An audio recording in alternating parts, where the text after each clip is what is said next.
I just want you to know, if you're here early, don't mind me, I'm moving my mic around my desk. If you're here early, or if you're like watching the VOD or something right from the start, I need you to know I've spent the last 10 minutes just chanting "Damn Daniel eggs" to my wife.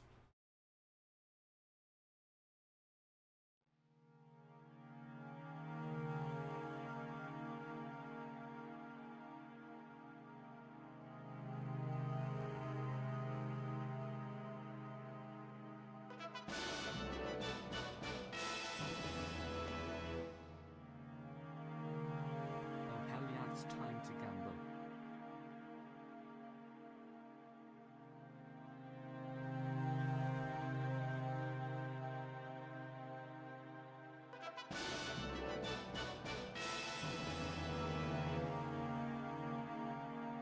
You always stream when I need it most. Happy to see you again.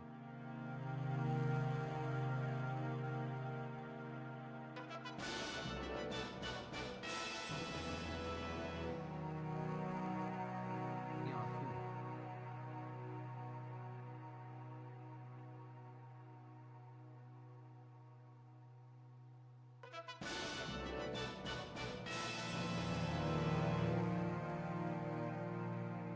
Subside.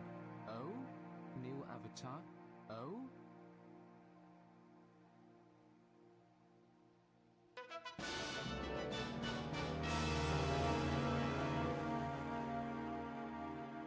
Luck only ever increases.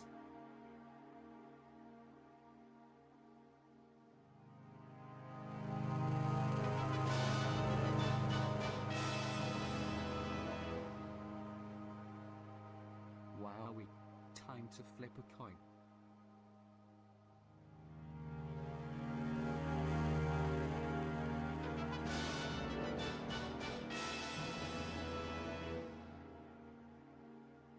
Only 600 more months for this to be revealed.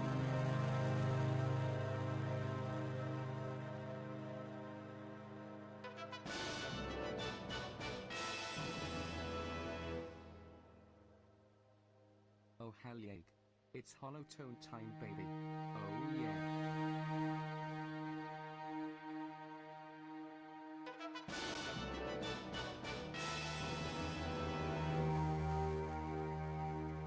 This is our cutest streamer.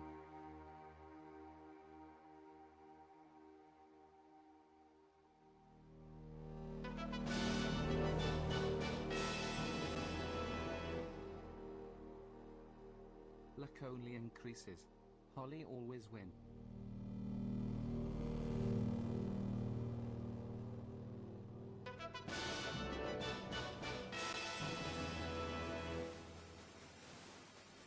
Okay everyone, let's get it out of our systems. All together now, inhale let's go gambling. Okay, now we're done with that.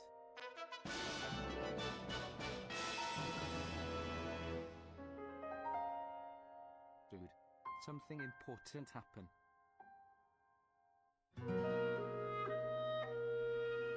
Rage baiting my fat dog. I saw a Tumblr post about this game.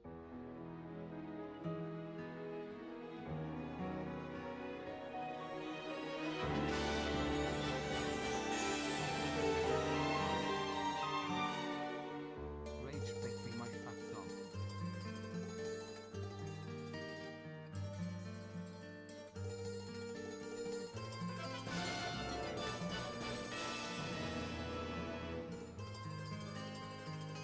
Got a nasty flu or something tonight, but I can already feel my luck increasing as I get to sit with a Holly stream and eat some ice cream. Smile.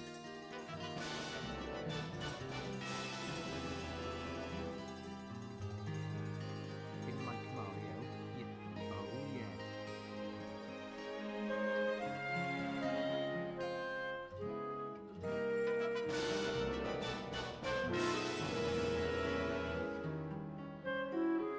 Love the new avatar, he's killing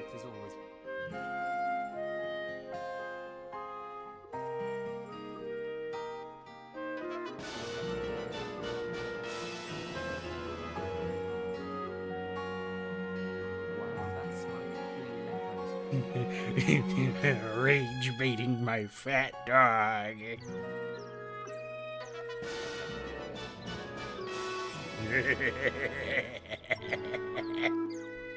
is true that she can only ever win. This is because she Holly.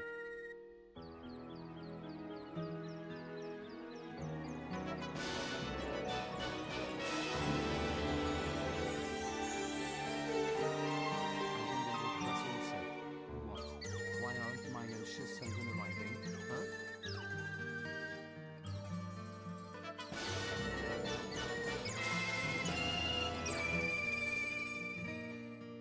Stream of the fucking year, baby.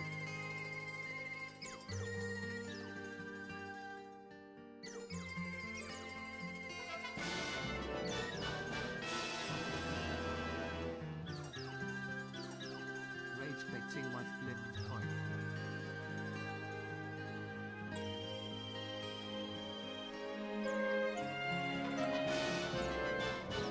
I was about to say, how do you rage bait a coin, but I guess we're gonna learn tonight. 24 months is like multiple years. Also, I'm gonna run the ads a little early tonight, just to get that out of the fucking way, so I can start yakking without having to worry about people sitting through some bullshit. So, I'm gonna hit the button. So come back in 3 minutes.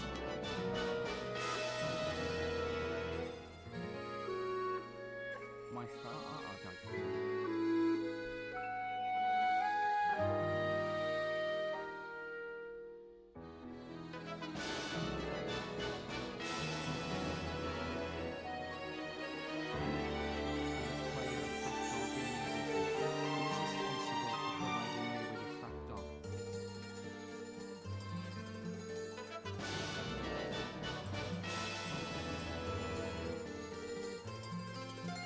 Props to have funny fun.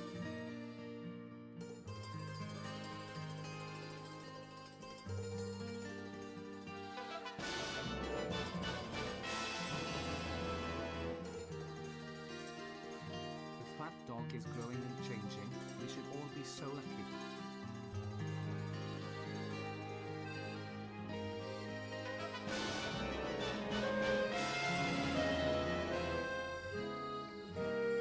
Do not rage bait my fat dog.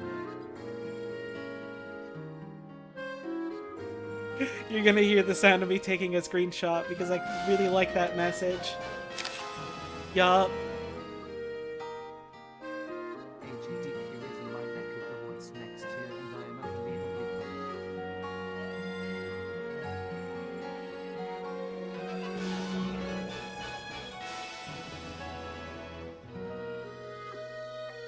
But what if Holly flick a coin?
Yup.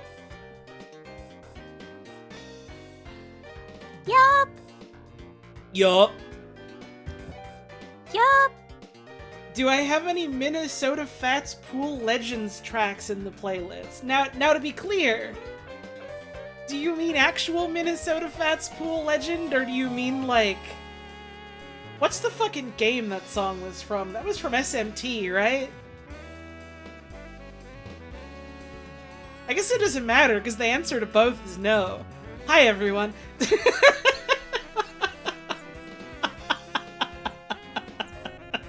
You know, I've never actually just, like, sat down and watched any actual footage of Minnesota Fats Pool Legend.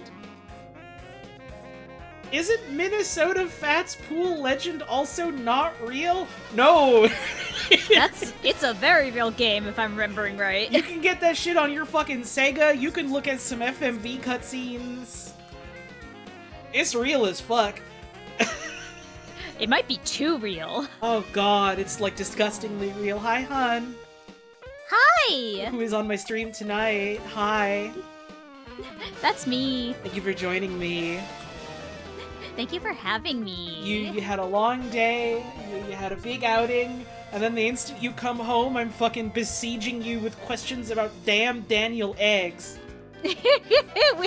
I got too philosophical about the damn Daniel eggs, and she had to go save it for stream, save it for stream.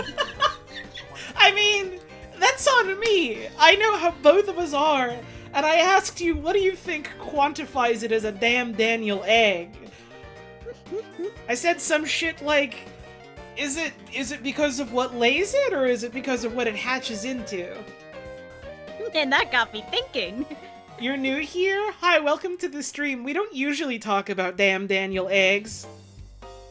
I mean, not damn Daniel eggs specifically, but things that are roughly comparable to damn Daniel eggs for sure. 1,000 damn hang on. Now what do we talk about that's comparable to damn Daniel eggs? I'm just saying, we get on some conversations! About damn Daniel eggs? Yes, right now! That's what we're doing! That's one!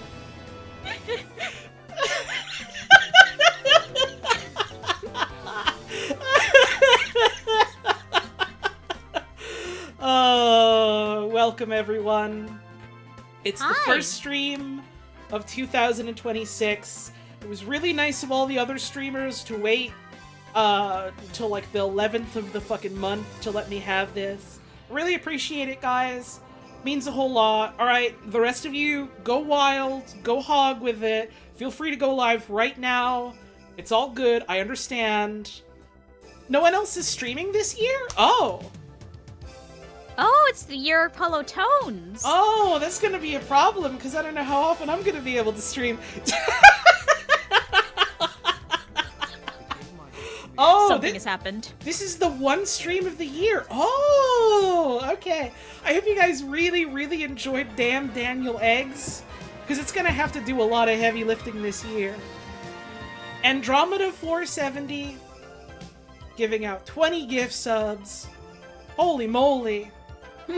That's a damn big one. Good start to the year of Hollow Tones. Giving out 20 damn Daniel eggs to the community. I can't start calling subscriptions that, or I'm gonna get in, like, legal trouble. You've been watching a bunch of VODs and highlights? Well, hell yeah. I'm glad you've been enjoying the streams. Makes me happy to hear folks are hitting up VODs and stuff.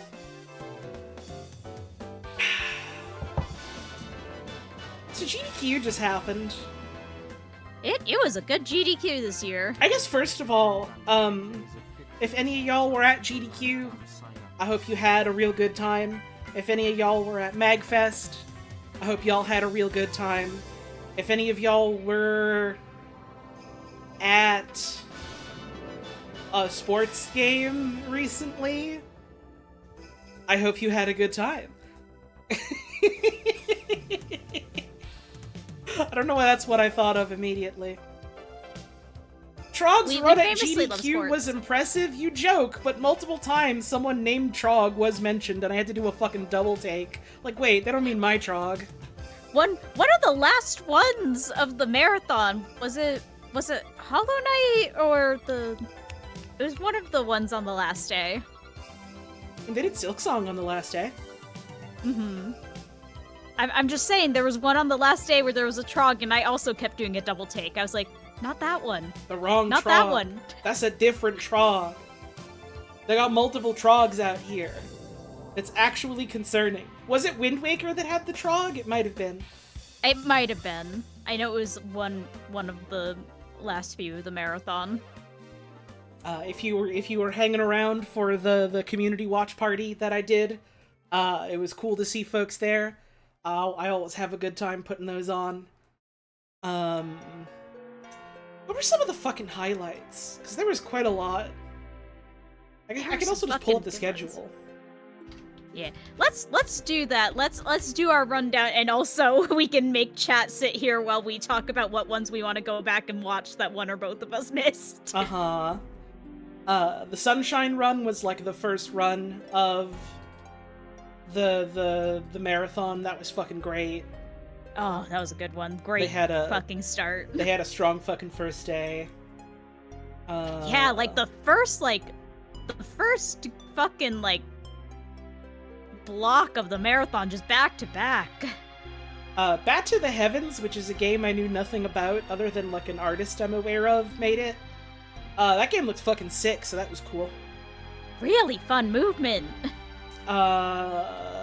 Backwards Super Mario World was great. Author Blues is always a treasure. Immediately followed by fucking Shovda doing a normal 11... Well, I say normal 11 exit run and that it was normal Super Mario World, but she did it with one hand, because it's fucking easy to her. Mm-hmm. Luigi's Mansion, which I learned, the European version of Luigi's Mansion is like the European Extreme Kaizo version of Luigi's Mansion for some reason. It's like backwards and extremely hard. Does GDQ ever show off task runs? Yep. We'll get to that. There was like one or two this year that involved task stuff, but usually they have like at least one. Mm-hmm. What else? That was day 1. Day 2, Sonic Adventure was cute. They did Sonic, specifically the Dreamcast version of Adventure, which is apparently a very different run from like SADX, which I guess makes sense now that I think about it, given that they're like, you know, different games, different engines, different physics, but I've never really thought about it. Mm-hmm. There's a lot of both technical and visual differences between DX and base Adventure, which, funny enough, I think we were talking about in a completely unrelated conversation recently. Yeah. I so badly want to get a fucking Dreamcast just so I can play that game, the original version. You specifically deserve a Dreamcast. Also, there's a bunch of other games on it that seem cool, I guess. Mm-hmm. Whatever. It's a fascinating little system. There was a Hatsune Miku boxing game, which was funny as fuck. Sorry, what were you saying? I interrupted you. I was gonna say, before Sonic Adventure, they also did a jazz punk race, which was very fun, very charming. Mm-hmm. Runners and couch, everyone dressed up for the occasion. Jazz punk is one of those damn games I've been like meaning for literally years to play. Mm-hmm. And still have not gotten around to it. It's an old gem, it really is. It's vintage at this point. It's really easy to run burned discs on a Dreamcast. It sure fucking is, to the point where, like, multiple people say that's part of why it ended up failing as hard as it did. Not that I would know anything about that, I say, smiling, staring out into the middle distance, remembering my bootleg Sonic Adventure that I kept crashing. Oh, right, the haunted one with Big the Cat or whatever. Because I always wanted to play with the fishing controller, which it's not built to play with the fishing controller, which why would you not make it built to play with the fishing controller? So I'd plug in the fishing controller and the whole game would brick. Oh, hun. I don't remember anything from the fucking Jak 3 run. Was that good? I know you have Jak and Daxter opinions. It was a good run. You can do really crazy things with speedrun tech in all the Jack games, honestly, but 2 and 3 especially. And also, it was a race. It was a good group of folks doing it. It was a really fucking close race. Mm-hmm. So that was a good one. I would recommend that for sure. Hell yeah. Hello. I didn't end up watching for most of Tuesday. I caught Bill Nye the Science Guy Stop the Rock, which is really fucking funny. And funniest fucking thing, I see it on the schedule. I'm like, what the fuck is Bill Nye the Science Guy Stop the Rock? I search it up on google.com, and the first thing I find is that friends of the stream Jackson Sleed of Girl Stream Team at some point streamed Bill Nye the Science Guy Stop the Rock. And I was like, wow, that's cool. That still doesn't tell me a fucking thing about what this game is, though. I missed most of Tuesday because I was busy. That's one I definitely want to go hit up. There was a bunch of runs. But I saw some of the visuals of Bill Nye, and that was beautiful. Yeah, it's like an edutainment adventure game with a bunch of FMV cutscenes of Bill Nye and some other mooks. It's quite beautiful. Uh-huh. Apparently, most of Tuesday, afternoon and evening, was branded as the science block because they had a sponsor for that. Uh-huh. And so I think for some of them they had actual real world professionals on the couch giving commentary on the sciences. I know the Psychonauts run, which I'm so sad I was busy during. I missed. I want to hit that up. But apparently they had an actual mental health professional giving commentary on the game during the speed run. Uh-huh. Wait, hang on. Holy shit. In chat, Francine, you're the Francine that worked on Slave Zero X, right? I'm not getting the name mixed up. That would be embarrassing. Yummy. But I have done it before. You are? Your art is so fucking cool. You're awesome. What was it that I fucking watched recently that did a speedrun of Slave Zero X? Did they do? I think they did that at the Back to Black Yes, a couple weeks the ago. Kwanzaa event they did, right? Yeah, that's right. That was awesome. Such a cool fucking run. That was great. That was awesome. I think I might have to play that fucking game. Hell yeah. Here's the thing. I was watching that fucking run. I was like, damn, this game looks fucking sick. This looks awesome. I remember hearing about this. Right, it's like a prequel to some game from the early 2000s I had never heard of, and I looked that up and it was like, oh, this is some weirdly ambitious 5 or 6 out of 10 game that got a 9 out of 10 prequel. Okay. I don't know why shit like that is always so exciting to me. It's cool. It's interesting. They're also completely different genres, which is wild. Mm-hmm. Anyways, if we can keep going on tangents and tangents and tangents, but we eventually have to play a game. I'm told this is what we have to do. Holly, did you want the dev for Unfair Flips in chat? I mean, yeah, if Heather wants to stop by, Heather can stop by. I'm not no one's boss. I won't get scared. I will get scared, but I won't get scared. You will be brave. Heather's cool. What else we got? Oh, Heather's behind the chat wall, apparently. What does that mean? The 24-hour, I think. Oh, right. How do I turn that off? It's only on for an hour. Let me make that shorter. There we go. Yippee! All right. It was previously on 24 hours. All right. I'll flip it on like this for today and hope for the best. I didn't end up catching. The Halo run was this hack that added a bunch of goofy shit. and then the people that were, like, on the couch with the runner specifically added a bunch of other shit that he wasn't aware of, like textures. I think I caught, like, the part where they were making the runner do math, and that's all I saw. I only saw bits and pieces of it, but one of the bits and pieces I saw was them being like, oh yeah, you know, this level is, like, long and really winding, and weirdly enough, they didn't expect you to have a musket to launch yourself through most of the level, and then I just saw him pull out the shotgun, and he launched himself through most of the level, and then pulled out, like, one of those fucking loading rods you use for muskets. So that was cool. I didn't catch, like, any of Snake Eater, but I caught some of Snake vs. Monkey, which was funny as fuck. Mm-hmm. We should definitely go back and hit the whole, like, science block at some point. That'd be fun. Mm-hmm. I did wake up in time to watch the City Folk run in the morning. That was, the Golden Net Race, which is you get all the fucking bugs. Which is a cool category because it involves, like, so much of fiddling with all these different game mechanics for, like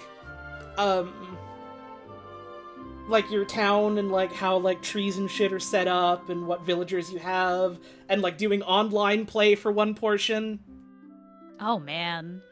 That was too early for me. I gotta go back and catch that. It was a good one. American Truck Simulator.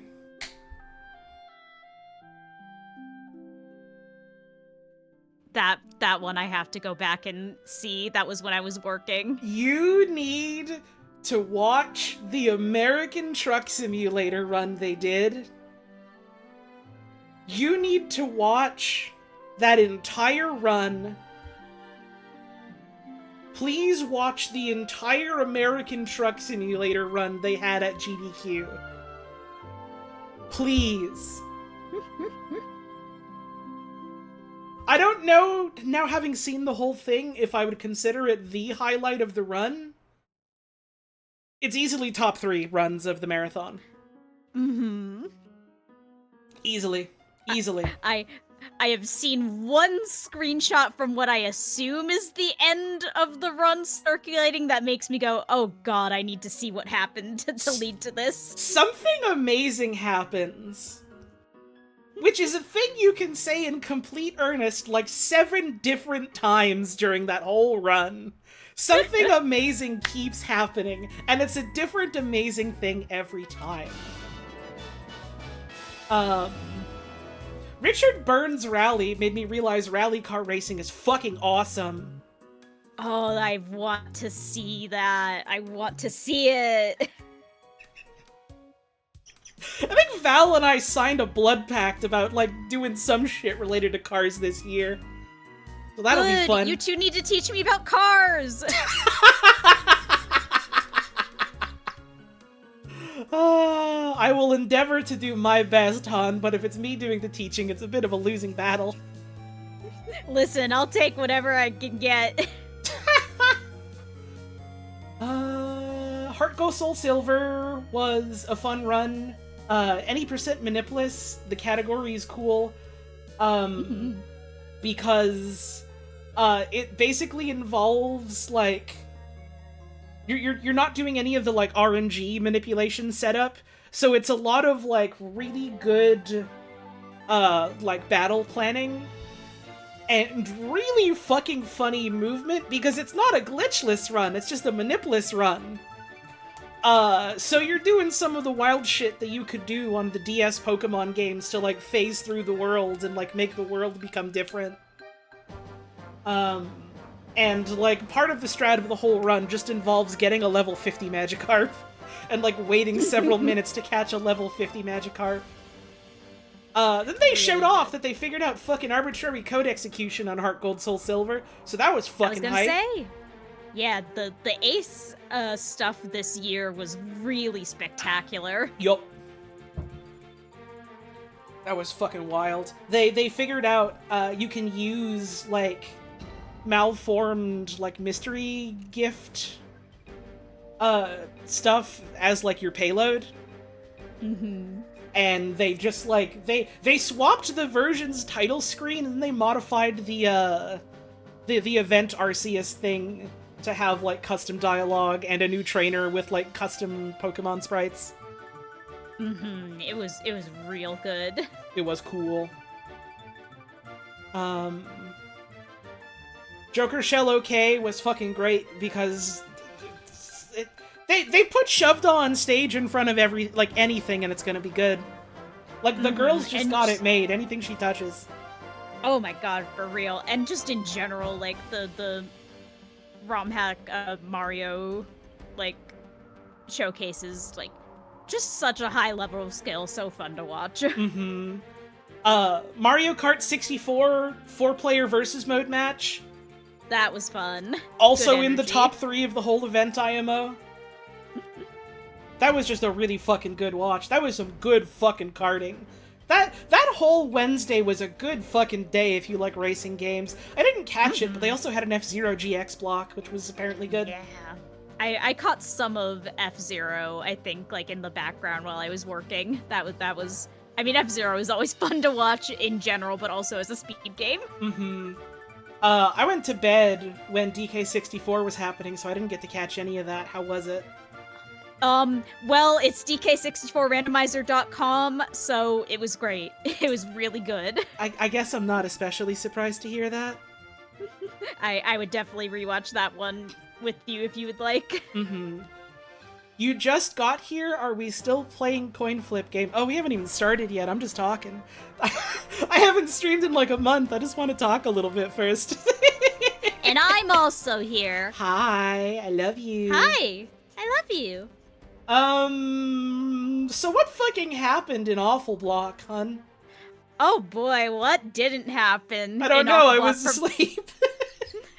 For one, they did a fucking wrestling promo introduction to the block by oh my God. With Mello fucking leading the pack, so like great fucking start to the day.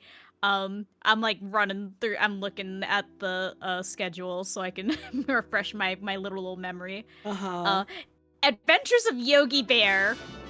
Really funny start to Awful Block. They did fulfill the incentive to have the runner in Yogi Bear cosplay doing a Yogi Bear impression the entirety of the run. Really fucking good. You know what the best part is about that IMO? If you look on the schedule, Yogi Bear specifically is not considered to be part of the Awful Block. That's true. I don't know why. But and unofficial. After that, speaking of the TASes, they did a really good TAS of Disney's 102 Dalmatians. I'm so sad on the I missed that. PlayStation 1.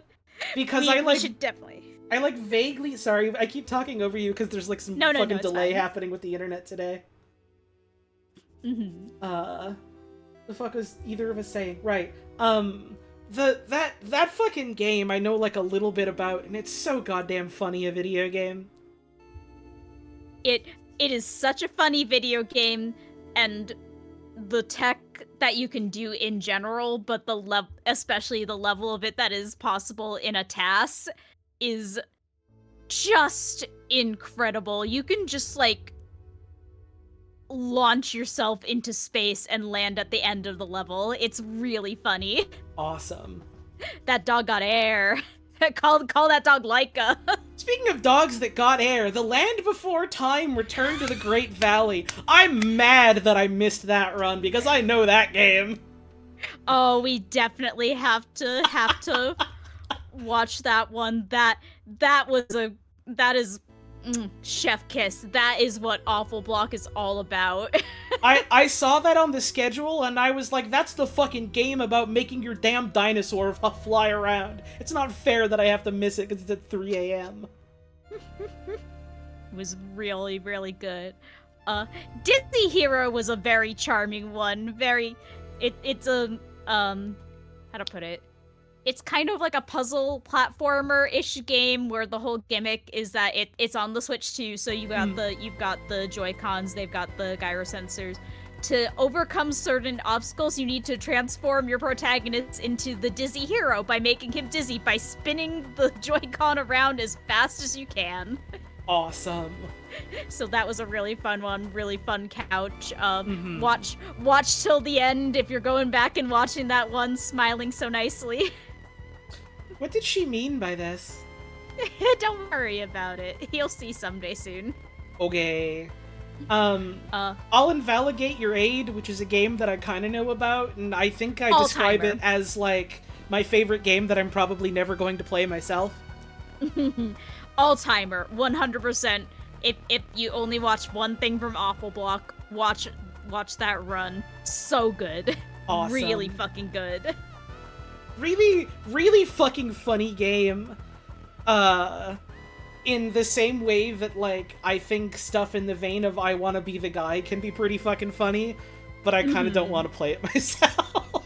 No, understandable. I would definitely recommend watching the run, though. It was really good, really good.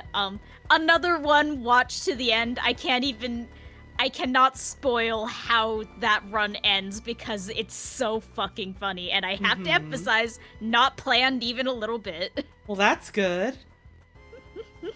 So what else in Awful Block? You were the one that watched it. You hit me with it.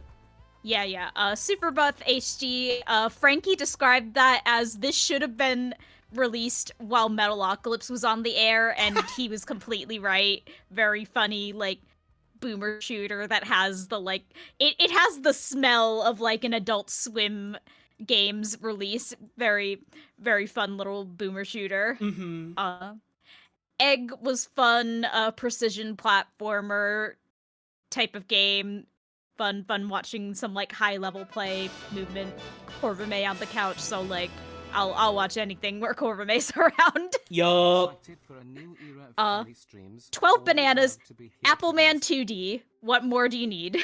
I kept seeing people refer to it as being Appleman-esque, and then, like, in hushed breaths being like, you should show it to Wayne, don't show it to Wayne. No, it really, it has the same smell, it has the same feeling. Awesome. One thing I do recognize is fucking Skull Island Rise of Kong. I was asleep by then. Tragically, I want to go back and watch what the fuck they do. Especially an all bosses run, because I remember from a previous run of that you could just kind of throw your ape to the end of the game. I think one of my favorite things about Skull Island Rise of Kong, the video game that feels much like Gollum the video game does, and that it feels like a licensed game out of time that really was meant to be on the PS2, but is on modern consoles for some reason. My favorite thing about it is that I've watched, like, a couple people stream it, and, like, multiple times, like, devs that worked on the game were in the stream, and we're, like, having a great time, and we're, like, loving the banter, and they were like, yeah, we did the best with what we had. And thank goodness. It does the heart good to know that the people behind it are in on the joke, as it were. I don't know if I'd say they're in on the joke as much as they're just kind of like, well, shit happens. Uh-huh. At the very least, taking it in stride. Uh-huh. Fucking Rock and Roll Adventures, the famous Wii video game Rock and Roll Adventures. So sad I was asleep for that. Oh, Rock and Roll Adventures. We should maybe just, like, pull up a couple of these and watch them, like, together while you're working tomorrow. Yes, please. The Running Man on the Amiga. I don't know what that is. I'm gonna have to see what that was. We'll have to find out together. Garbage Pail Kids, Mad Mike, and the Quest for Stale Gum, which I don't know a single thing about, other than recently I learned that one of the people that made the Garbage Pail Kids was fucking Art Spiegelman. Buffalo Boone on the couch, so, like, must see. Oh my god. Garbage Pail Kids got a game? Yup, it was for the NES. What else? I caught a bunch of the Twilight Princess run. That was pretty cool.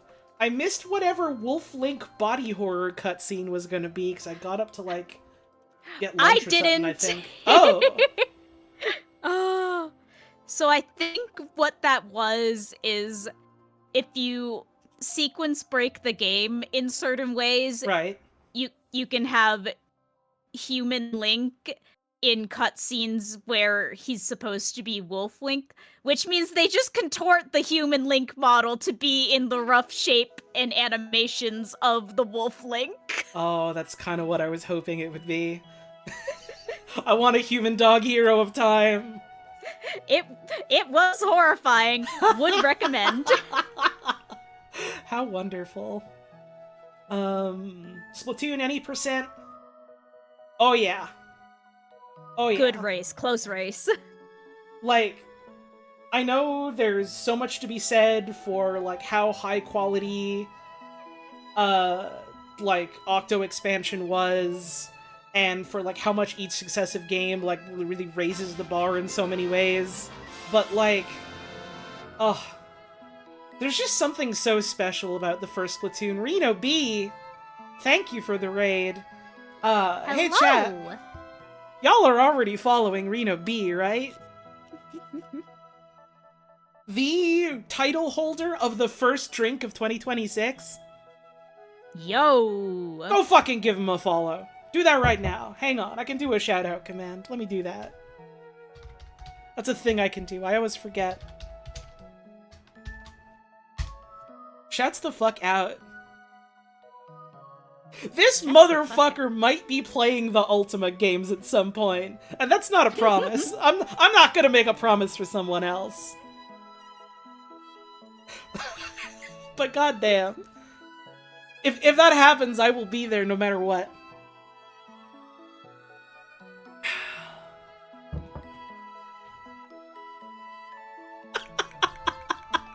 I guess I have just made the promise for someone else.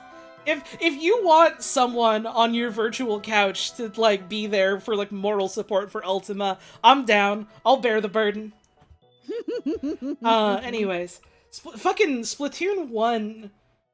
Someone in the, like, side chat I was hosting described it as the best Nickelodeon game in a way that, like, none of the other Splatoons have ever, like, no, for real, gone though. for. And, like, it's true. It's so true. And, like, I mentioned it, like, in passing without elaborating too much on it when we were watching, but, like, the fact that Splatoon, like, exists and is a success to the degree it has been is a goddamn miracle in, like, our current fucking IP landscape. It's kind of a miracle that in this era of, like, Nintendo putting out so many games that in so many ways feel kind of, like, middling, or, like, they're missing a mark that I really don't think they should be missing, that, like, Splatoon continues to fucking, like, punch way above its weight class. It's good. And It's beautiful. Understand I'm saying this as someone that adores Splatoon 3 and thinks Octo Expansion is one of the best things Nintendo has made in years in general. These fucking games have been chasing the high of the Splatoon 1 final boss ever since they put that in that game. They have been chasing the high of the original DJ Octavio showdown ever since. Like, my god. Fuck, dude. And, like, the run itself, really good run, really close race. There was a relatively new skip that they showed off that, like, made just cut so much of the story mode out. Like, they get to skip so much now, and was such, like, a cool precision skip to watch. It's such a cool skip. Like, good game, good run. Yup. Super Metroid. They had the big man Ryan Ford there. They did a GT Classic run. I don't remember exactly what... Oh, it's Golden Terrezo. GT Classic is a category where you get to, like, the Golden Teresa statue, and you enter a cheat code that gives you just, like, a bunch of health and weapons and upgrades. And it's, like, a whole different, like, category of run compared to a bunch of the other runs they do. And I've somehow, in all my years of, like, watching Super Metroid runs, somehow have never seen a GT run. So that was fun to sit down for. Ryan Ford, one of the best to ever do it. Mm-hmm. Genuinely just such a cool guy. Immediately followed by the fucking rhythm game showcase of the marathon. Oh my god, the My showcase. My DX Prism Plus. They set, like, such a fucking high note in terms of, like, what these, like, rhythm showcases can be, and, like, how to put on a fucking show. Oh. And, like, at least for me, I think a lot of the highlights for this year's GDQ for me were the ones that leaned so heavily on, like, how much of a community this has become. And yeah, how it was many, great. Like, yeah, just so many, like, genuine, like, close, supportive, like, friendships and communities and people, like, coming together and, like, caring about each other and about, like, what they're doing in terms of, like what these games are to them and what they can do for the speed run or for, like, high-level play. And just the My showcase fucking nailed that. Yep. You So good. you had, like, one guy would, like, do a bunch of his stuff, and then another guy would come up and do his stuff, and the first guy was still up there and was, like, hyping up the crowd and, like, posing and taking pictures. They did a co-op run with, like, 6 people all in the same fucking cabinet at the same time.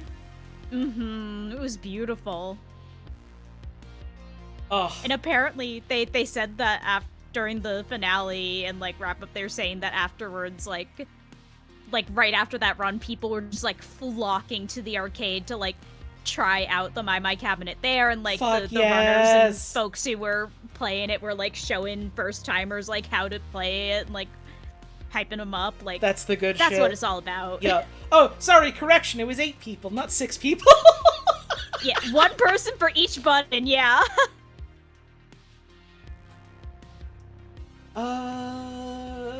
Friday was a bit of a haze, I think, coming off of the fucking high of My. I didn't sleep good after that. So, like, I saw a bunch of stuff in the morning, and it all just kind of blended together, but it was good. I remember really liking Croc 2 for Game Boy Color. Oh, I was asleep for that one. I think I woke up and, like, got set up at my computer literally, like 2 seconds before they called time at the end of Sly 2. Minute was great. I fucking love Minute. They had the dev doing commentary as well during that. Just a cool little game that I like.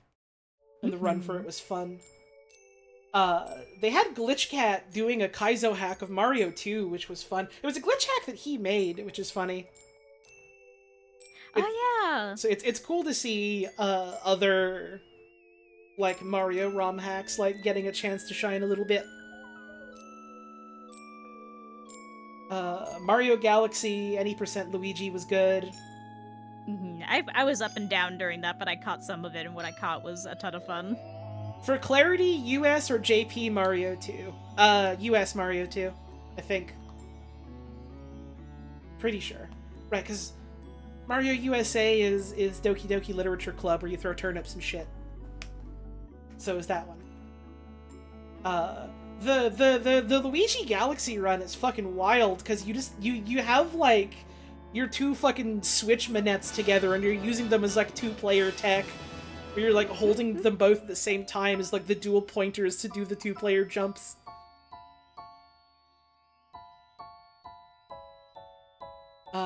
Donkey Kong Bonanza was right after that. I still feel a ways about that game, and I guess it really is just the sort of thing where I have to fucking sit down and play it myself to, like, see what kind of feel I get for it. But it's a cool fucking speed game, I know that much at least. The run was really good. There was a lot of really fun, like, precision tricks, especially towards the end. Like, there's a lot you can say about that game, but, like, the fucking the Mario Odyssey team, they know how to do cool movement, so it makes for a good speed game. They did sing at the end of that, and like I'm always so charmed that like, because they what they usually do is they have like Kung Fu Fruit Cup come up and sing, and she has like a beautiful voice and it's wonderful. They showed like a bunch of clips of like some of the really early GDQs back before like they became such a big thing, and it was just like a bunch of guys in someone's basement, and like even then they were fucking going through Kingdom Hearts and all singing along to a bunch of songs together. So like it's always been like that, and that's kind of wonderful. It's beautiful. After that was a fucking blindfolded run of Majora's Mask by Bubzia, who Holy basically shit. only does runs with a blindfold on, and is like the moderator of the blindfolded speedrun community. That was what we're also burying the lead a little bit in that Little bit. block was a bid war between Ocarina of Time or Majora's Mask, Yep. so Bubzia also didn't 100% know which game he Right. would be running until the last minute. So it was like, here's these two runs that you know, you're only gonna do one of them. Was Anti-Bubzia there? Yeah, they call that the final boss, Majora's Wrath. Yup. I want to travel back in time to Maikuyama's basement and tell them you'll be filling convention spaces and raising millions in not too long. God, yeah, it's like, I've been watching these for like years. I wasn't like watching the first one, but like I was following along like before they got huge, and it's still like, it blows my fucking mind to think about. Like we have come so I probably far. started, I don't know when I started watching live, but I was catching some of like the VODs and stuff probably around like 2014, 2015, so before it became like super like what it is today. God, it's wild. But that Majora's Mask run was crazy. Yeah, really fucking good. Holy shit. There's like some like there's a lot of cool tech in like the N64 Zelda games involving like stale reference manipulation and like stuff that like gets very close to doing like Ace. And like it's one thing to like, you know how to do it and execute it normally. But like this guy is doing it fucking blindfolded and has to rely entirely on like sound cues and memorization to be like, all right, I remember how to do it. I do like this, and this. I wait a little bit. I like tilt my control stick just so, and I do a bunch of backflips until I hear something else. And then I jump up on a damn wall. That motherfucker went to the moon and like didn't know where he was at one point because he like died in the boss fight.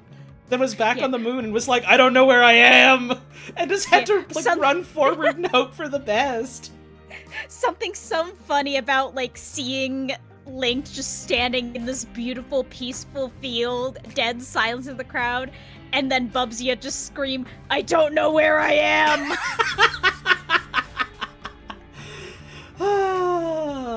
Video games are cool. And then the final day, the big one, which was like definitely like, in my opinion, like the highlight of the event, just because it felt like such an epitome of like what GDQ is and like what it's all about. They did a 70-star run of Mario 64. It was a relay race. Yup. So there were 70 different runners. One person per star. And like the way they set it up was like before the event they had signups to be like, all right, do you want to take part? Do you know if there's like a specific star you want to do? What is your level of familiarity with the game? What level of difficulty are you comfortable doing? They had multiple people do their fucking stars blindfolded. They had multiple people that had never played SM64 or never done speedruns of it before. People were doing fucking swag strats that they had only just learned. Yeah, Jaxler was like, I've Fucking never Jaxler. played Mario 64 before. Please give me a 10 out of 10 difficulty. And then also discovered new tech while practicing. They also had a very funny bit where a bunch of the Mai Mai runners signed up for the relay, and they made them all do like a bunch of the Bowser stuff because Mai Mai is like you're spinning the big thing on the screen, and Bowser is you're spinning your stick to throw him. They had him doing circles. They asked for whatever Stars Gate let them do circles.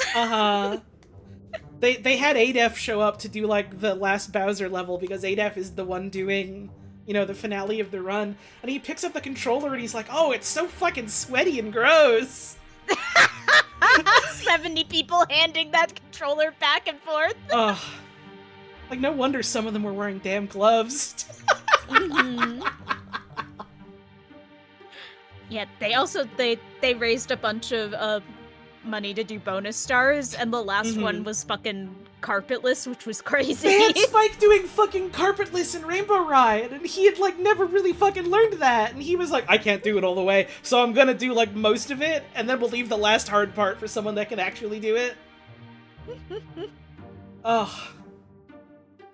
Oh my god, and the fucking penguin. The best part about the penguin through that room. The best part about the penguin is the guy that did it then posted on Blue Sky like, I told you I would do it, with a screenshot of him posting on like Reddit being like, I'm gonna drop that fucking penguin over the edge. Just you watch. Oh my god, yeah, the 4 backup N64s. Right, for carpetless, they had 4 N64s set up at that specific spot because that last trick is so hard to do. They didn't want to make Spike go through all of it again. That was awesome. Immediately followed by a fucking arbitrary code execution run for Wind Waker, which was like recently discovered. Which... Sorry, I just fucking spaced because we got a raid. Thank you, Squid Senna, for the raid. Hello. I hope you had a wonderful stream today. We're talking about GDQ before I sit down and rage bait my fat streamer. Which one of us is the fat streamer? Well, I'm the streamer. So you're rage baiting yourself? Wait, yeah, when you put it that way. How does this work? I don't know. Is this like Damn Daniel eggs again? It might be Damn Daniel eggs. Need to start looking at every problem in my life and start asking myself, is this just Damn Daniel eggs again?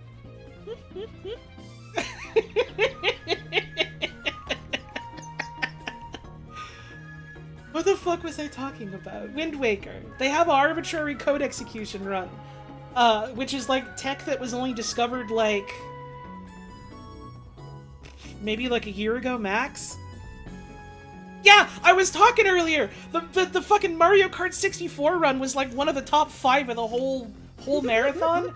I was like in the shower for part of it, and I had to keep sticking my head out of the curtains to look at it running on my phone to be like, holy fuck, what's going on? Oh. I literally already like want to go back and watch the VOD again. What a good one. I would be down for that. Yay. But yeah, Ace and Wind Waker is funny because I don't remember the exact specifics of it, but it involves the camera and like using like picture data to like load and unload multiple text boxes and NPCs at once. You're doing stale reference manipulation. It's a 3D Zelda game. You're doing SRM or you're doing back in time. Sometimes both. But they use the camera data to set up SRM, and specifically what it does, the way they explained it, is that it like it basically gets one line of code to not run. And it's like a flag that they have for the whole game right up until you finish the game that tells it to play the credits. And so they go through any door to start any cutscene. And because they have now set that flag a certain way, the game goes, okay, well, we have to play a cutscene, but the game is done, so we play the end of the game cutscene. And it just takes you to the final cutscene. Yep, it's very funny. Link opens a door, the screen fades to white, and then the credits play. And then they had like a showcase for like showing like other Ace stuff you can do. in Wind Waker. Oh my god, really fun showcase. They showed off a bunch of, like, beta maps still in the game. Then they showed off, like, a bunch of custom stuff based off of, like, cut content that they kind of, like, reimagined. Like, oh, how would it be if it was, like, an actual, like, you know, completed thing that they had in the game. And then they set up, like, a real camera hooked up to the computer that was being registered as, like, 3 GameCube controllers. And took a real-life picture that rendered in-game on the in-game photo box, and that was cool as fuck. Mm-hmm. They also, the camera was specifically, like, a custom-designed, like, looked like the one in the game, and it was so cute. Uh-huh. There were some other runs after that. I was kind of in and out during them, but I'm sure they were good. The finale, which I had to, like, go to sleep for after, like, multiple hours. After multiple hours and a fucking fire alarm being pulled. Pokemon oh my Emerald. god, the fire alarm! That I can't fucking believe, like, the alarm got pulled multiple times during that whole event. Mm-hmm. And, like, I saw someone point out, like, I've never seen, like, such an organized, like, exit during a fire drill. Like, everyone really did just, like, get up, single file, right out. Yep. Hi, Jenny. We haven't started flipping yet, because I haven't streamed in, like, a month and a bit, and I felt like talking. And I got excited about GDQ. Mm-hmm. But yeah, Pokemon Emerald Pick My Main is a thing they ran at GDQ Express for PAX, I want to say? Mm-hmm, where the way it works is, like, it's a custom ROM hack where people donate for a Pokemon, and that's the Pokemon that Adef has to use until he beats a gym or beats an Elite Four member. And then he has to switch to whatever Pokemon is now in first place in the donations. And so he has to just keep swapping out whatever fucking Pokemon the crowd has decided he has to use. With the one saving grace being that he has an infinite use TM for basically like an anti-softlock move that has like 70 base power and uses whatever type that your Pokemon is. So you get a move that's kind of okay, no matter what. And even then, it's still fucking hard. Funniest bit was that at anti-softlock TM had to be deployed literally frame 1 because the Pokemon that was voted for first starter was Magikarp. Oh, it sure fucking was. Yeah. And it was really does fucking not learn funny. an actual attack move until after the first level up. Magikarp ended up being fine too, is the best part. Magikarp wasn't even the worst one. Yep. It was so funny. He like showed off what Safety Blast was and how it worked, and was like, "All right, we have Tackle. I'm now just going to use Tackle if I can help it. Honor rules." Oh, it was a good GDQ. It was a very good GDQ. It was a good GDQ. I don't know. Now more than ever, seeing a bunch of people who actually like each other and want to do some genuine good, hang out and have a good time, like, that's what it's all about. Yeah, and like, I always feel like a certain way just about like shouting like, oh, trans rights, being like kind of a meme and it kind of feeling a little bit like a platitude sometimes. But like, I don't know, on the other hand, it's like they've done so fucking much to like actually make the space be like so open and welcoming to like queer people of all colors that like I'll let them have it, you know? It feels at least a little earned. And there's something to be said about like, you know what, yeah, I prefer a space where trans rights is shouted so often that I start to feel like it's just a meme, and it's like, okay, it's so normal that it's just happening constantly. Okay, cool, I prefer that to the alternative. Yep. Because the scene definitely used to have issues with that, so... I am happy to see things be turned around. Especially in this current climate that we are living in, you know? Good lord, yeah. And just, I don't know, that folks are able to and willing to and eager to, as much as possible, talk about, like, supporting people and being kind to yourself and, you know, I don't know. It means something in this day and age to me. Yup. You love to see it. So they announced when Summer Games Done Quick is happening. Yeah, you and I might get to watch it together. It starts like the day after the fucking Montreal Jazz Festival ends. So like my end of June, start of July is gonna be fucking awesome. Because I was already like, you know what? I could probably swing coming out for Jazz Fest this year since like last year I didn't specifically because PAX East was super late last year and we went to that. So it was like it was right after you had been visiting me, so me then flying out for however long was unfortunately kind of a little too much for my poor sweet wallet, especially after PAX Hotel and flight. Yeah. Oh. So it goes. But this year.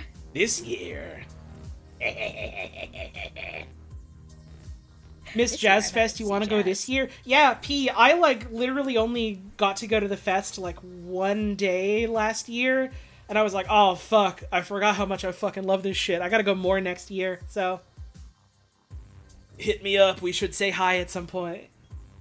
Yay! So that's gonna be a lot of fun.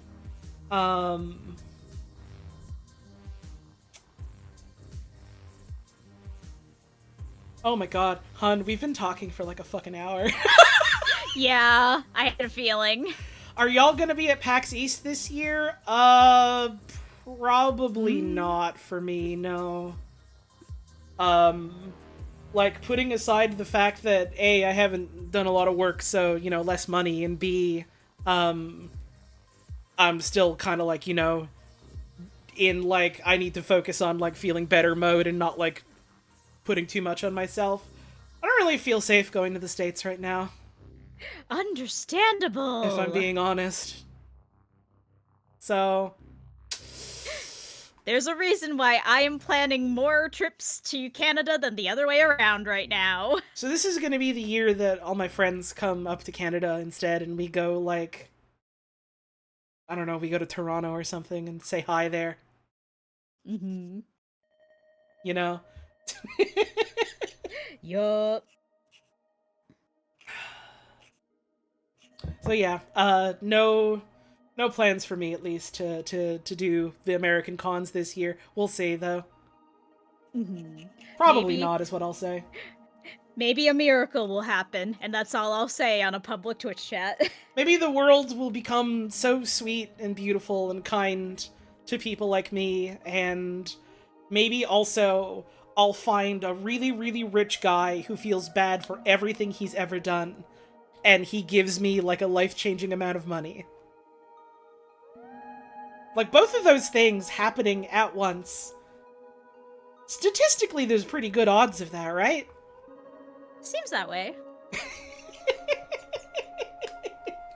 Well, we've been sitting and talking for an hour. Twitch wants me to run more ads so that we don't get ads in the middle of the gameplay. So, thanks for coming to the part of the stream where I don't actually play the video game.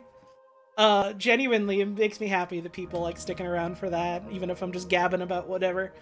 I'm gonna hit the button and have a stretch because I've been sitting for an hour, so the knee's getting a little stiff. Do the same for yourself. Get up, get a drink, get a snack or whatever. You don't need to fucking watch ads for 3 minutes. I'll be back in 3 minutes. See you soon.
Yup.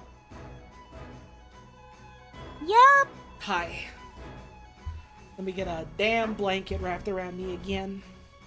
It's important. I've got my comfy blanket on right now. Nice. It's like a little warmer today, by which I mean it was like a high of 2 and it's only now like 5 degrees below freezing. Instead of being like -15, -20, so like I feel warm.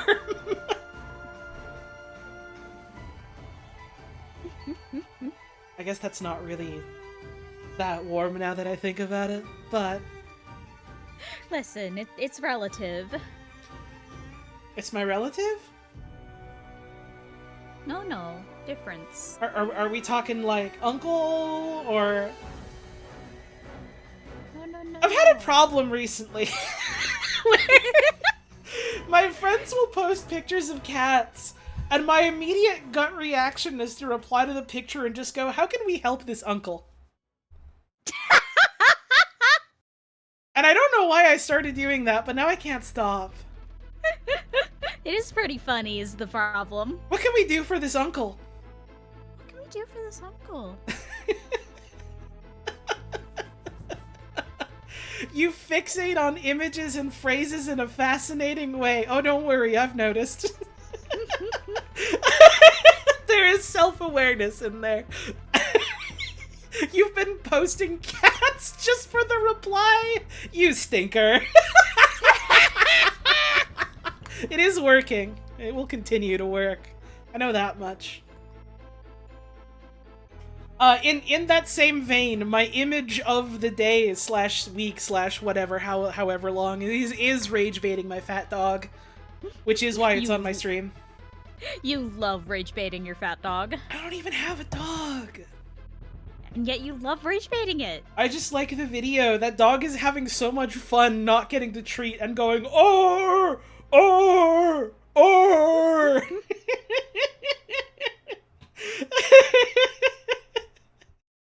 Where is it from? Someone posted a video with like a shitty mic taped to their wrist and a treat in their hand, and they keep like playing the I'm gonna give my dog a treat and then I take it away from them, and like the dog is very clearly like happy and wagging its tail and doing like playing motions and stuff, but beagles are really loud and it's yelling right into the microphone. And the video is titled Rage Baiting My Fat Dog. So it's just this like really blown out beagle going, "Arr! Arr! Arr!" trying to get a treat.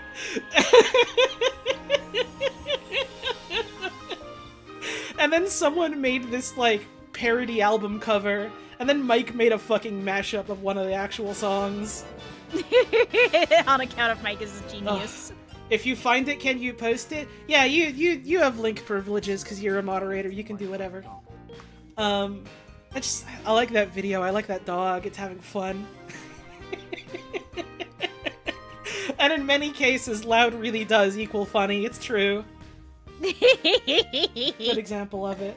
Anyways, hello. Welcome. You are here just in time for the rest of my stream tonight. In classic Holly fashion, 1 hour plus into the stream, we are finally going to start doing the thing that I said I was going to do on stream. We just started. It's the first stream of 2026. It's the first stream of 2027.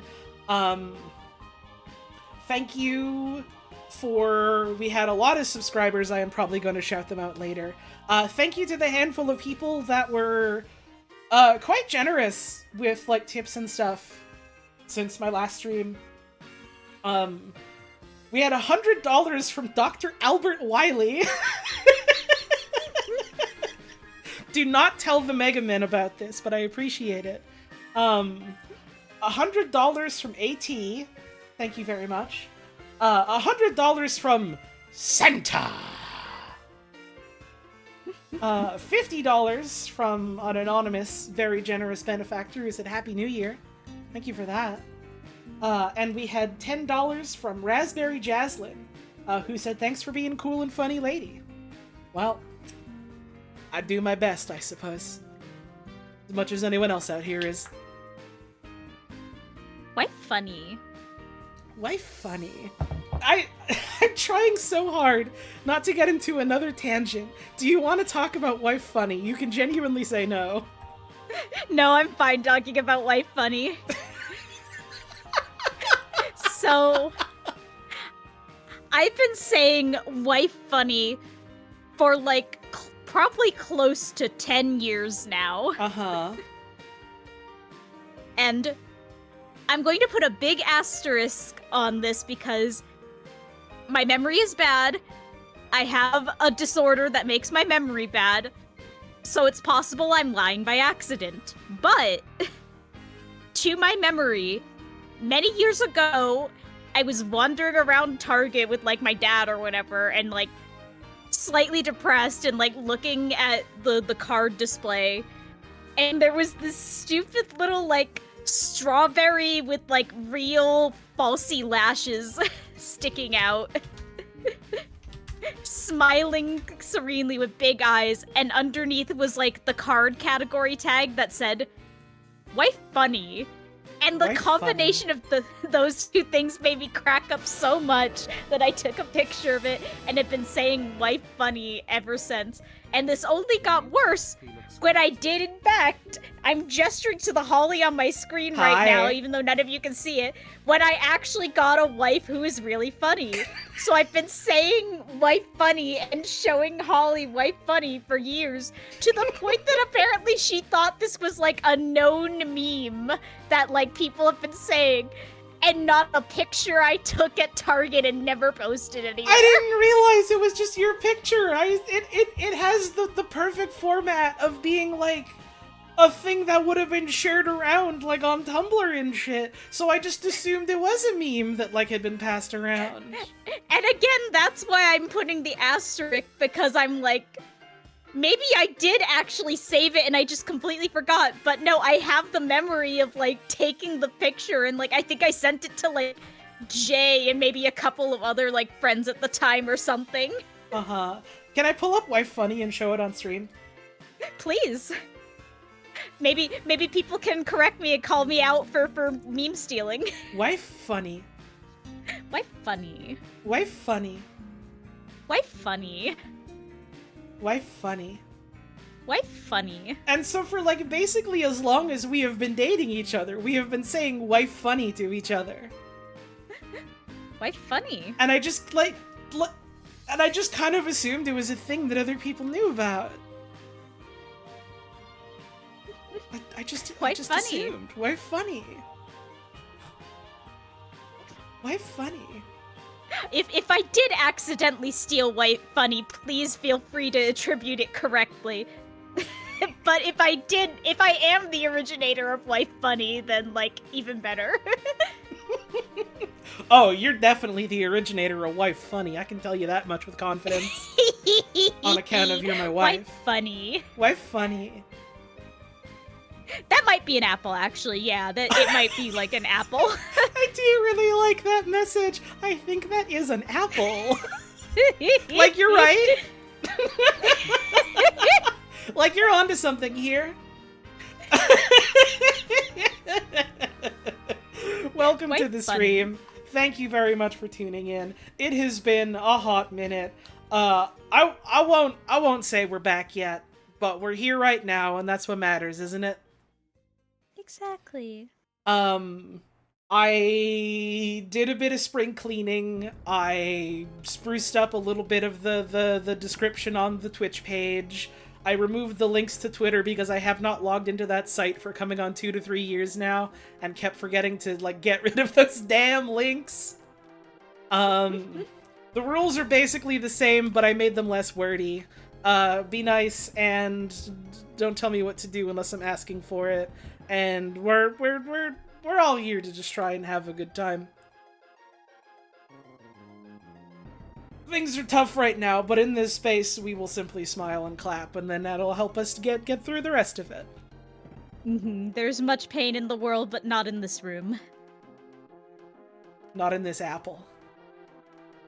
Not in this Why Funny. If you want to support the stream, you can subscribe like this fine viewer just did. Thank you for funny coin. game. Thank you very much. You can use your Twitch Prime if you have it at no cost to yourself, or you can use it on someone else. Just don't forget to use it.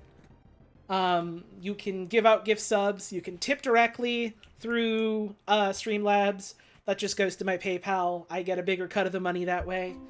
You got options if you wanna. No obligation.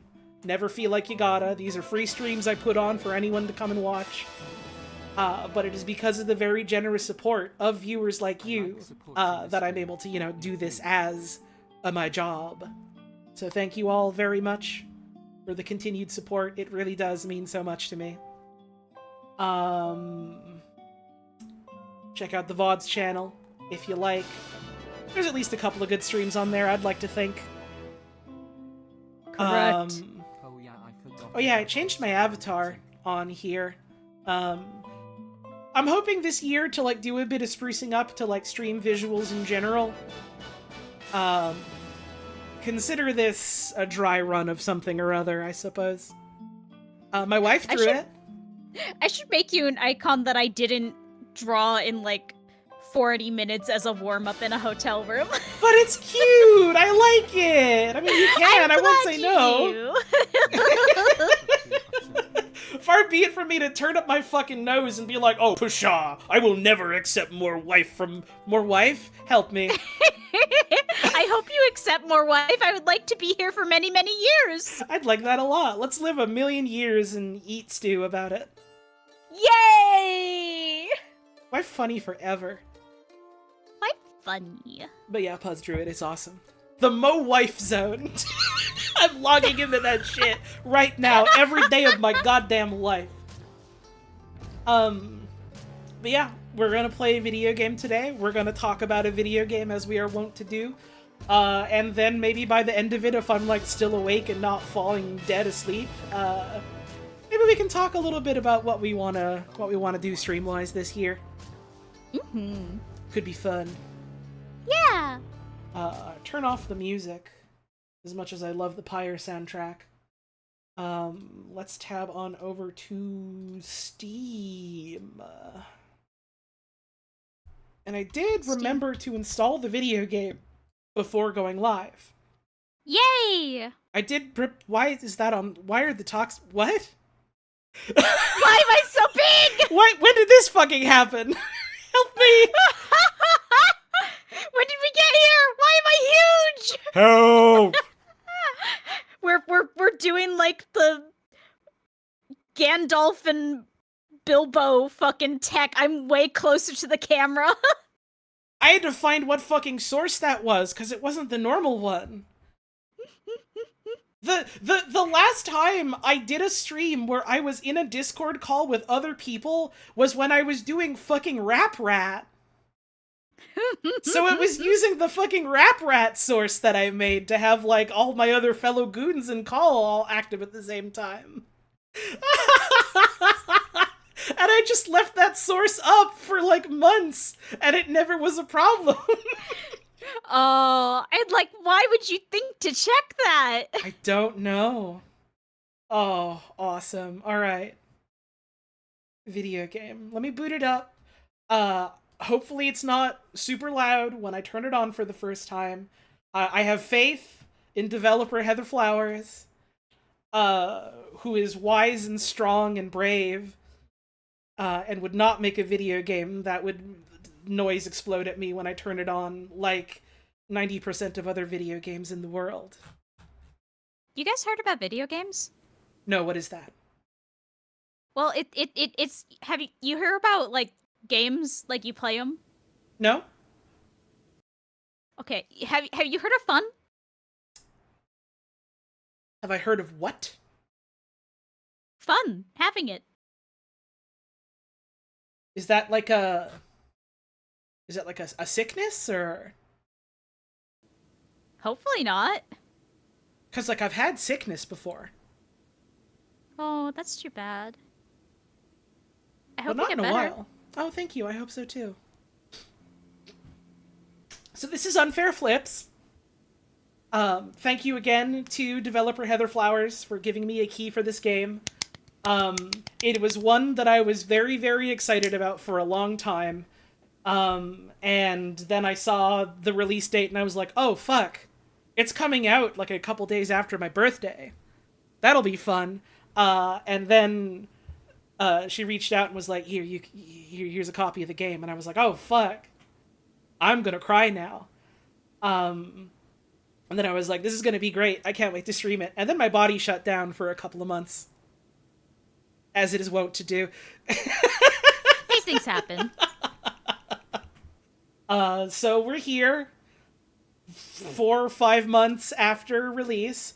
I literally have gone out of my way to avoid watching anyone else play it, even though I know exactly what I'm in for. It's the principle of the matter. I can't fucking wait.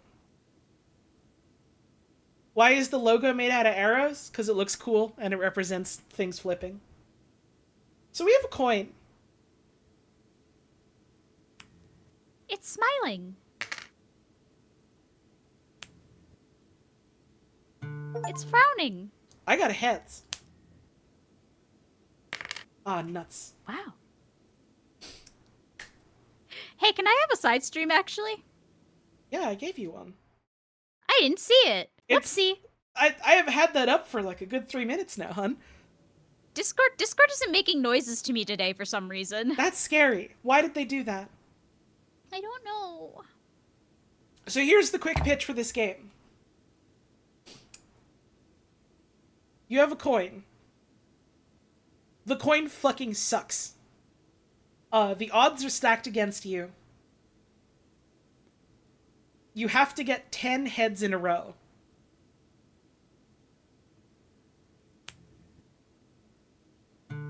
It is the year 50,000. And all of mankind is dead. It's actually that easy to get 2 in a row. Holy shit, the big 5-0.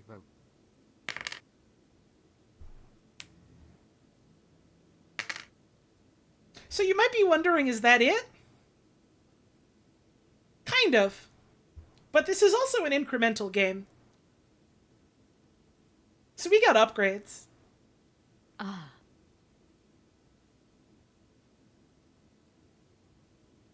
Let's make those flips faster.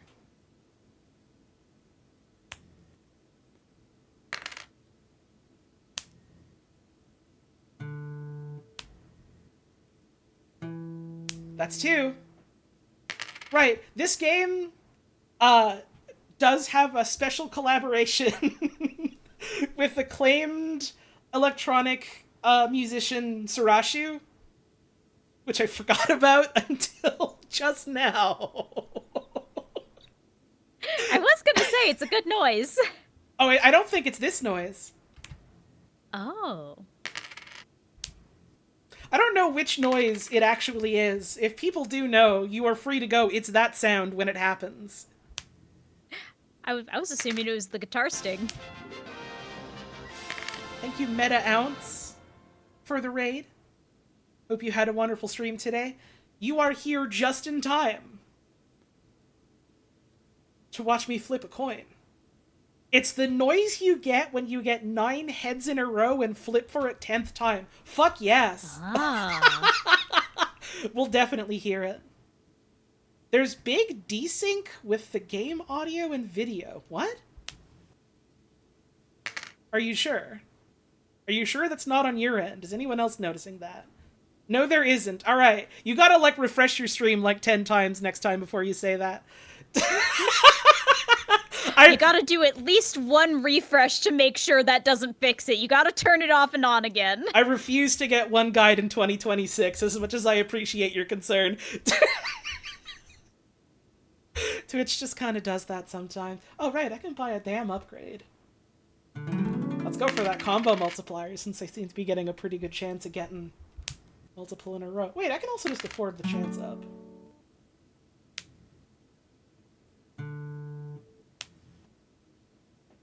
To win the game, get 10 heads in a row. Well, that's 3. Oh well. Pretty close that time. So it is sometimes. It's so fucking funny people are calling them the Ika Penis composer instead of one of the Steven Universe composers. Yeah, like, the breadth of their work is pretty broad, yeah. It's always funny to see, like, the one thing people focus on when they're like, oh, I know that person, they did such and such.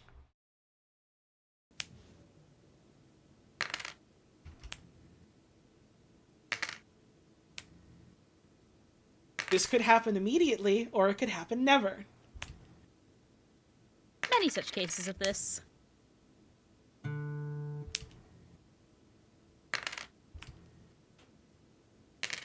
Has anyone speedran this game? Yup. Oh, buddy, have they? Someday someone is gonna get the God RNG and just get 10 in a row with no upgrades. It's gonna happen. Not yet. But it's gonna happen.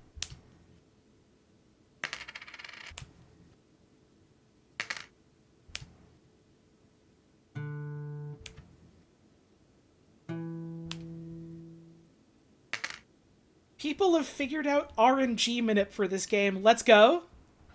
Whoa. That's fucking awesome. Of all the games to figure it out for, I'm kind of glad it's this one. I suppose that a game that is so... it's so reliant on RNG is kind of like catnip for a certain type of speedrunner. This is the entire game.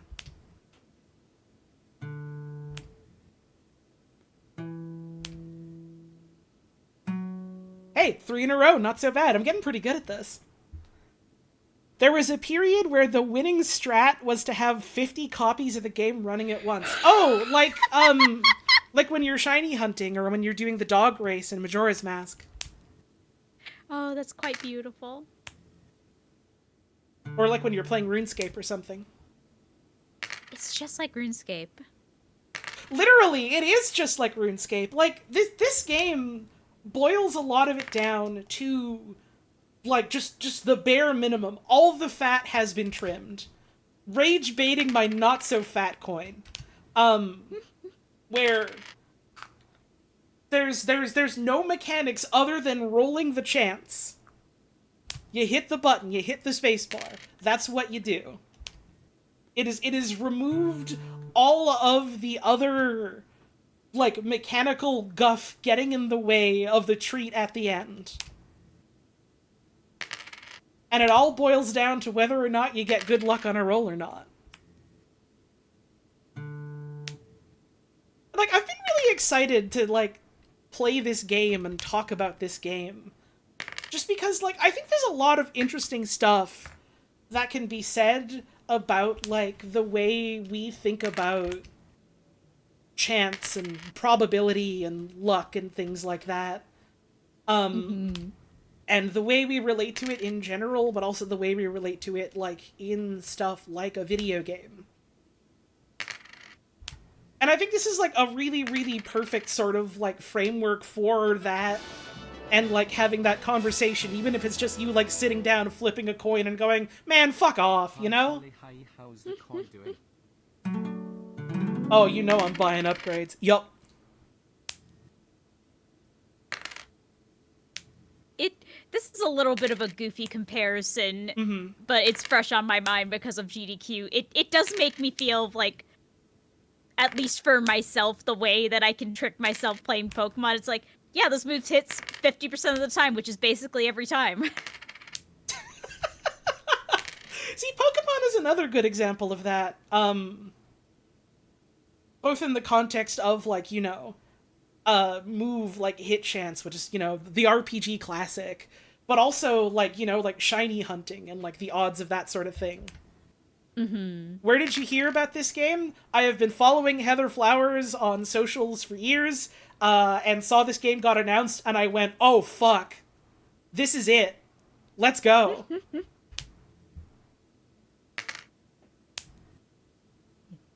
Shiny hunting's a good, like, comparison point, too, because I know, like, even just over, like, our lifetimes, well, I say our lifetimes, we're about as old as Pokemon, but, like, the way that more modern Pokemon games give you more tools to increase your chances of finding the shiny, that definitely did not exist in older games.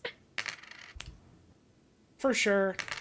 It's been interesting to sort of see how that's sort of like changed over time, and like shiny hunting as a thing that like people do and engage with has like become over time less and less of this like niche time consuming thing that people do, and like a thing that's like much more accessible, much more likely to happen, to the point of like people setting it as like a goal rather than like a thing they stumble into or like a really really long and hopeless hunt, you know? Exactly. It's become like a new sort of post game, which is interesting. I don't know why I worded it like that. It's I don't even know if like one is necessarily like better or worse than the other. It's just different now. Exactly. Which is something interesting about Pokemon in general, as someone that's kind of been like following it on the outside for years after like kind of going. I've had my fill after like Black and White. Is like the way a lot of like what those games are and like how they work and what they sort of like what they prioritize and what they center from like both a mechanical and an aesthetic standpoint, and like how that's shifted over the years and become like something not like super far removed, but still like distant enough from like a lot of the originals and what like the like spirit and the inspiration of those was, in like kind of like an interesting Ship of Theseus way. Yeah, definitely. And very similarly, like, not necessarily a this one is good and this one is bad, and just like, this is different, and it's interesting to look at that and kind of think about what has made it different, like what like market pressures, what like internal pressures, just like general like sensibility shifting. I flipped 100 coins, by the way. You flipped 100 of. We're not here to talk about the Ship of Theseus, though. We're here to talk about, like, chance. We're here to talk numbers. We're here to talk probability. Yeah. And, like, there was this whole thing that I, like, had in my head months ago that I'll try and see if I remember the gist of, to talk about. Because it has been some months, and I have been, you know, doing other things, as it were, and not playing this game. But it'll come back to me, I'm sure. Where it's just sort of like, it's... Wait, this is huge? Oh well. It's interesting the way that people will, like, look at chance and luck, especially in the context of, like, games, and how it's a thing they almost sort of, like... It becomes personified. It becomes, like, mythologized. It's alive. And, like, oh, hang on, huge. Oh, well. It's... Small. It's, like, this, like, living, breathing thing, that people will ascribe, like, emotion to. You know, it's RNG and RNGesus. It's the desire sensor, which is definitely real. I've played a Monster Hunter. These like the ways that people try to like look at something as like far removed from like an alive thing as just like, you know, random chance or like statistical averages, and going like, I don't know how to put this, like going at it and like giving it like a human face, like anthropomorphizing it, reflecting onto it. And the way that like people do that to sort of like, not even necessarily to justify things, but sometimes to justify things. But like I guess more to like make sense of things, you know? We as a species are big on doing that. We like patterns. We like to find patterns. We like to know there's a reason why things are happening, and if not, then we try and like ascribe the closest thing to a reason. It's fun to like think about this specifically like right in the wake of like GDQ, and two, like while actively doing video game streaming, because I think those are two spaces where you see that, especially like talking about like the streamer curse, the commentators curse, like marathon luck, like Yep. these Hold. descriptions of like things that actively affect what is ultimately a coin flip. There are multiple endings to this game. When you reach 9 heads in a row, presuming you don't hit tails on your 10th flip, the game will select an ending randomly. Oh. Another coin toss. Now herein lies the real rub. You get right to the end and there's like a fucking multi-way coin flip to see what ending you get. That was something that I did have spoiled to me, which isn't a big deal considering you get a couple flips in and the game just tells you, hey, that's how it works. Or you look at the achievements and you realize, wait, that's how it works. But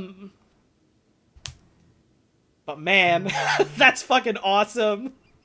You think you finally got it. You think, at multiple points you think, I get what this game is. I know exactly what this is. And then it goes, no you don't.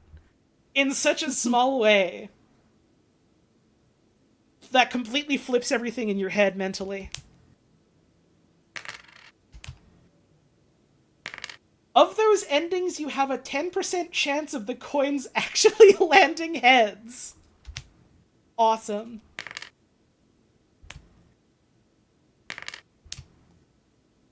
It's hang on, someone brought something up in chat. Let me scroll up and see if I can find it. Anthropomorphizing concepts gives them meaning. It's easier to blame someone rather than just saying, oh well, that's how the cards fell.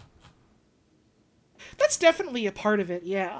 Where, like, it's easier to make our peace with, not getting the 1 in 10 drop after fighting a boss by going like, oh, the boss doesn't like me.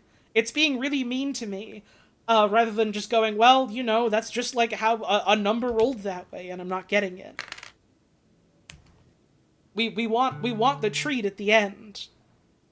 There must be like some reason that I can understand as to why it's happening or not. Hold.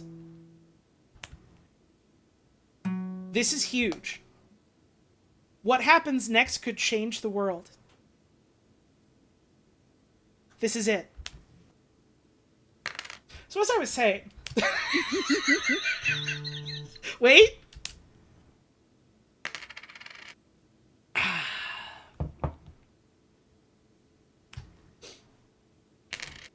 And so I really like this game, like, as a concept. Just as sort of, like... I don't know if it's necessarily what I'm trying to say this game as a meditation on that. But it feels like an invitation for the player to meditate on that. For sure. And, like, I think... Hang on. Hold. I think the hold. I think the feller in the background, specifically being someone, like, wearing an animal mask, like, really adds to that. Like, I want to pull up the store page for this game and read the description there. Because I really like it. The year is 50,002. All of humanity has crumbled to dust. The only remains are faceless creatures who wear masks of long extinct animals, repeating the system of humans who have disappeared millennia ago. There is no war, but suffering abounds in the vast stretches of post-human eternity. Today it is your turn to suffer. Like, putting aside the fact that it's awesome and it goes hard, I think it really is so fitting that the game that is this sort of, like, at least when I'm looking at it, this conversation about, like, what we see in, like, chance, how we perceive it, how we try and, like, understand it and justify it and put a face to it. How it feels like such the perfect bow on top. That we have this person in this game that is inherently faceless. And is, like, reflecting on, like, things long past as, like, a way of, like, expressing itself. You know? Mm-hmm. Hang on. I can upgrade how much my coin is worth. The coin is now worth 5 cents. This changes everything. This changes everything. This changes nothing. Hold? I'm really late, I think. There's coins in this, right?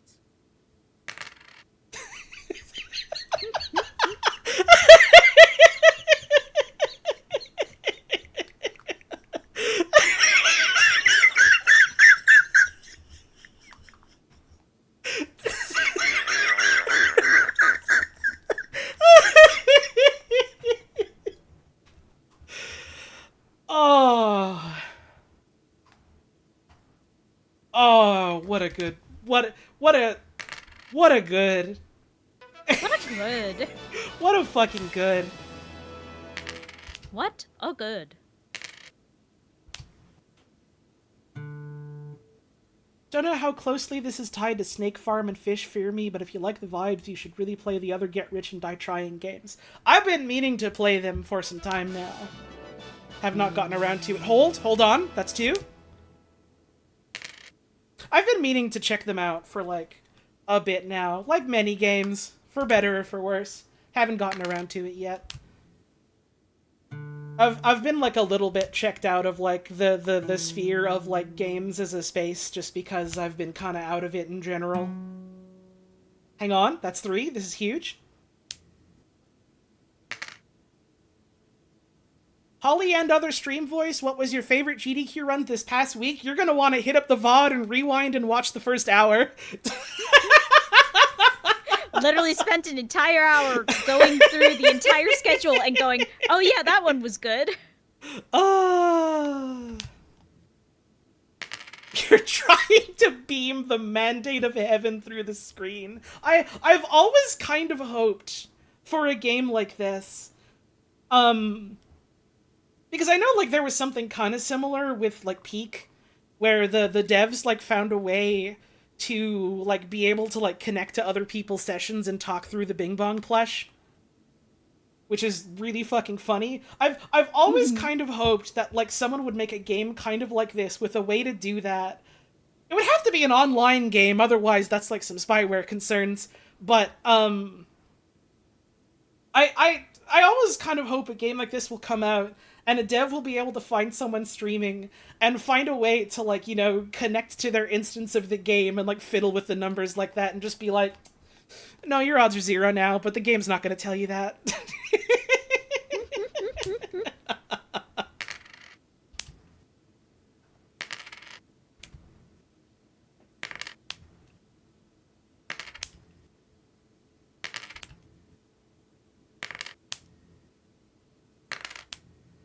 Any day now.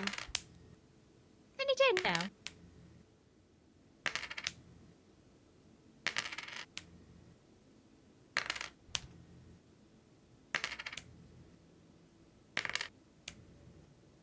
Well, no, the thing is you don't do it to someone that's, like, a speedrunner, because that's just, like, abjectly cruel and or skewing the results unfairly. You do it to a schmuck like me. Who's just kind of hanging out. Right. I've got... Oh, hang on. Like I was saying, I have no stakes in whether or not I win this or how long it takes. So, like, in that context, it's fucking funny.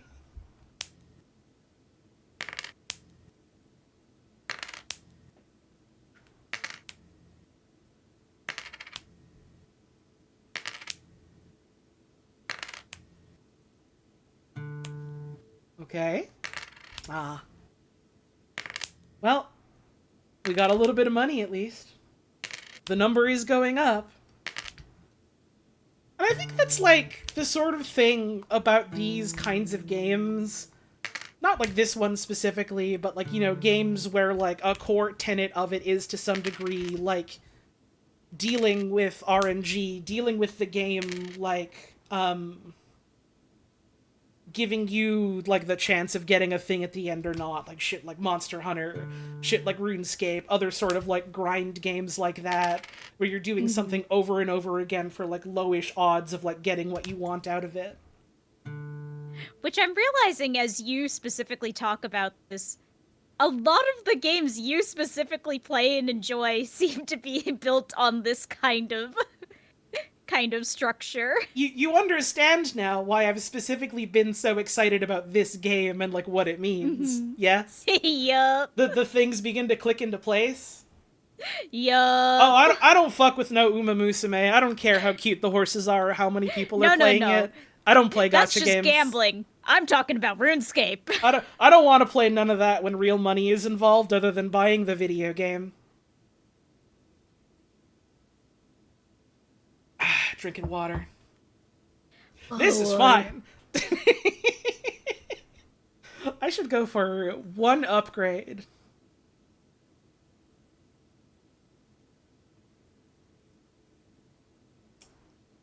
And this is kind of an interesting way to like think about it, because if you put it in the context of like a game like RuneScape or a game like Monster Hunter, it's like, okay, what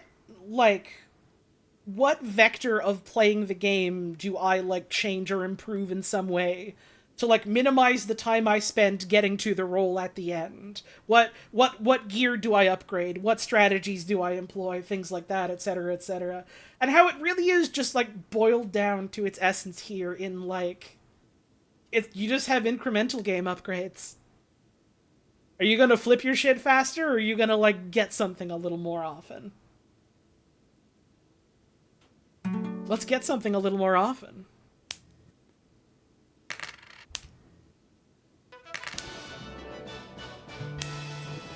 But like I think there's a lot you can say about like games like that and the appeal of them, where like, you know, it feels good to like invest time in something to like learn how to do it, to get better at it, to feel yourself getting better at it. In a way that, like, you know, that work in itself is rewarding, but then also at the end there's like the chance that you get something out of it to like be able to show people, yeah, I did this, I put in the work. And then there's always the chance that you could just get it right away and you could like go on to something else. And like there's the appeal to it, like, in that regard, that I understand. I'm trying to think of like what specifically I want to say about this, while also like looking at what people are saying in the chat room and also looking at my coin go up and down and realizing that I haven't done this in a while, and trying to multi-track like that is a skill I've got to learn to flex again. Have I ever been to a casino and spent money there? Fuck no! I spent a bunch of money on TF2 crates as a child and realized that like it was a sick fucking industry. None of that. I'm good. Oh, damn, I got 3. Team Fort, I wouldn't say TF2 saved me. I'd say TF2 got me to spend $100 I probably shouldn't have as a child. And you made lasting friendships. Well, yes. But the crates weren't a part of that.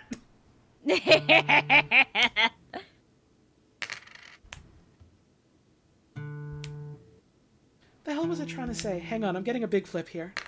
Oh, holy shit, I'm getting a flip off.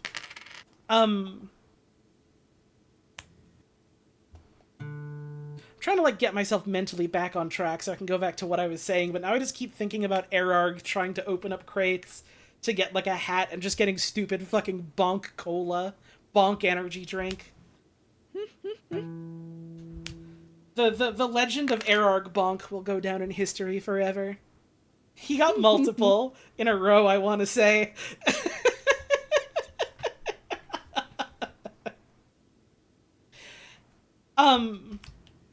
Just a regular bonk, not a special version? Yeah, there were no special versions of, like, any of the normal weapons back then. It was just the weapon. It had yellow text on it. I don't even know if like that was the era where like the items had yellow text on them. We didn't have stranges, we didn't have uniques, we didn't have kill trackers, none of that. This was the real early days of crates. He just got stock bonks a bunch of times. And that was kind of the moment of, oh god, guys, I think this gambling stuff is bad. But like, that's part of why it ends up like hooking people, right? Is because it's exciting. It's exciting that like something can happen and it's all left up to chance and you can really win it big at the end. As evidenced by like games like this being appealing, by like there being this lasting appeal to stuff like Monster Hunter and other grind games. And like, I'm leaving out kind of on purpose like the talk of things that are kind of similar to like gambling with money, like gacha games, because if we did that, this would be like too broad of a conversation where I don't feel like I'd really be able to make any sort of like succinct enough point, other than we don't like gacha games. We hate that shit here. It's vile. We're all in agreement. We all know that. But like, the reason why it hooks people is because it's like exciting. People like rolling the odds, and they're like trying to like understand like why that happens the way it does. People love the Skinner box. The Skinner box has been popular for some time now. And like this really is that kind of boiled down to its essentials. And it's great. It's awesome. I just got 3 in a row. Ah, nuts. Every time. See, I'm doing it now too. I'm not above it. Every time I get to 3, I'm like, this is it. We're gonna do it. And then it's like, it's not it though.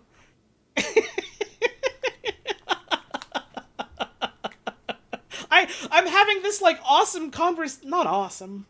It's awesome because I'm awesome. I'm having this conversation awesome. where I'm like trying to get to the root of like this sort of stuff and how we see it and how we frame it and understanding like the way that we do it, and I'm still fucking doing it. It's great.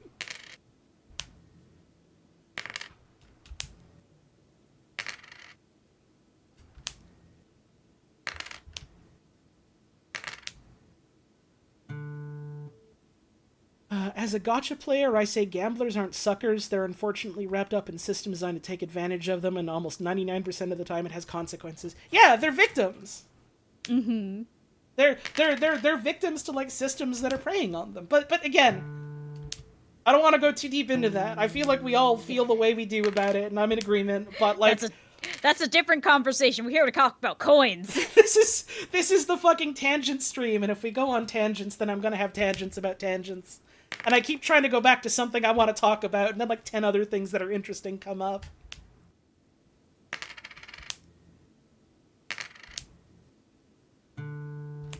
Wait. This could be big. Anyways, it's exciting.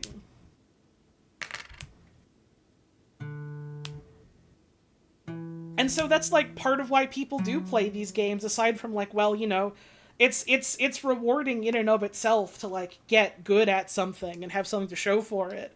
It's also exciting to like be able to get like something big out of it like this, even if it's in a context where like there's nothing, you know, quote unquote truly meaningful about it other than like what we put into it. Like, this is a game about a coin going up and down. All I get out of this, aside from this stream that I'm doing, is like my experience and some Steam achievements.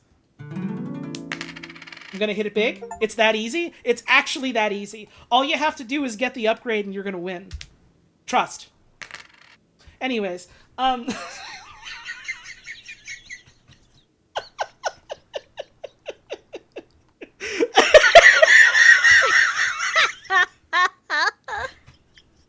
every fucking time, man.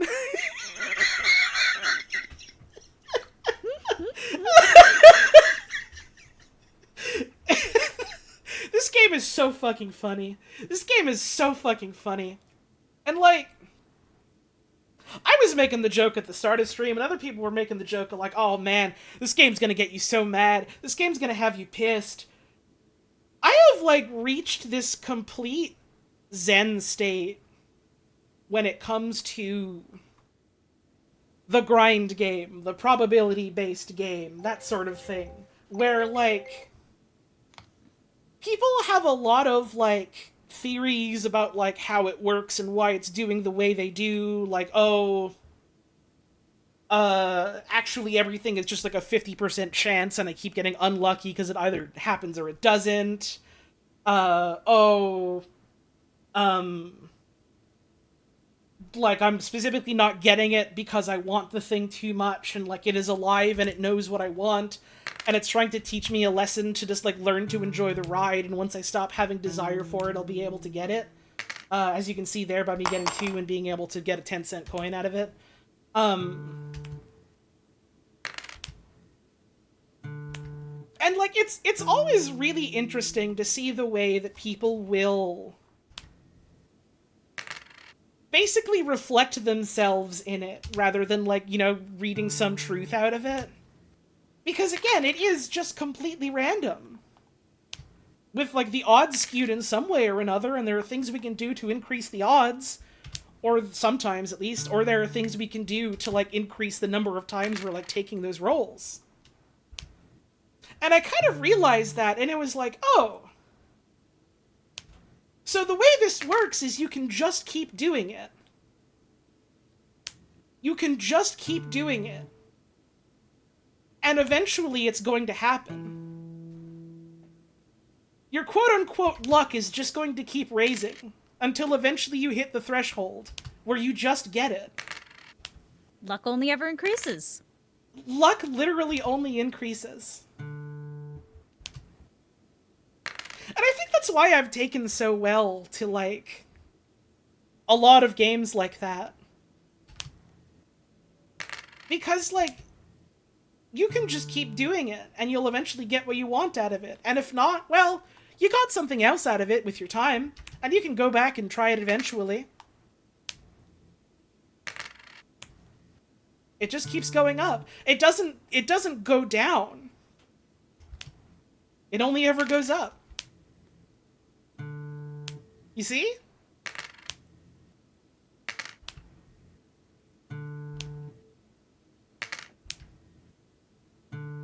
The number goes up on the top right of my screen, and I use that to hit buttons that make the numbers go up more. Hello, Miss Holly. I hope you Holy shit, I'm getting a flip off. enjoy flipping your shit hither and Holy fuck, I'm getting a flip off. Could this be it? Jill, I think you did it. Jill, I think you did it. Holy fuck. 25 cents. It all comes down to this. And, like, no matter what you do, you still have... you still have, like, all of the progress that, like, led up to that point. And that's valuable. And that helps you get back there.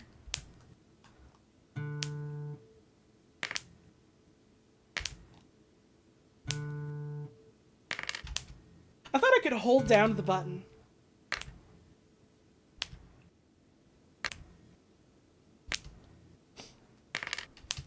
It either happens or it doesn't. And, like, the odds are stacked one way or another. But statistically, it happens eventually. You kind of just have to keep trying. And, like, you can take breaks. There can be periods in between where, like, nothing is happening, and that's fine. That's normal, that's healthy. You gotta sleep, you gotta get rest. You gotta go outside and watch birds.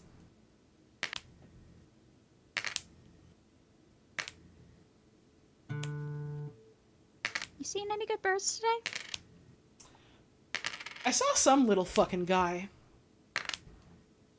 I wasn't sure what kind of bird it was, but it was small as fuck and it was awesome. And it was just, like, yeah. hopping around while, like, a flock of pigeons was, like, eating seeds off the floor. flips you.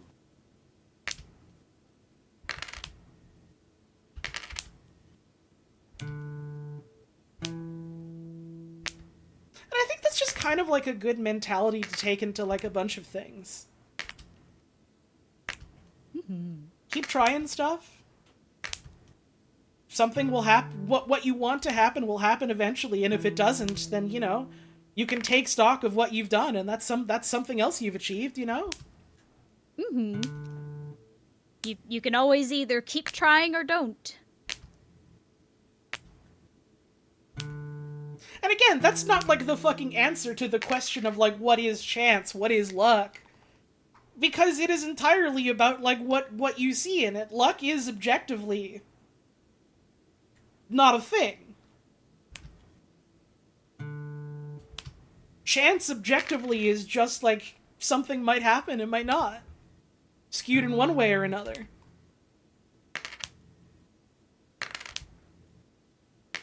But it's fun to read into that.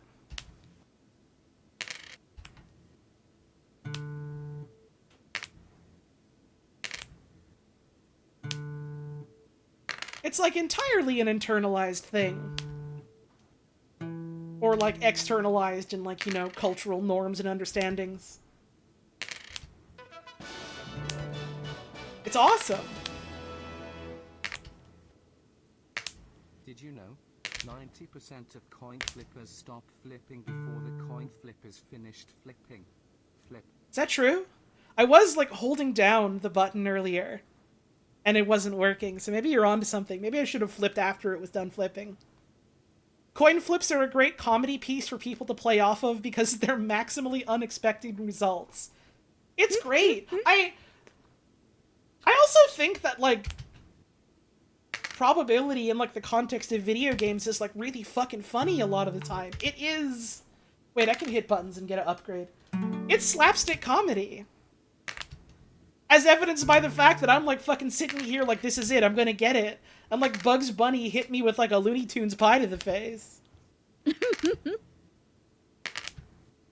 Sometimes even comedy is just a coin toss.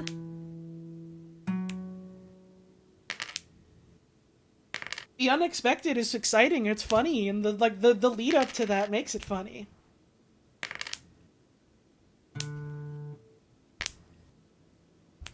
Why is the stream tagged as Louis? You should go watch every stream I've ever done, and maybe you'll understand. Louis. The talk about luck only ever going up is making you want to farm Uriel. Here's the fucking thing about Uriel specifically in Warframe. You can do your, you can do your Descendia run for the week, and then you just load into, like, the final floor. Just do the final floor fucking over and over and over again. You can just do the last fight with Rove. It's pretty quick, and you get the drop at the end. It's really, really fucking fast to get Uriel. That counts? Yep. It sure does. You don't get, like, more of the weekly rewards. You only get those once a week. But you just, you go beat up Blue Man, and you get his drop. And then you're like, well, now I have like 70 fucking bayonet parts that I don't need. And you sell those instead of your Harrow parts, because you need the Harrow parts to get a title.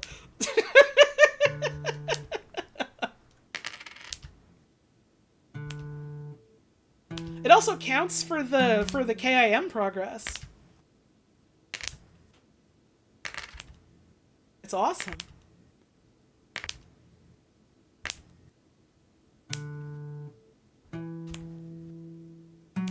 Big? Big? Huge? Hang on, alright. Let's go for the multiplier so we could possibly pay off huge here. Yup, it was worth it. Immediate upgrade into the faster flip. Easy. Eyebrows are at my hairline right now. It's actually that simple. Alright. Do you want to know the best part? Do you want to know the funniest fucking part? Do you want to know what makes this so fucking funny to me right now? What's that, honey? I gotta go on break. So, get up, have a stretch, refill your drink, go to the bathroom. If there's birds outside, go look at some birds for a bit. I'll be back in Gotta. 3 minutes to hit tails. See you real soon.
Yep.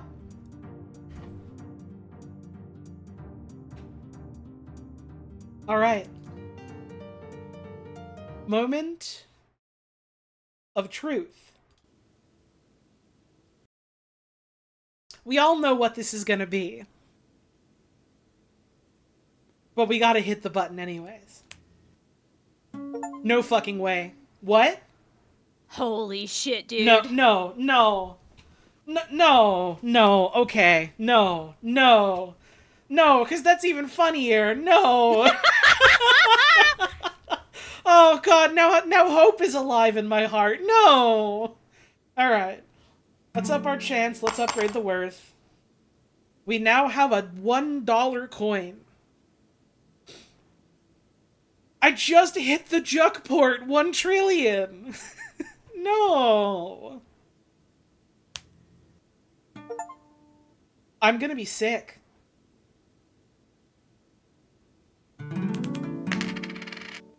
I'm gonna be ill. It's actually that easy. Gonna throw up. All you need to do is take a break.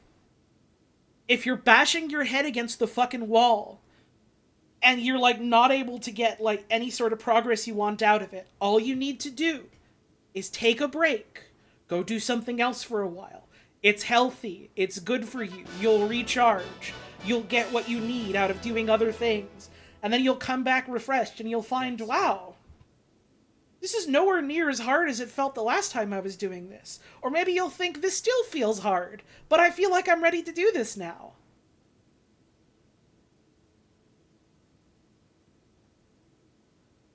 You just have to do it. Thank you to Sarashu for that one.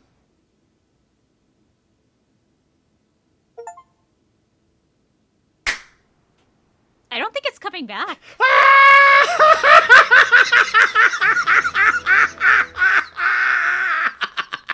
$1 million. That one No went straight way. up to God. I'm gonna pass out. I'm gonna faint. I feel lightheaded. Polly always wins.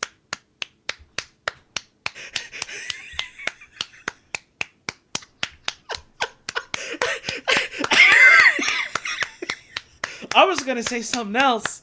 I don't remember anymore. What'd that say? There's like a 20% chance of this ending? Hold up. Let me check my achievement that I just got. Ending. Flip the coin too high. 20% chance. Let's go. It is that easy. It's that easy. You just have to do it.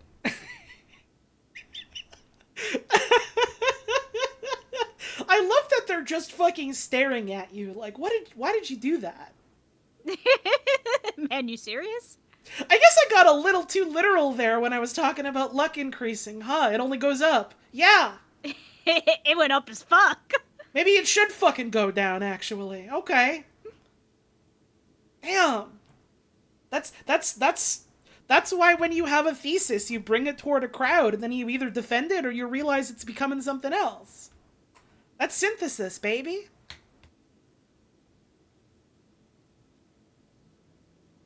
Well, that's the whole game.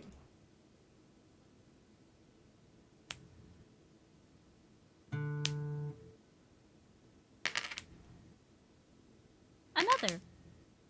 Welcome to Unfair Flips, a game about probability.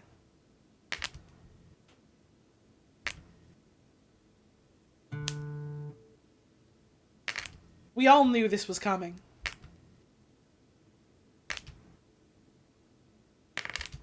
Of course this is what she was going to do.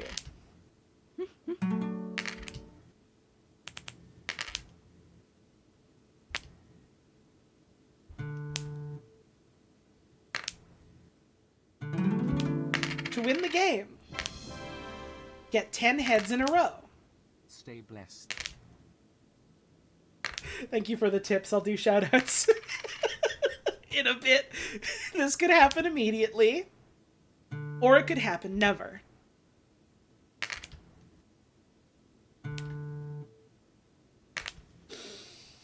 It feels good to be back home, doesn't it? After a long way away.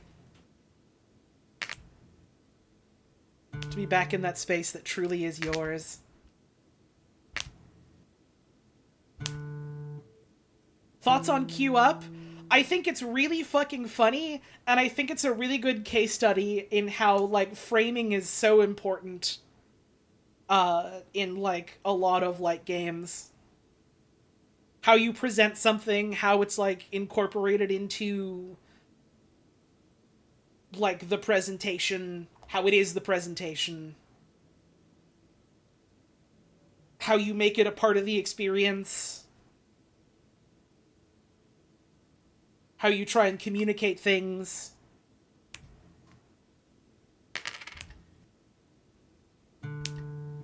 This is the entire game.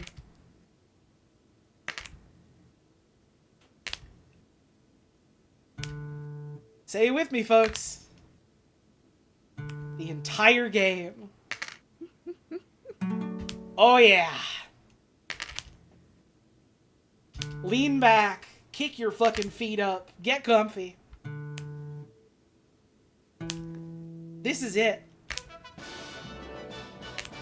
This is the good shit. Don't flip too hard. Oh, don't worry. Surely by now I've learned my lesson, right? No, it's fine. Luck only ever increases. We have proof. Surely this time I won't go for the big flip, right? Got back from the first stretch break. Did I just start? Yep. Oh, yeah. we just started the stream. Yep, we're finally playing the game. Don't worry about it. 2.5 hours into the stream, we just started the stream. Let's go. I mean, you say that as if that's beyond, like, the realm of possibility for us.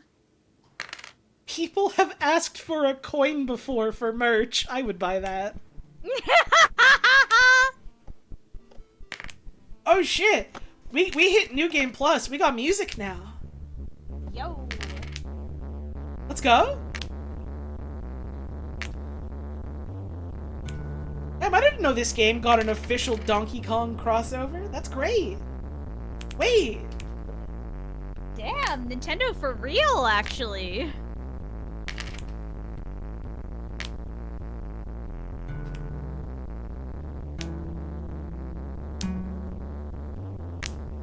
That's 3. That's alright. Not too bad.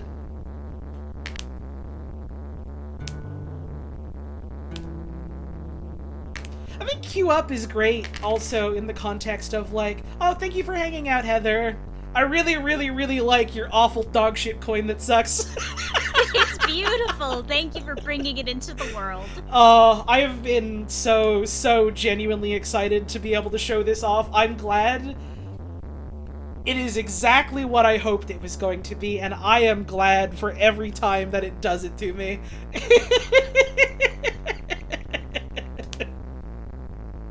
Hashtag I love my stupid coin. Let's get that multiplier up.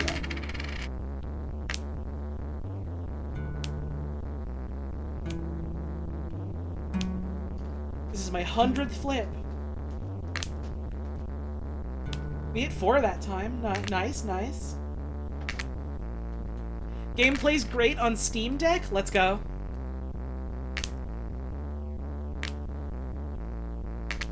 I saw someone asking earlier, and now I feel brave enough to talk about this now that the developer has departed for the night because I'm shy. I saw someone earlier ask how I had like heard of Heather Flowers. And you'll have to forgive me if I don't have all the details, because this was many years ago, before I was like a person known for doing and making things on the internet. But someone I followed on Tumblr years and years ago was talking up a game called Extreme Meat Punks. And I was like, what the fuck is that? That sounds cool. What the fuck is that? And I went and I looked that up, and I looked up who made that. And then I followed them. Thank you, Balp, for the raid.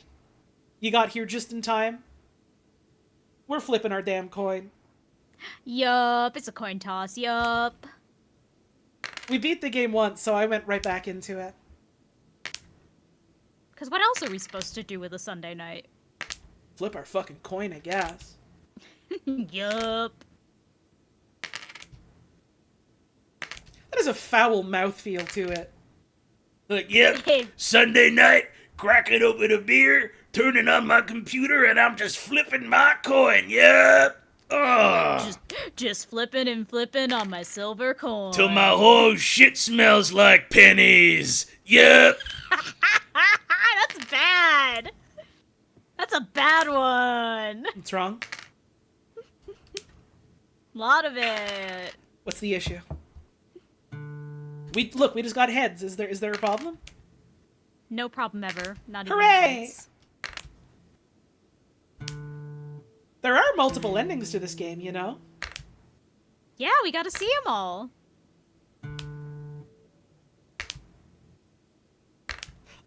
that there's only a 10% chance of getting the normal heads ending. That's really good. Mm-hmm.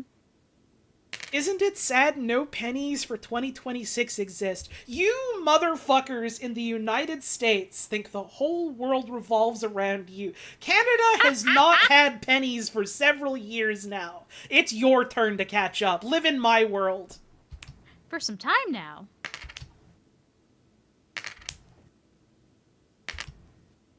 Pennies have not been used in this country for some time now. That's why I'm confused.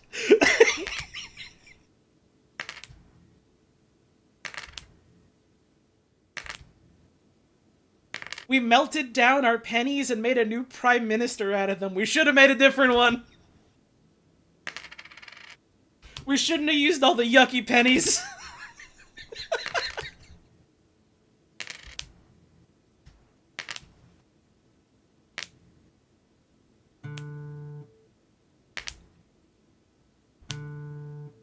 What will you use for museum pressed coins? Your son's first baby teeth. Easy.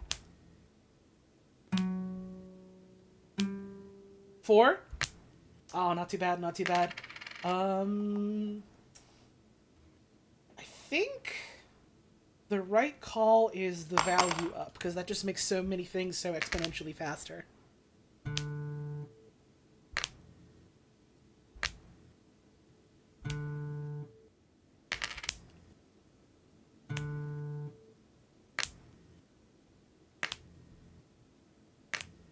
They probably don't let you use, like, the zookeepers for those coin machines, so you're gonna have to find something else. Maybe a sandwich.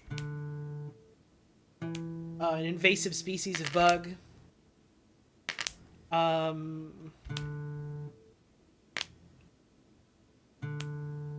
Craig. You could put Craig in the machine. Like, what else are we using Craig for? Sorry if you're listening to my stream and your name is Craig. I don't know why I'm coming for you. I don't know you. I just think Craig is one of the funniest names. You've been on a Craig kick lately. I've been on a Craig kick coming on like a year or two now. I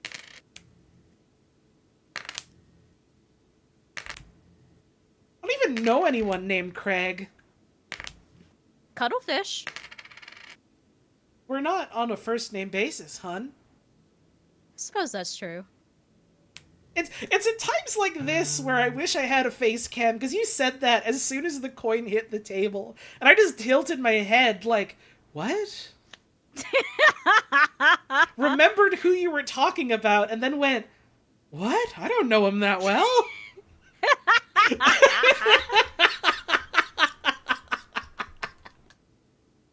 The snake from that one awful Nickelodeon show. There was a snake in SpongeBob?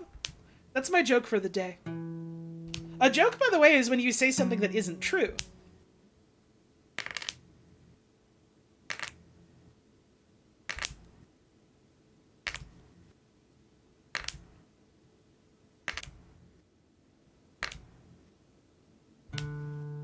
Wait, I can do a upgrade, goddamn. Yup. Let's get him faster. Let's get more of them.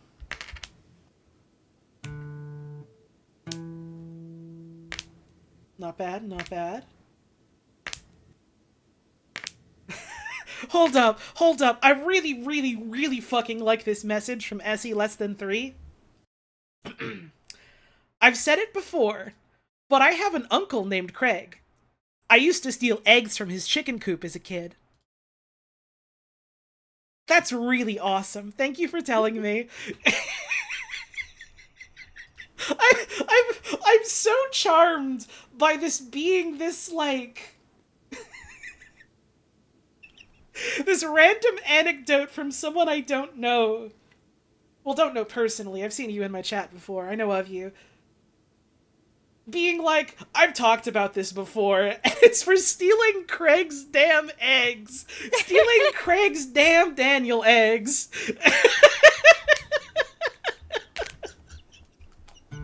I will steal 1,000 damn Daniel Craigs.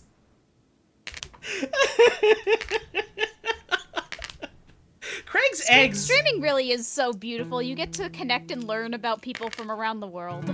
It is! I'm still fucking thinking about message from the start of the stream where someone went, would you be offended if I were to describe you as my fat streamer? What a good thing to say.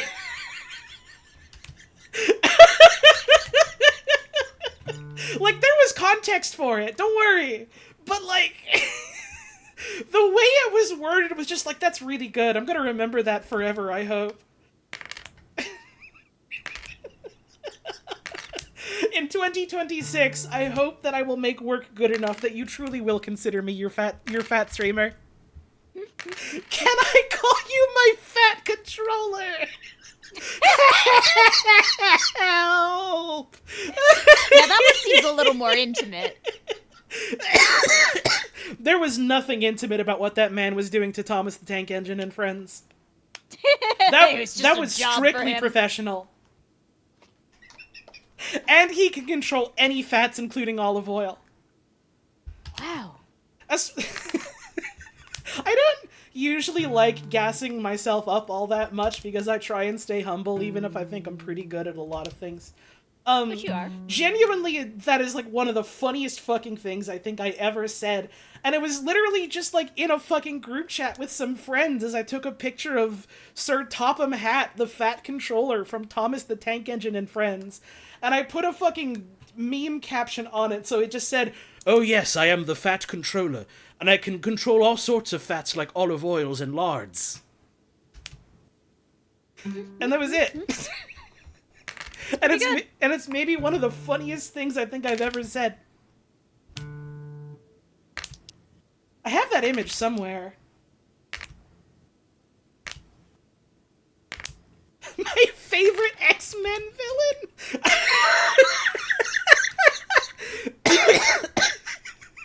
Magneto if he was different. Magneto if he was British and different. Was Magneto British? Or is that Professor X?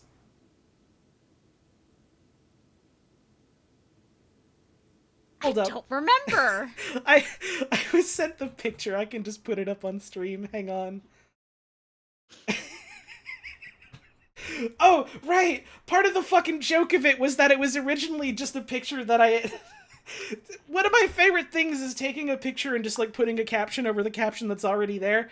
So, like, you can kind of see in this one there was other text that was already there.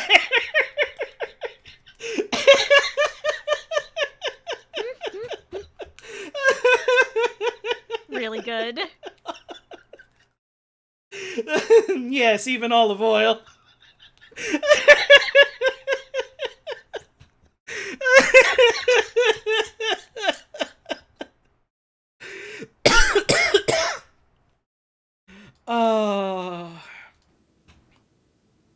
Why did he do all that stuff with the trains if he had this, like, world-altering power that he could have been using more often?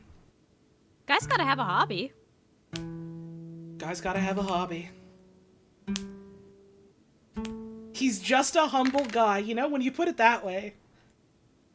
The trains could transport fat for him!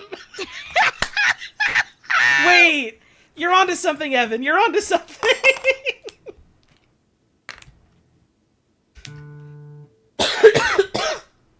Holy fuck. I haven't laughed that hard in a while, thank you. I needed that.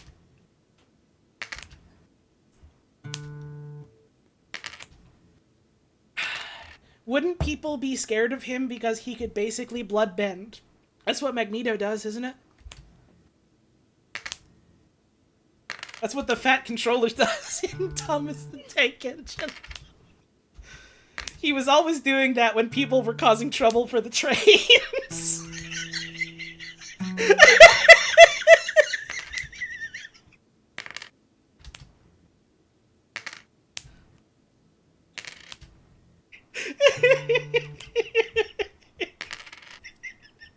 Oh, Sir Topham Hatt, it's just terrible. A rather rude, curmudgeonly sir has come and caused a ruckus in the station today. Don't worry, Thomas, I'll handle it. As it just so happens, he ate a full English this morning, and I know just what to do about that.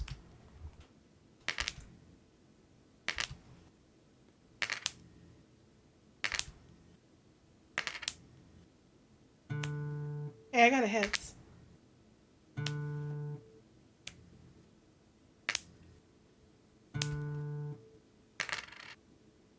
You think Holly streaming is giving you a skewed idea of what Thomas the Tank Engine is about?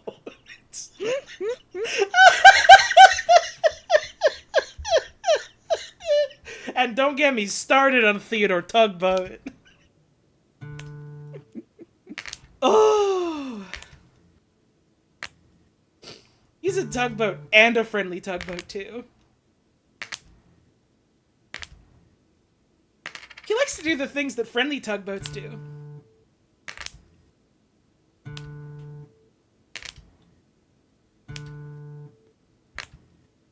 They're calling me the most correct when it comes to talking about any media on account of the truth that lays deep in my heart.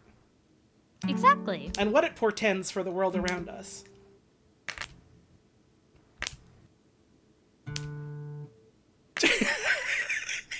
JJ, hold up. No, we gotta pin this message. JJ the jet plane didn't have anyone who could control anything. I think that one's also gotta get a screenshot. Hold up. Yep.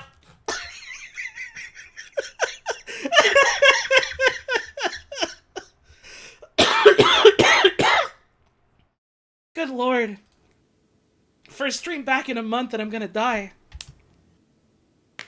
It's working.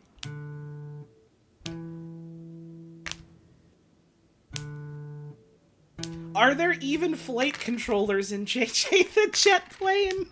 There probably should be now that I'm thinking about it. I don't know! What the fuck is wrong with them? I don't fucking know anything about JJ the jet plane. Why would I? I don't know. I don't know your entire life start to finish.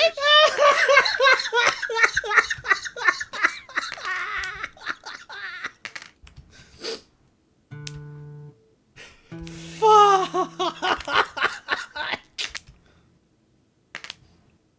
Wasn't it Canadian? Why would that be a factor?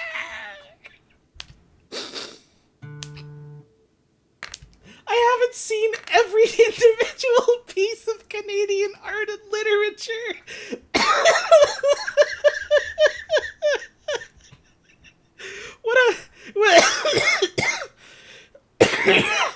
Why haven't I done that, actually?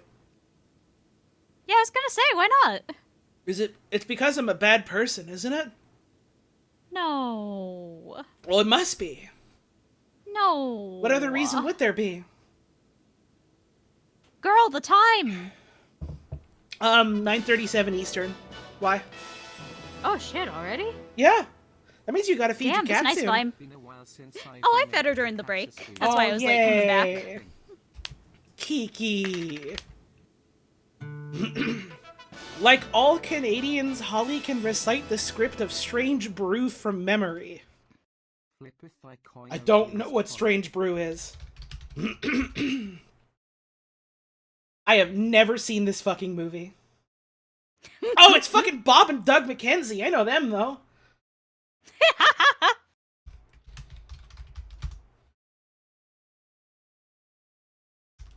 You know what I used to be able to recite off the top of the dome is the fucking Blackfly song.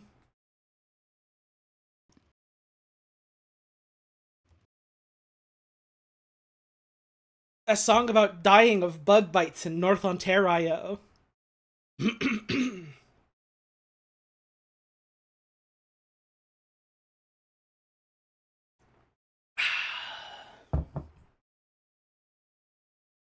Are those the hosers? They call other people hosers.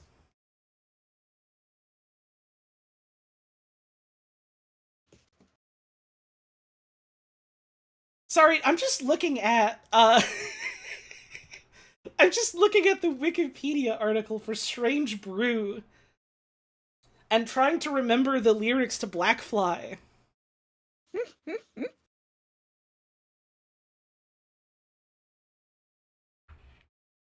something, something, something, something, something, the little Abitibi with the survey crew and the black fly, a little black fly, always a black fly, everywhere you go, I'll die with a black fly picking my bones, in North Ontario, in North Ontario. And then they hit the instrumentals. You unlocked the origin of a childhood nightmare you had about Theodore Tugboat. Oh, I also had childhood nightmares about Theodore Tugboat. Don't you worry. I had a dream that there was this one painting of a tugboat in my house that somehow absorbed the soul of my grandma. And so she was the face on the front of the tugboat and she was in pain because she was a tugboat. Because it's not good for humans to be a tugboat. And it hurt a lot. So it was really scary. Get that malt up. Get that malt up. Yup. Oh, damn. That dream fucked me up as a kid. I remember it so vividly, too. Like, every time I walk into what used to be my sister's bedroom, there's a brief moment in my head where I'm like, remember the nightmare about Nana getting turned into a tugboat? And I'm like, yeah, I do. Why am I remembering that? And then I just kind of go, yep. In response to that. Yup.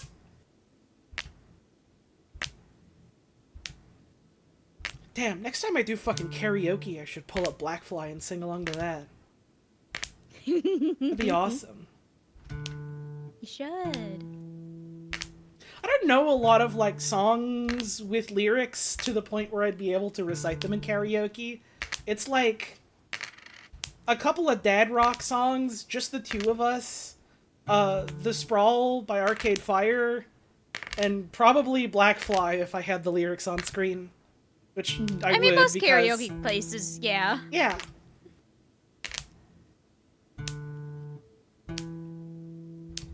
You came here because your partner said I have a cat named Kiki. No, my partner has a cat named Kiki. Kiki's your cat too. You know, I suppose so. We have shared custody. But she's Yeah, on... she loves her Mama Holly. You're the one she respects. She does respect me.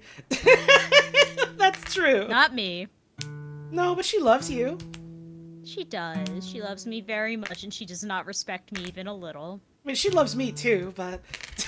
Yeah.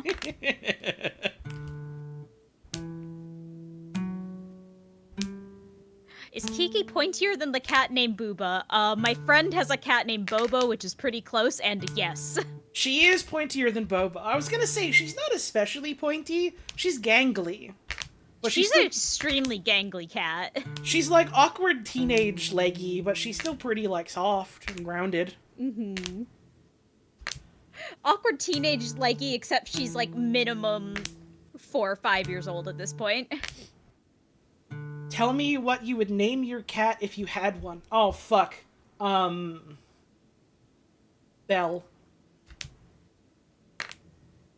Belle's a good name for a cat. I would name a damn cat Belle. I would lay a damn Daniel egg for a cat. More? More? Yes? Yes? Oh, well. I'm almost up to the next upgrade, so that's good.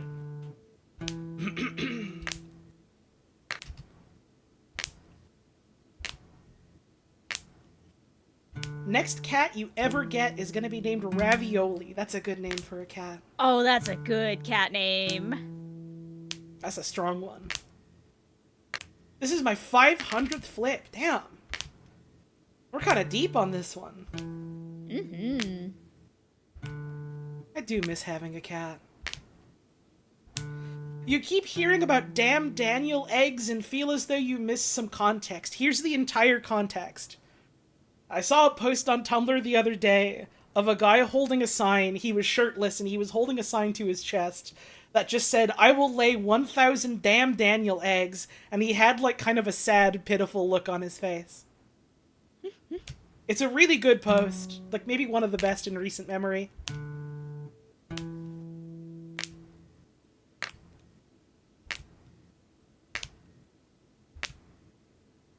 You You sent me a damn Daniel egg over Steam. What? What do you mean? I don't see anything that would be. I'm really scared now.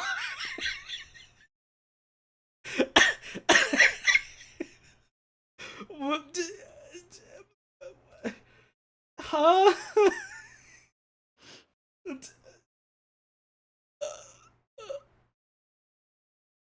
What would that mean? Oh, I see. It only just showed up now, even though it, like, said that I got it, like, 30 minutes ago. Oh, no, it's fucking Egg Squeeze. I heard that game is dope. Thank you. That's really generous of you. I was really scared that you were sending me some damn Daniel shit. What would that be? I'll try a fucking Egg Squeeze, sure. Oh, here we go. There's like a whole bit in this game based on stuff I was talking about that I didn't get to because I flipped good. Humans have a strange relationship to probability. Even when presented with completely truthful odds, as you can see in the top left of your screen, people still want to believe in some trick. Some way of cheating the odds, flat as they are. There is no way to beat these odds. There is only time. Exactly!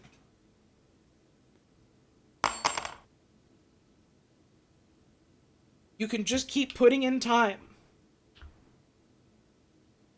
Statistically, you will get there, eventually. And if you don't, well, what else did you get on the way there?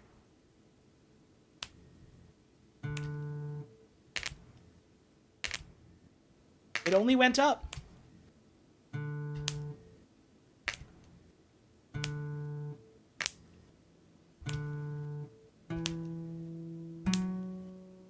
It's all about what you bring to it as much as what it brings to you.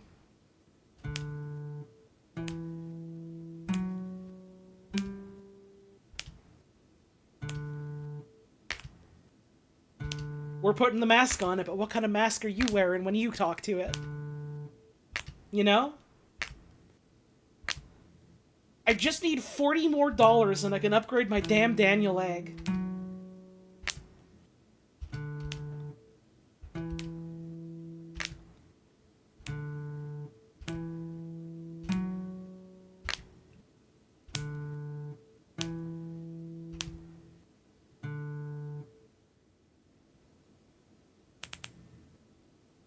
I hope I'm not wearing a furry mask like that guy in background. You have 30 seconds to explain what you mean.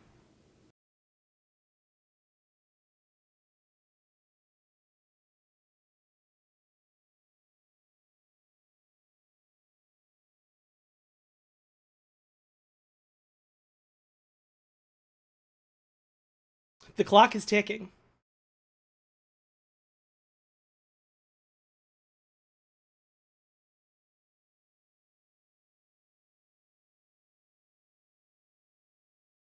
There's no guy there, I'm sorry. Weirdly enough, that's the wrong answer.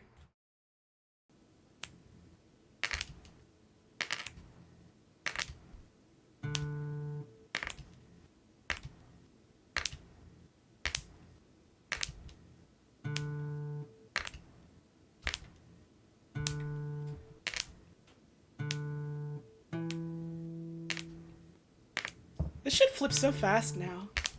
Look at it go. It's like a bouncy ball.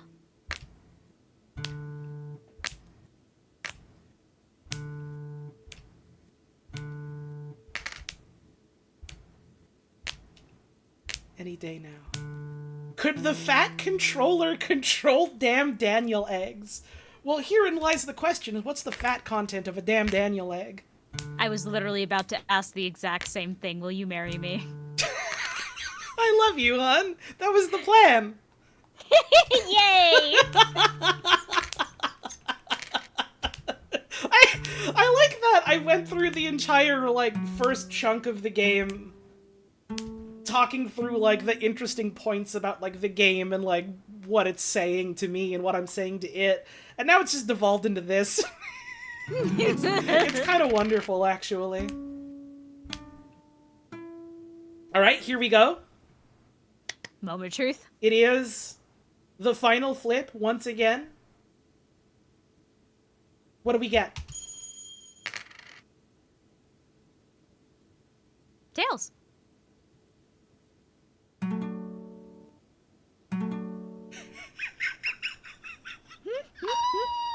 What an awesome way to learn that can happen.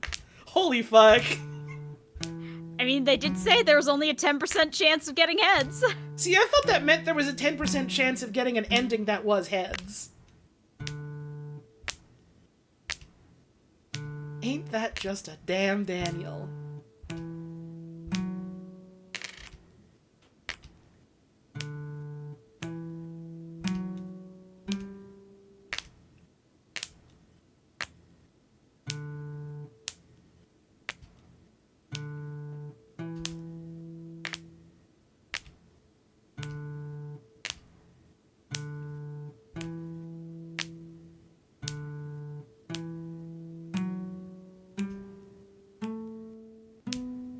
Oh? Aw. I appreciate that clip being named Live Proposal, but that is definitely not the first time Puzz has said, "Will you marry me?" We call each other wife for a reason. There was literally one night we were hanging out and more or less exactly said, "Yeah, I want to spend the rest of my life with you." I mean, there have been more than one nights like that, but you know what I mean. Rat specifically is allowed to be funny in the clips.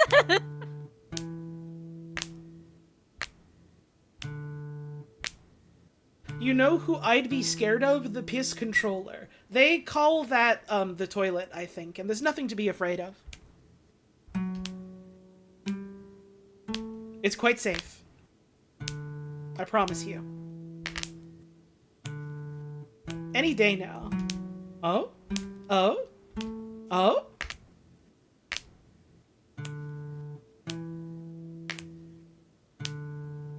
Here it comes. Here it comes. Here it comes.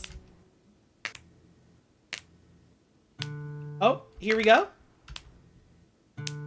Here we go.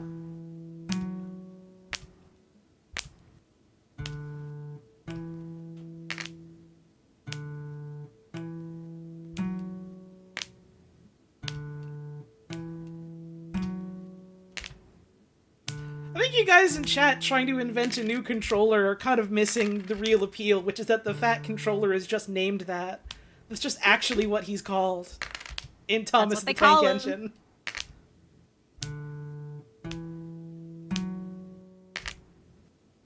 Like, that's just his actual title, aside from Sir Topham Hatt, which is his name.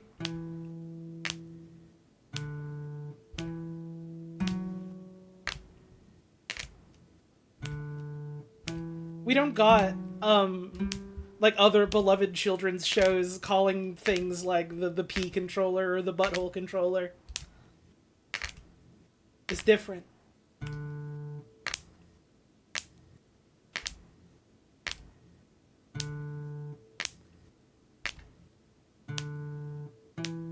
No, I haven't done a Smizer night yet, Simpleton. It is something I had meant to do and have not done yet, but it's okay. We can enjoy a little bit of the Snow Miser at any point in the year.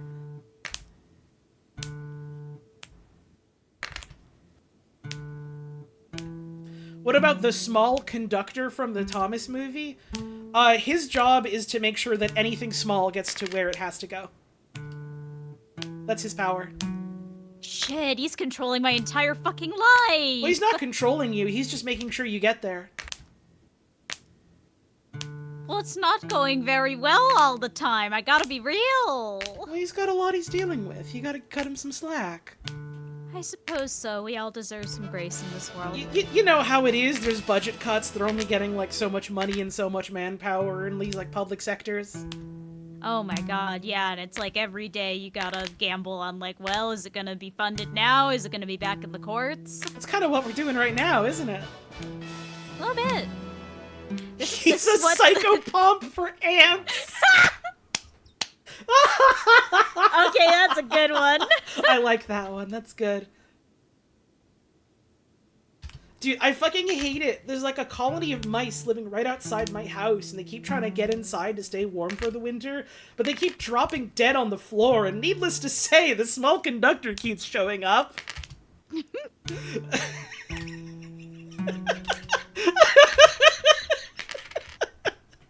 Is there a fat miser? Yeah, the heat miser. That is true.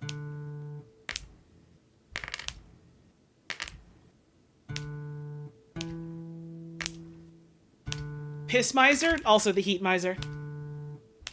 Just look at him. Shit miser? Also the heat miser. Just look at him. This should make a joyful miser? Snow miser. Correct. He's so happy to be himself. He's so happy to be alive. He's having a great fucking time at all times. Is there a woke miser? No, that movie was from like what, the 50s or 60s?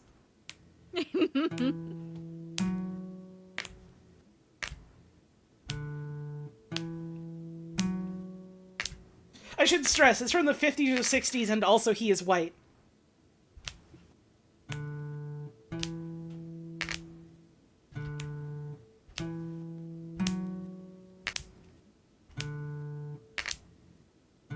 Is there a Mr. Green Christmas? We're not sure. Our top scientists are looking into the matter.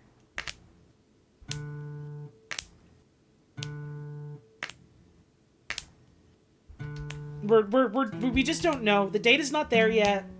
We're trying to figure it out. It would be kind of weird if there was, considering their colors are red and blue. It's a difficult question.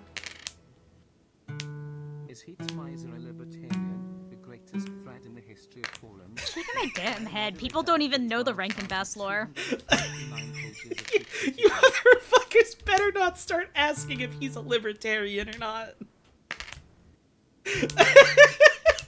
No.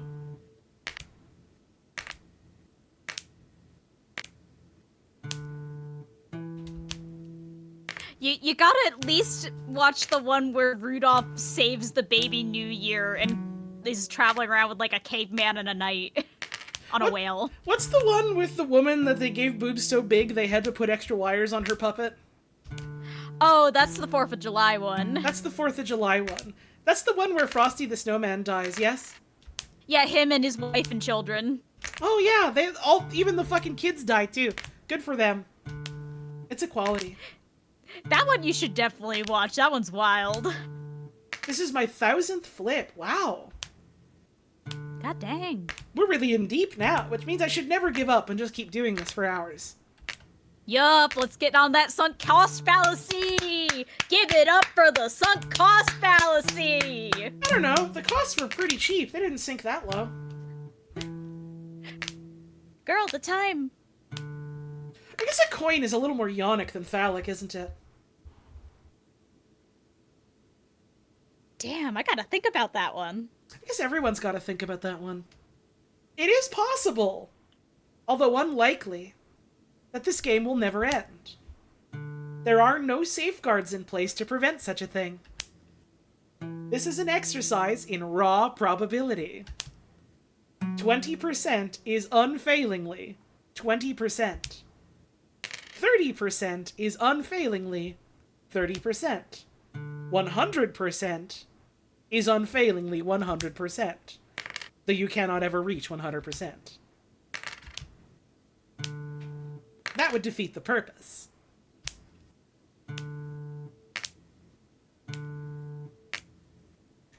There's always a chance, but a chance is a chance. How many heads do you need in a row? 10.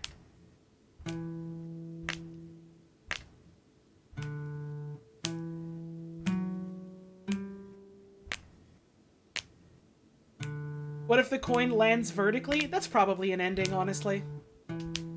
I would not be surprised.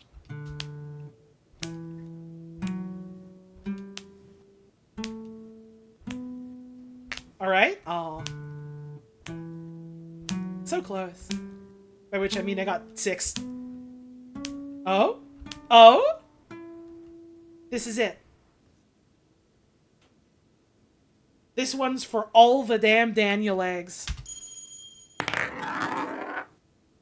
What did I tell you? Yup. What did I tell you? There's probably an ending where it lands on its side. What did I say?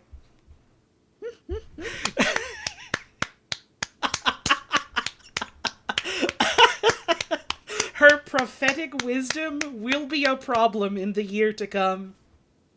Yup. This does not bode well for 2026. I probably did say that within a minute of it happening, like... That is kinda sick too.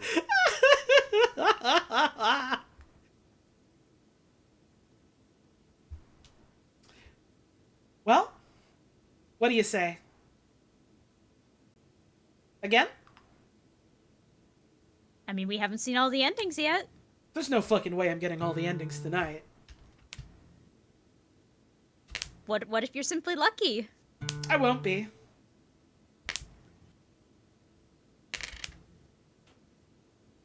Mostly because at this point I have no desire to be. I saw 2 endings, which is more than I thought I would.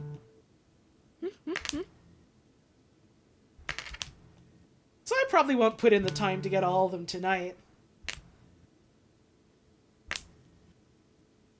I wasn't planning on streaming this again, but it might be kind of funny.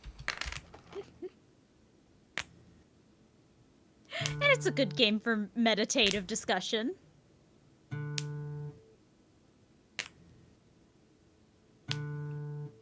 You got all 5 endings in 1.9 hours. Huge. Actually huge. Oh, dude, just, if you're asking what the game is, like, for everything I do, game command in chat. There you go. It's always been there. It will continue to be there. Just do that. There's a button for that. It is a deeply cheap video game. I always feel not good accepting, like, a free key from, like, a smaller developer just because, like, I don't know. I would rather them make money off of it and then I also stream it, and then that maybe brings in more sales, kind of thing. Like, I don't like getting my, like, free cake unless it's from, like, fucking Nintendo or Sega giving me the $100 video game for free. That's fine. I'll do that. Fuck it. They're already making like a godzillion dollars. This game costs a tickle and a sneeze, and it came out around my birthday, so I was like, you know what? I will accept the free game. Thank you. That's very nice of you. This game costs a cough and a sniffle.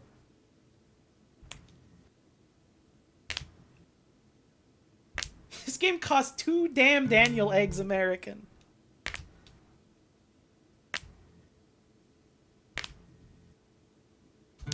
Is this game woke or nah? Oh, is it on woke or nah? No idea. But they would say it's woke because there's a guy who's dressed like a furry in the background. And also they're not explicitly gendered, so... let's go for... the chance. The Joker chance.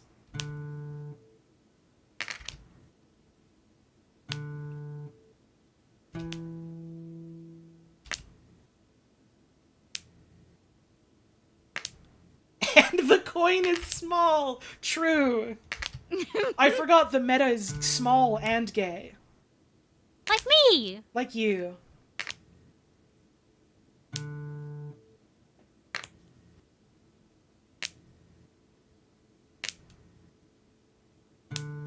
For people that don't know what that is, it's one of those, like, Scrandle type sites that someone set up, where the whole shtick is it's pulling from, like, some deeply stupid list that someone made, or I guess several people made, trying to compile, like, games that are quote-unquote woke as a point of being like, oh, well, these are the bad games and you shouldn't play them because it's doing a political in a video game, and that's no good.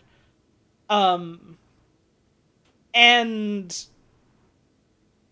it's really fucking funny to try and think about what the logic is behind their decisions.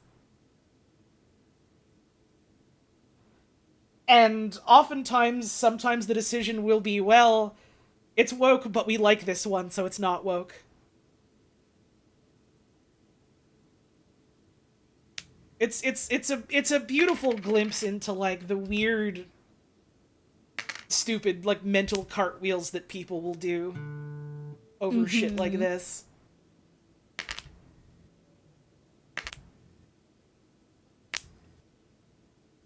And how when you look at the list of, like, oh, what are the approved games? It's like, well, it's a lot of stuff that, like, teenagers on 4chan liked when they, in, like, 2012, and, like, games for children. Or games about Jesus.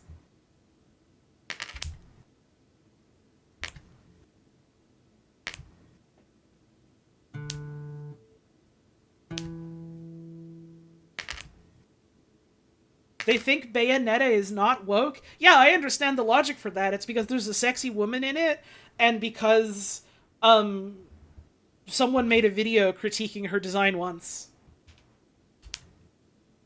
That's the entirety of it right there. Let's go for faster flips.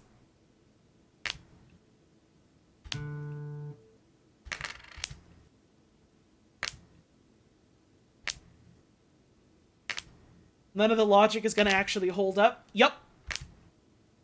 It is a well-known long-time phenomenon, long before we got, like, this idea of woke, which is a whole other conversation we could have that I'm not gonna get into because, my god, this is the Tangents on Tangent Street, but, like, yeah, it has been known for a long time that people will simply read the messages they want to be there into a piece of media because that's how being, like, a person works, for better and for worse. Admittedly, I also don't want to get too deep into the subject because it gets kind of fucking really depressing really fast. Yup. And I'm trying to have a good night tonight. But, like, you know, it came up. I'm not gonna poo-poo it, you know? But still, it's like, it's funny in a man-come-on way, you know?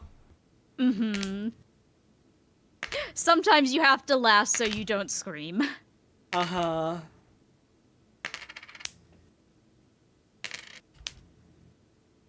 But we're not here for that. We're here to flip a coin. Oh, I'm flipping.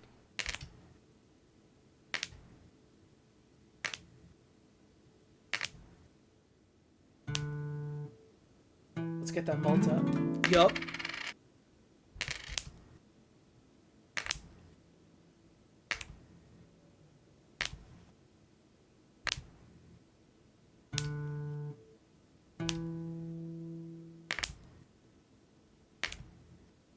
No, all of the achievements are for getting heads and getting endings. That's all of them are. I can pull up the list right now. We are missing 3 achievements. We have unlocked 11 of 14. The other achievements are... Oh, I was right! There is a 10% chance of getting an ending that is just a heads. That is one of the endings. There is say hello to an old friend and destroy the coin.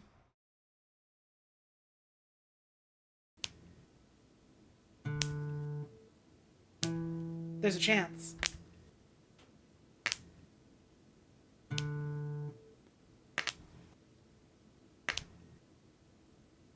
There's a chance. Can you get repeat endings? Yup. Like everything else in this game, it's all up to chance.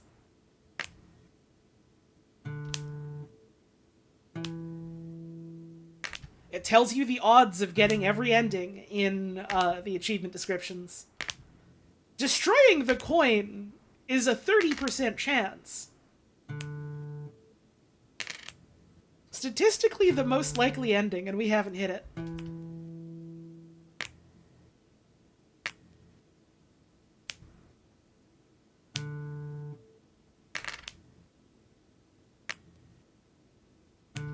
You missed another ending? This is so sad. Oh, don't you worry. You didn't miss any of this hot, sweet action. It's exactly where you left it off.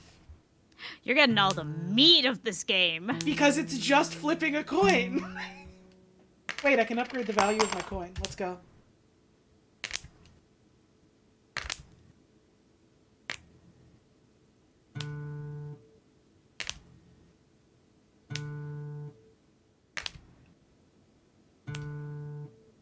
Can I be vulnerable really quick?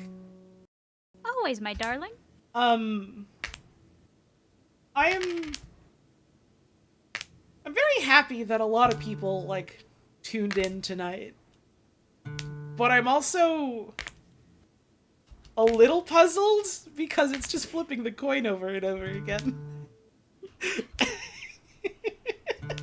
My love, your thoughts and presence are compelling. I guess I keep, like, forgetting the audience that I have cultivated over the years. Yeah, good point from Frankie. The Wikipedia reading audience? Listen. The Wikipedia reading is not the same 2 words over and over again. There's been more than 2 words, they're just not on screen. And actually, that's a lie too, there's multiple words on screen. It's heads, tails. And also chance. Joker chance. And seconds. There's some numbers. What's the current seconds? 40 seconds. Damn, already? Yep. Pretty soon the minute's gonna tick over. Wow. I don't know. I suppose after, like, not doing this for a while, and also part of why I have not done this for a while is because I had a really bad, like... How do I put this? I had to upgrade my coin and kind of forgot for a second, like, oh fuck, I have to get a coin upgrade. Fuck whatever I was gonna say, I need to upgrade my coin. I feel like I lost a lot of confidence in my ability to, like, do the public broadcasting stuff. And, you know, that's something that I'll learn again as I, like, get back into the swing of it. But it's like, I don't know. It's a little heartening that I can be like, oh, I don't know, I'll do my best. I'll give it my yellow-bellied best, and I still get, like, a whole bunch of folks tuning in like, hi, it's good to see you. We're having fun. I don't know.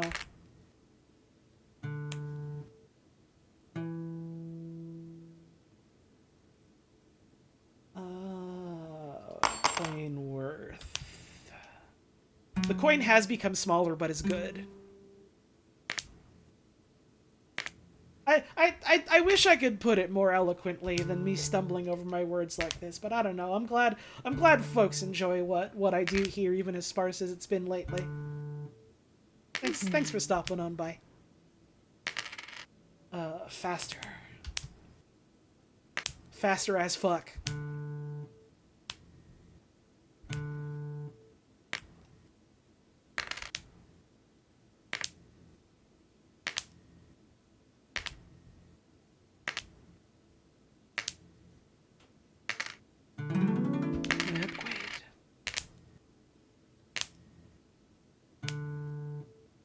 One of the best shows on the site? Aw.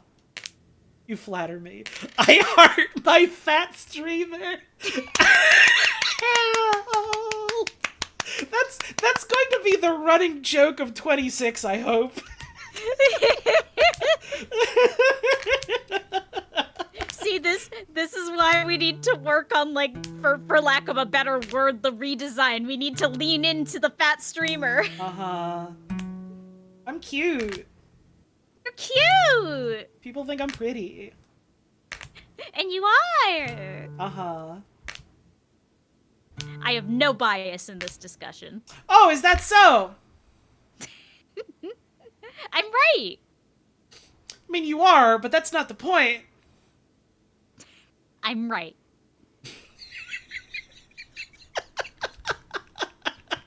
I love you. I love you too. I need everyone, especially my wife, to know that I'm saying this while doing the big smile, like that one picture of the cat that's like a child smiling before they know how to smile properly for a photo. What? I'm not describing it well, but you'd know it if you saw it. Probably. You're gonna have to show that to me later. I'll have to find it. The number has gone up. Wait, I can upgrade the coin worth. My coin's worth.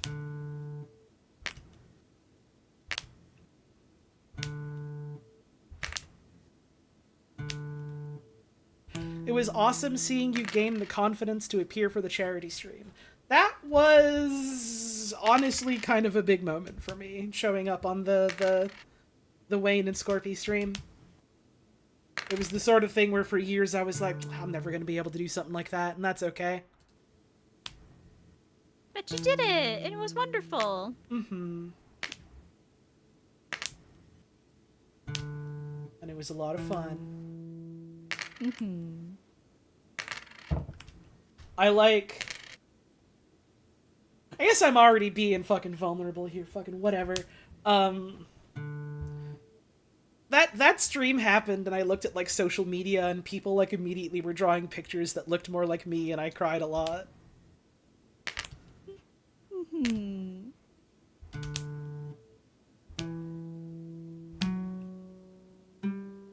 Oh, fuck. Oh, the number's getting bigger now. It's becoming real. What do I do? Faster flips is what I do. Speaking of, I like the new profile picture. Yeah, it's fucking good. My wife drew it. Hee, I did that. It's been... Nice is underselling it, but it's accurate enough, I suppose. It's been nice, like, feeling... I mean, feeling better about, like, my body and my appearance, yes, but I suppose, like, feeling more in tune with it and more like, oh, wait, yeah, I am a person that, like, has a body and, like, presents externally to people. And suddenly it's like, wait, shit. Fashion is cool. I like clothes. What the fuck is happening? It's fun when you kind of get your head around it being, like, a way to express, like, yourself and the way you want to be seen and kind of the values you want to express instead of just, yeah, this is something I have to put on to go outside. Uh-huh.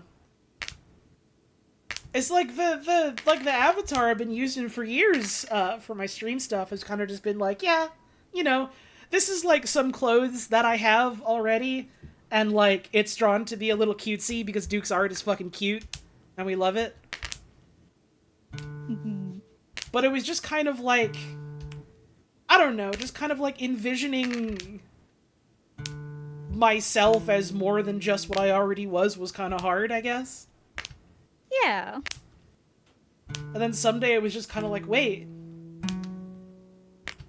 I can like want more for myself. Okay. That's fine. I can just do that. Wait, that's good actually.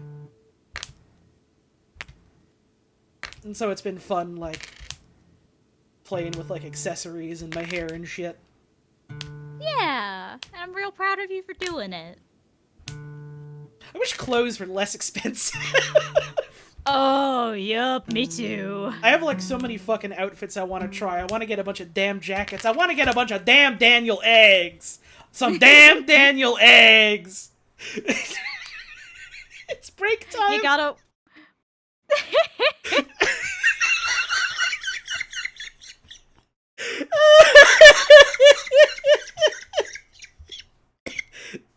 Sorry, I saw it was break time and I was like, fuck, I need to immediately cut this. What do I do? Damn Daniel eggs again.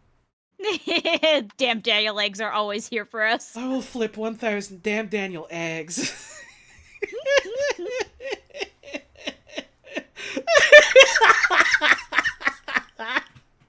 Are we enjoying the stream so far? Are we having a good evening? Are we having fun? I sure am. Hi.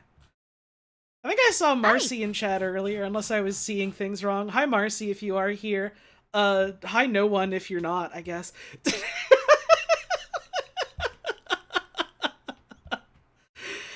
It's break time. I gotta get a little more water. And Twitch wants me to hit the ads button for a couple of minutes, so... I'll see you in 3 minutes. You're not missing anything except some music, probably. Speaking of which, what's the song? It's Dungeons & Dreadmore, baby! You fucking know it! Yup! Alright, see you in 3. See you soon.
It's because you be on that damn Daniel egg.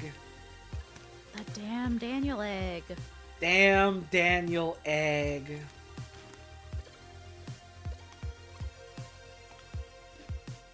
I don't know why it has had such a grip on me, but I cannot stop thinking about damn Daniel egg. And rage baiting your fat dog. I actually did stop thinking about rage baiting my fat dog is the funniest part. That's incredible. I was too busy thinking about those damn Daniel eggs.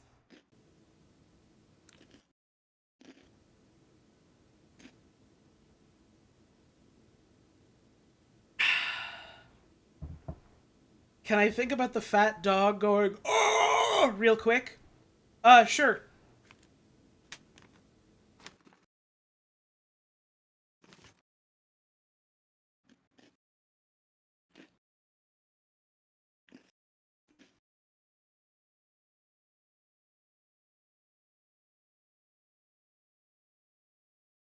Hey, this is pretty good. Hell yeah. Hey, this is pretty good.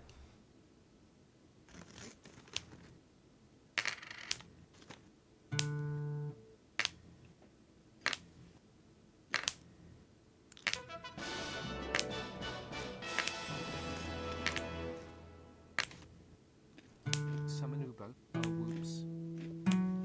Do I still have Wallet and Grommet Lady coin? Um...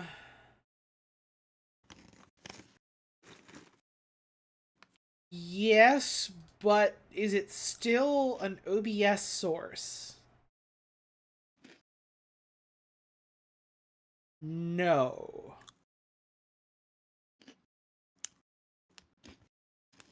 Well, I can't get rid of her cuteness, so I have to use a different image source. I do, in fact, still have it. I Yay! forgot the file name is not Wallace Coin, it's Gubble Race 10. Yeah, because it's from Gubble Race. Because it's from fucking Gubble Buggy Racer. She never left. And she never will. When are we streaming Gubble Buggy Racer? I think that's up to you, honey. When are we streaming Gubble?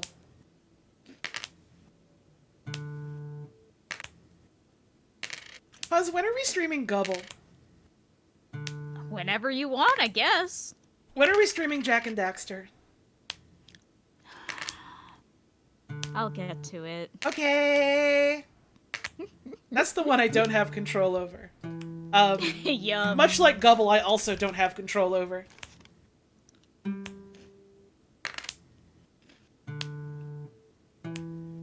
Who's Jack and who's Daxter? Do you mean like between the two of us, or like in general? Because I think in general, Jack is like, he turns into like a werewolf, but he's like a human instead of a wolf. And then Daxter is like a ferret. He's like a ferret. If a ferret was like a really specific type of like wisecracking character. What's an example of a character like that?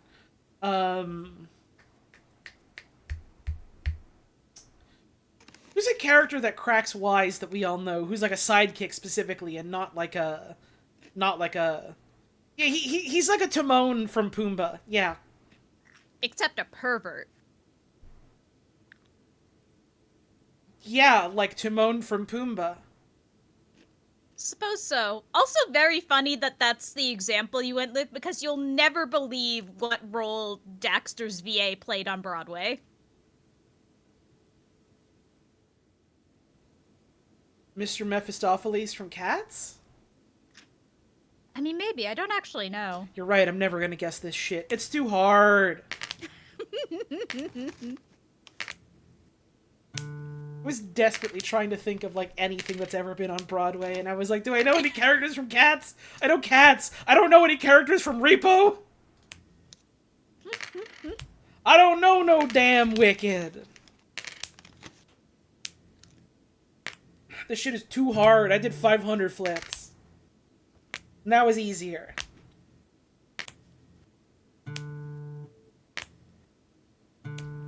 There are no musicals? Wrong. There's, what's a bad musical? I was gonna immediately say a bad one that everyone hates, but I couldn't think of it. The second part of Wicked, I guess.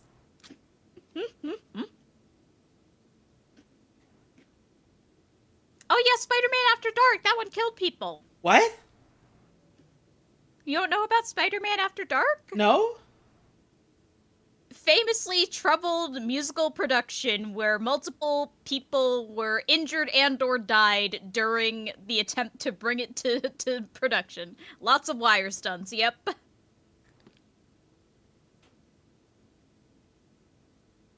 Oh, sorry, turn off the dark, not After Dark. I wish I had a fucking face cam. If you could see the face I was making right now... I can hear it, I can feel it in my soul. I hope at least the silence speaks for itself.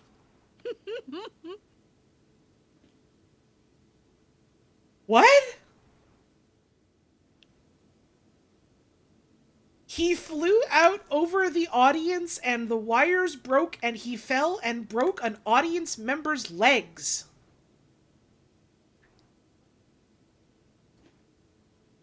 I'm glad I'm not the only person who immediately thought of fucking Action Park. It's a very Action Park production.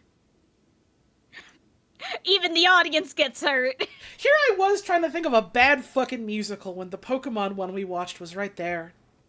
Oh my god, yeah, that one wasn't very good. Which I've literally it was great talked to about, watch, but it wasn't good. Which I've literally talked about on stream before. There's precedence. Mecha Mew 2. Giovanni was killing it. Uh-huh.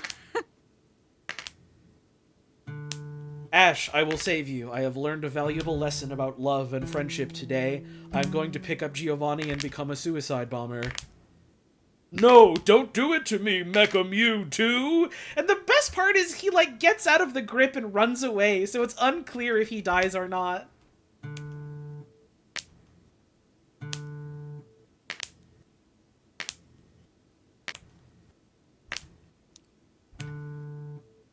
Mecha Mew 2! I just keep thinking about it.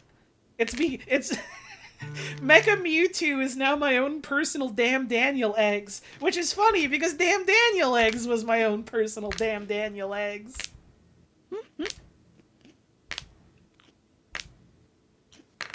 The guy who played James in Pokemon Live, who was also every gun soldier in Shadow the Hedgehog. The fact that that's not the termination of your fun fact, oh my god, where are we going with this? Would go on to hit it big on Broadway by playing the lead role in The Book of Mormon. Awesome. Yup. Yeah, there was... I guess unsurprisingly, given the origins of the musical, there was a lot of, like, 4Kids voice talent in the musical. I do need to stress, the reason why when I'm going, Mecha Mew 2, it sounds like I'm doing, like, English 4Kids Maximilian Pegasus, is because that's the guy that played Giovanni in the stage play, was the voice of 4Kids Maximilian Pegasus. So just imagine Maximilian Pegasus going, Mecha Mew 2! In, like, that exact cadence. But, like, closer to his voice. Because that's what it was, alongside everything else in that musical.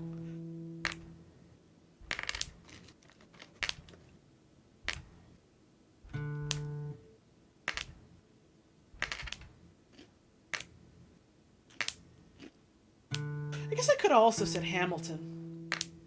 That's low-hanging fruit, though.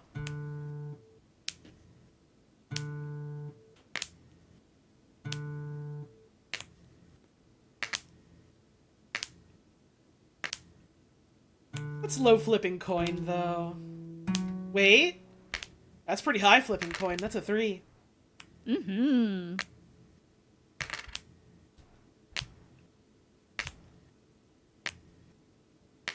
I don't really watch a lot of musicals in general.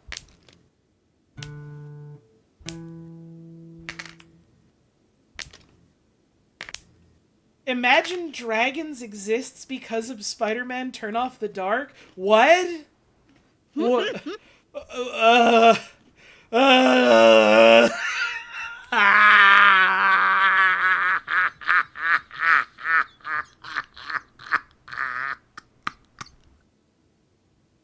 I'm learning so much about Spider-Man Turn Off the Dark tonight. Holy fuck. I I need to look this up. I need to know. I want to trust you. I truly want to trust you. I truly want to believe you.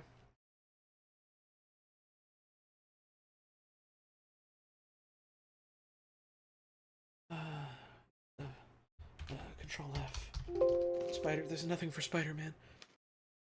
There's nothing for Spider-Man on the page. What does it mean?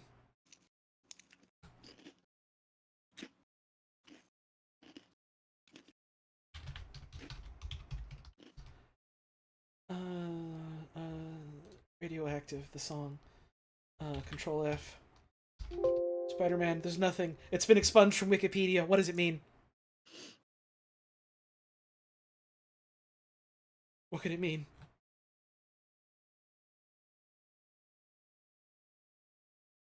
Wikipedia, Spider-Man Turn Off the Dark. Musical by Bono and The Edge?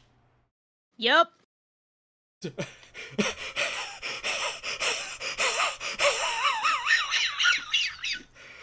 What?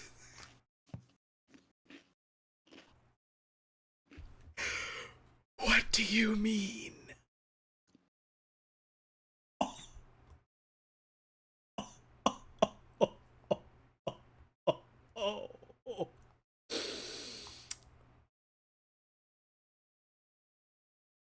Oh, wow.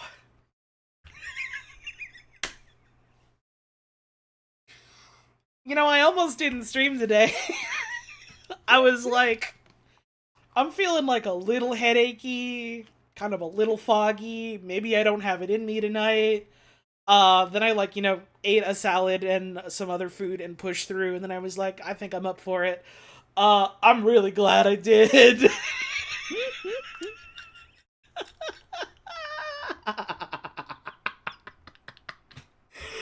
Oh.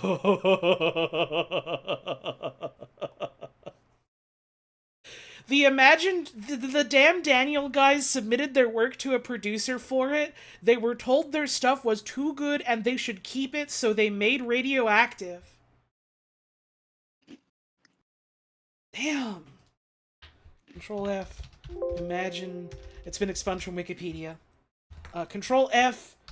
Damn Daniel. It's been expunged from Wikipedia. They're hiding the damn Daniel truth of Spider-Man Turn Off the Light. Turn off the dark. Whatever. Spider-Man turned the lights off, carry me home.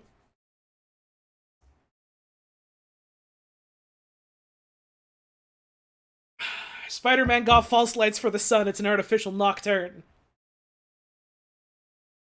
Spider-Man light up the night.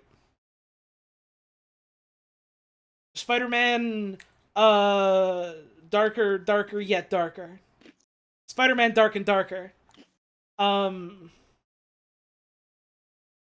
Spider-Man, lights will guide you home and ignite your bones.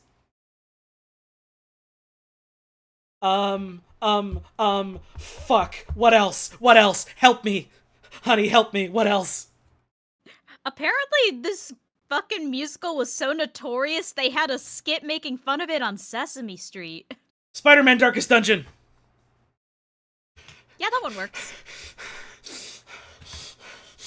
Darkest Dungeon 2 DLC.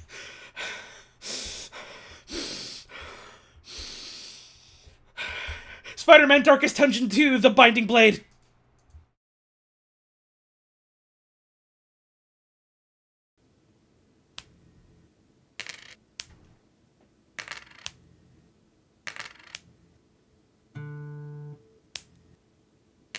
Did you know they're still releasing Dungeon Defenders DLC? Yeah, and multiple times they've tried making sequel games and remake games, and then people don't want to play them, so they keep just releasing DLC for the first one. Which is very funny.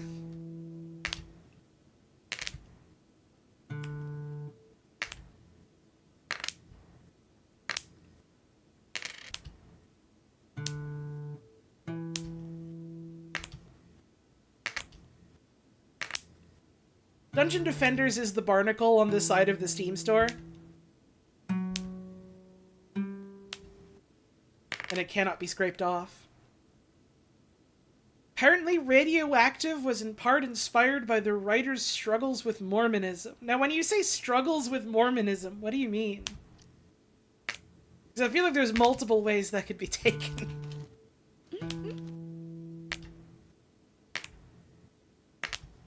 Spider-Man Dark Moon for the Nintendo 3DS.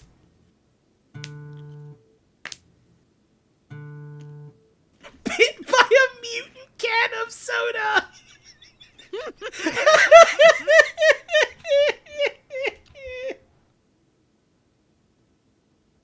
Apparently, no one actually died during the Spider-Man musical, but 6 people were injured, ranging from broken wrist and legs to severe concussions. Still not good. I'm glad no one died. Still not great. Still not good, no. I guess it's not Action Park or whatever. Not Action Hank. Yeah, people did die there. They did die as fuck there.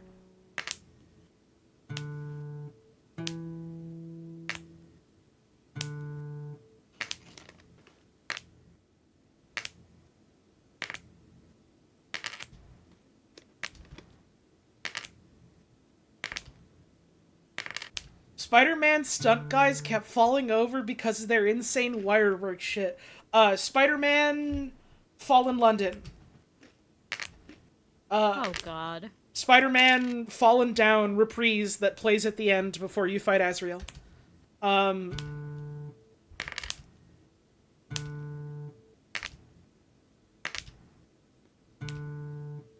Spider-Man Fallout Boy. Spider-Man Autumn in New York.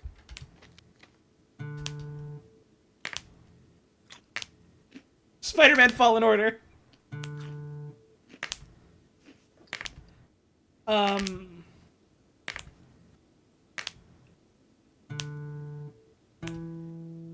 Spider-Man Fallout 4 Nuka World DLC.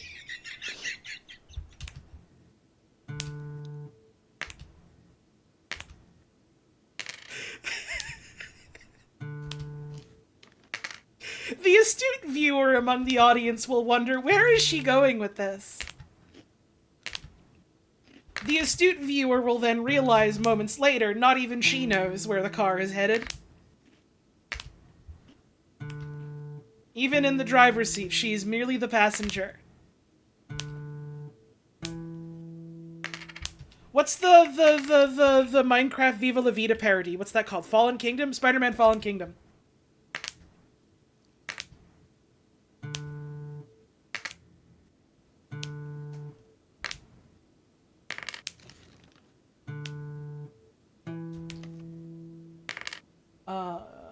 Let's get 100 damn Daniel coins.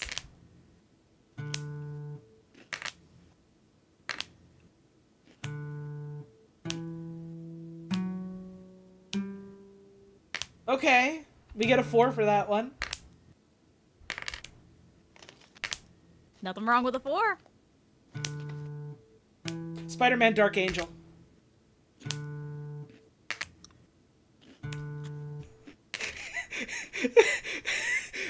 Strange Rope Hero, turn off the dark. Thank you, Hannah, for making me remember Strange Rope Hero.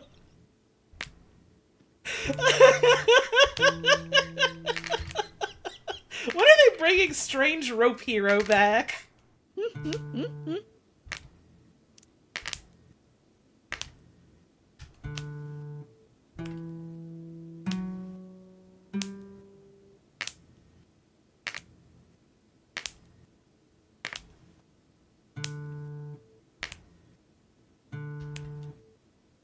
My Strange Rope Hero Academia.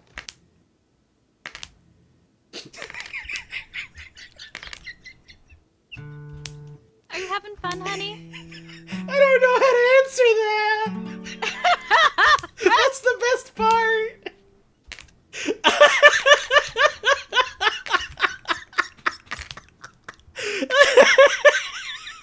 No Country for Old Spider-Men, Turn Off the Dark. You have to call it.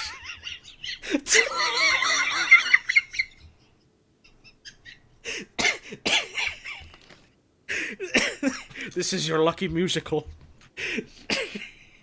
Don't mix it in with your collection of other musicals on DVD, or it'll just become another DVD. Which it is.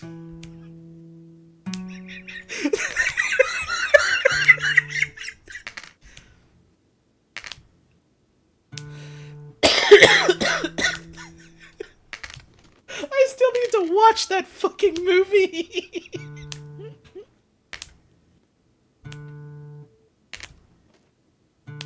My entire exposure, which I am so sad to admit, because I've been wanting to watch it for a while, my entire exposure to No Country for Old Men is that gas station scene, which I really like. And then people making, like, memes of the bit where they're, like, in the hotel together, and he's just like, I'm living rent-free in your head, baby. That's a classic. He's, like, actually super fucking funny. It seems to be the case, which is really, really funny, considering that he's, like, the super killer. He's the killer that Wendy Williams knew about.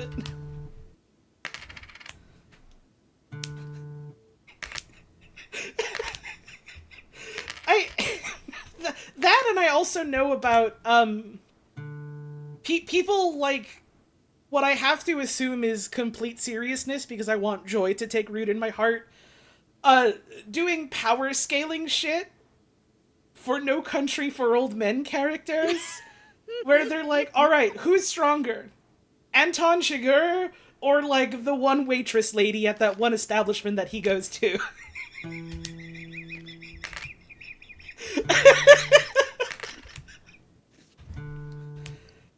And there was genuine arguments like, oh, well, he was totally gonna kill her, he totally could have done it, because she was withholding information, and the only reason she lived is because someone with the guy he was looking for came out of the bathroom, and then people in response go, you underestimate her.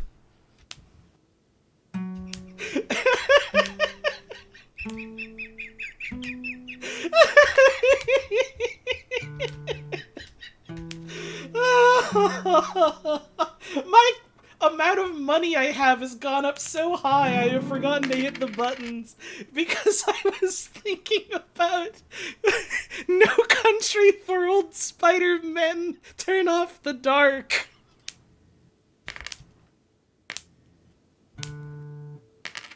Oh, a game like this really is a mirror, isn't it?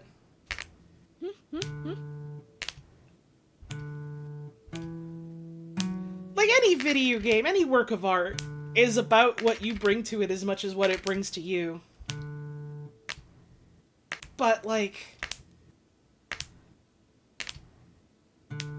this is such a good reflection in so many ways, and I think that's why it's such a compelling thing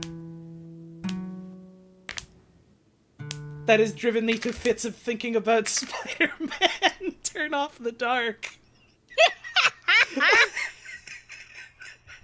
With music and lyrics by Bono in The Edge.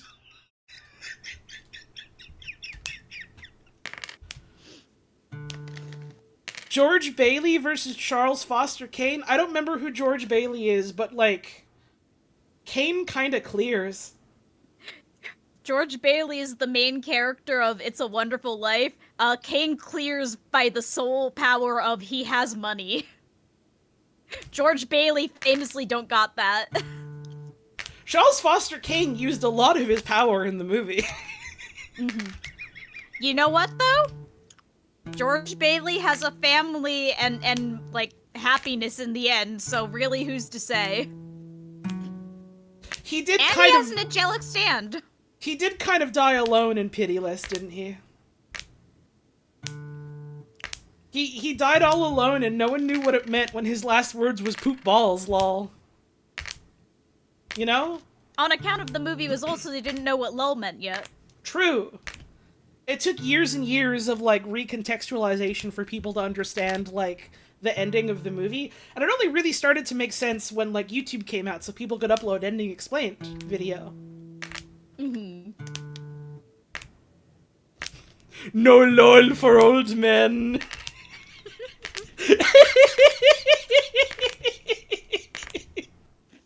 That's true. Think about it. I think my favorite thing, because I have sat down and watched a couple ending explained videos out of, like, disgusted curiosity. My favorite thing about several of those videos is that they literally are just a summary of the movie. They're just a plot summary. They're not even explaining anything. They're just summarizing what you saw. Oh god, there's a video I watched recently that I'm not going to toss the lit stick of dynamite into your chat, but I will tell you about it off stream if you want. Please, please. I love when you tell me shit like this. Yeah, And given I some will things be a I've heard hater you to talk you about offline. recently, I think I might know what it is, but please tell me later. I will be a hater offline, like a Hooray! responsible adult.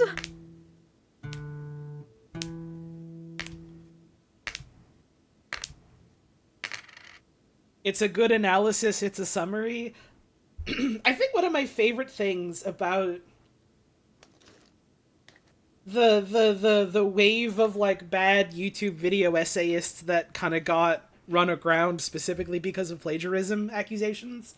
I think one of my favorite things about that is many of their essays weren't even essays, they were just summaries. Yup. Which, to be clear, is also true of many bad essays in, like, the field of academia. Yep.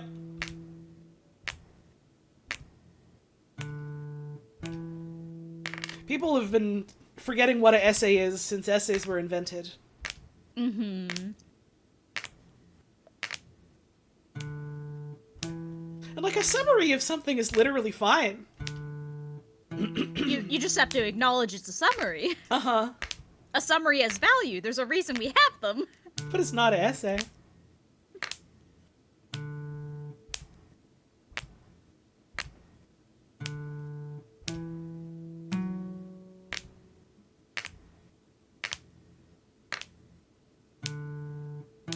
The terrible feeling of watching a video and you're going over the groundwork, how long till you get to the point of your essay? Yep. And, like, it's an interesting concession that I'm not gonna say it has to be made, but it certainly gets made a lot. Speaking as someone completely outside the circle, like, video essays, I suppose. Sorry, I was flipping my coin and I forgot.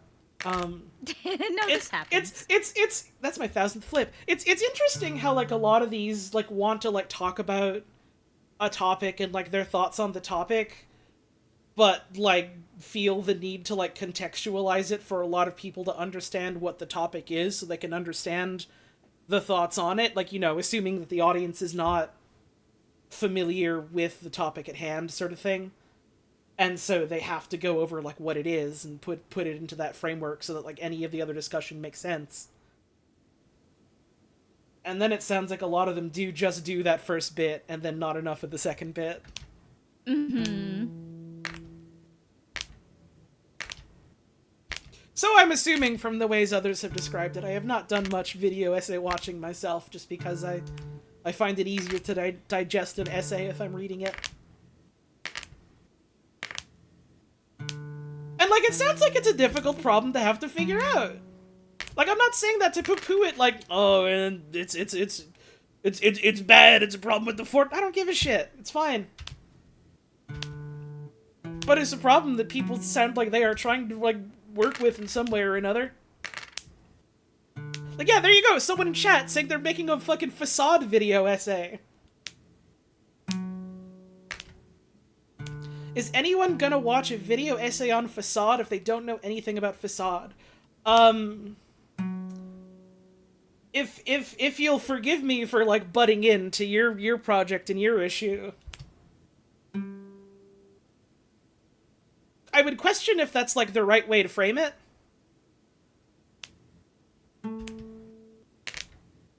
Does the discussion need to appeal to the person that doesn't know about Facade?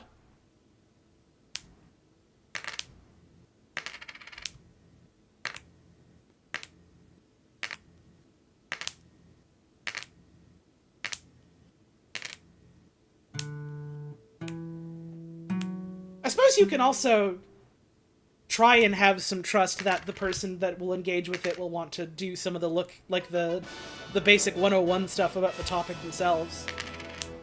Pick heads PLS.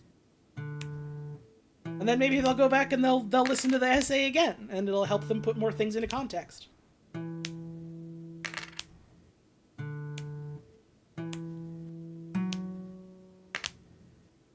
I don't know. You can listen to what I say and go, that's dumb and I don't want to do that. That's fine. I'm not your boss.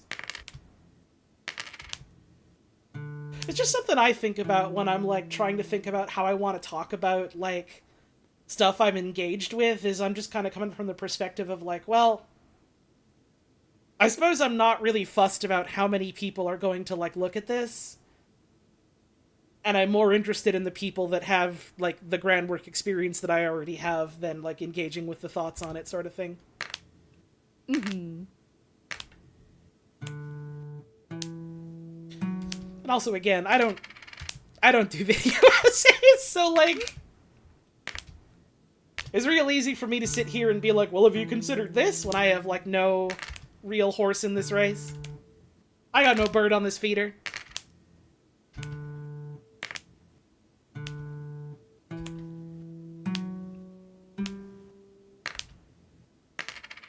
The big 50? Hell yeah. We have hit the big 50. I suppose also in the case of Facade, it is relatively easy and quick to, like, summarize. Mm-hmm. And, like, I don't know, coming from, like, someone who has, like, one tiniest pinky toe in the video essay sphere, in that sometimes if one appeals to me, I will watch it, and two, someone who comes from academia where they make you write an essay or two once in a while.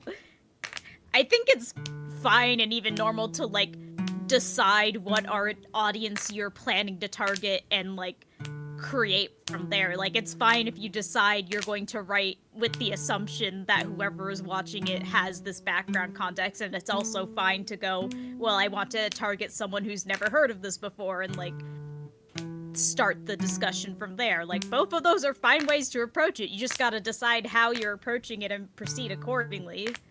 Mm-hmm.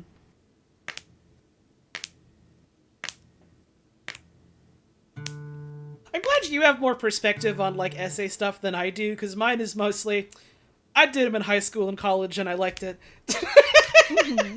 Which is still valuable perspective. Like, I think in a lot of ways you're better at, like, articulating your thoughts on these things and, like, getting to the meat of a question than I am. I'm, for better or worse, a little more rambling and bouncing around between different thoughts. It's part of why I have decided not to continue in academia in, like, the form of a professor or, like, an academic or shit like that. Oh, I fucking wish my ass was as succinct as you make me out to be. Well, I think you are. Oh, I appreciate that. I appreciate you. A thing I want to try and do this year, and I, like, mentioned it briefly on Blue Sky. A section about how Facade is a simulation of what it's like to be autistic for people who aren't. Damn, that's an interesting fucking thesis. I would love to hear more about that. I literally, like, understand what you mean immediately and can see the dots being connected, and I still want to hear you, like, expound on that. Like, fuck yeah, you got something there. Uh-huh. See, there we go. That's the mark of a good thesis, is you hear just the thesis and you go, okay, you've got me interested. Yep. I want to hear what you have to say on this. Yep. Yep. Like, I think you're hitting on something there. Keep it up.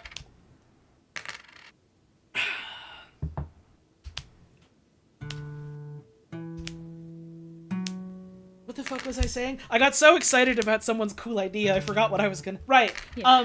On Blue Sky. Just, like, on the topic of, like, you know, like, writing and expounding thoughts on, like different games or, like, different works and media and whatever is, like, something I want to try doing this year.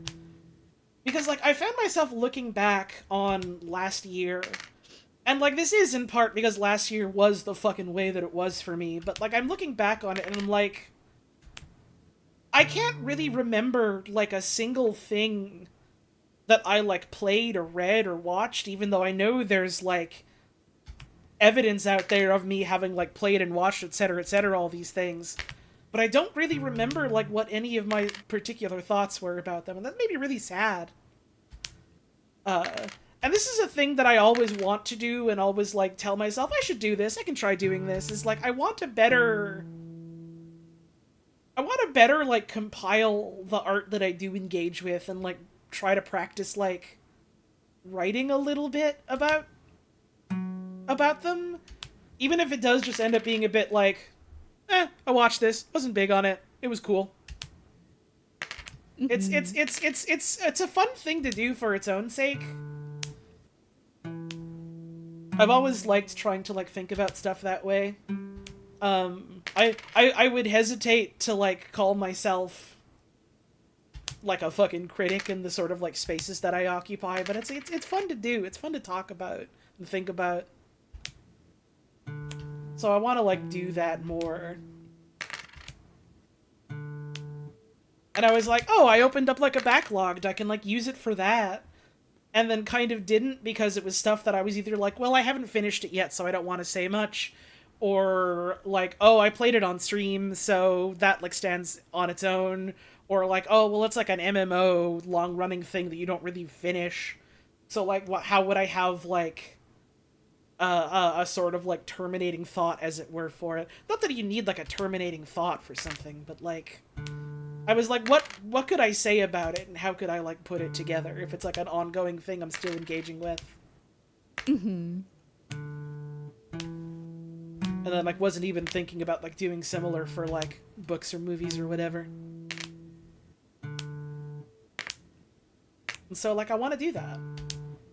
And, like, I kind of realized a little too late in that moment that it was, like, I can just fucking do it. I can just talk about what I thought as it was. And then, you know, write something else if something new happens. I can just do that. That's fine. Yeah. There's no rule saying I can't other than me thinking I can't, you know? Exactly. People with more confidence and less knowledge than you have done it. Yeah. Yeah, I suppose so. Lord, have they ever. It's like, I don't know. It's the sort of thing where it's like, I've seen a lot of people put on airs of being like, yup, I'm like a smart critic and here's my thoughts on work, and it's like it's just fucking garbage.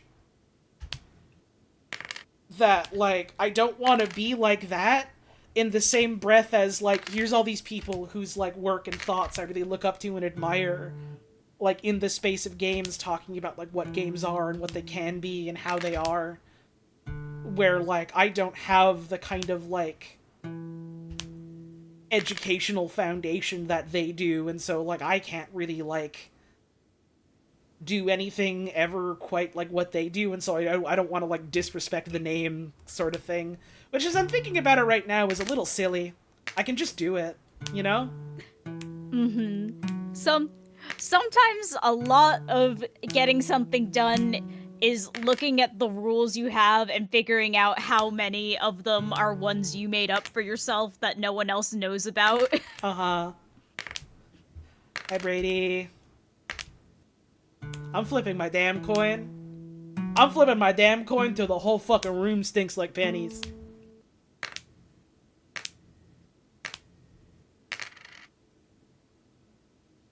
Have chronic issues of thinking everything I say about art must be so absolutely obvious to anyone just looking at the art, but mostly that's because people like to go, oh yeah, I knew that, when I say things, and then Bugs tells me I'm being insane. Yup. Many cases. Many cases. Many yeah. such cases. I don't know. I guess in part what it is for me is like I kind of struggle with like the specifics of like the language of like talking and thinking critically about stuff, just because like yeah, I liked doing like essays and analytical work and stuff, but that was never like what I majored in. I did a bunch of science stuff and then kind of realized too late, like, wait, like the arts and humanities and like anthropology are fucking cool. Why didn't I do that shit? I drink water. And you drink water. It's like, I don't know. I think a lot about this because I work in higher education and I see a lot of young people who are like very worried about like getting the right education and doing the right things to get to whatever field they want to get to, because, you know, there's a lot of pressure on young people these days with how expensive education is and how much there's this insistence of you need to do this. Mm-hmm. And it's like, I don't know, man. I dropped out of art school and eventually I got a master's degree and now I work in a field not related to my master's degree. Sometimes you just develop skills and like learn things and things happen and that's great. I mean, that's what ended up happening to me anyways, so like I feel like a similar trajectory would have happened no matter what. Exactly. You end up where you are because of sometimes a random coin flip. See, I'm tying it back to the thesis. I guess I also, in part, just kind of realized, like, it doesn't have to be, like, a big thing. Like, I'm, like, comparing myself to, like, people that, like, do this sort of thing for a living to have, like, work published in, like, magazines or, like, you know, independent sites and things like that. And it's like, yeah, of course my shit's never gonna be like any of that. It doesn't have to be. Exactly. I've been feeling that recently, trying to think more critically and be more practiced with like my art and comics and things like that. And there's a lot of like, damn, I see people like creating so much work and like maintaining so much work. Why am I not doing that? And I have to remind myself, you have a very intense 40-hour week job. Mentally thinking I need to be as smart as published reviewer or I'm fool, holler, and fake nonsense. Yeah. Yeah, who's to say why many marginalized people have similar experiences in some ways or another? Who's to say? Odd that. Has anyone else noticed? Oh, weird. And also, like, you can't get better at something unless you practice doing it, you know? Exactly. You gotta do the thing to do the thing. Yup. Can't just think about it so hard that it becomes done somehow.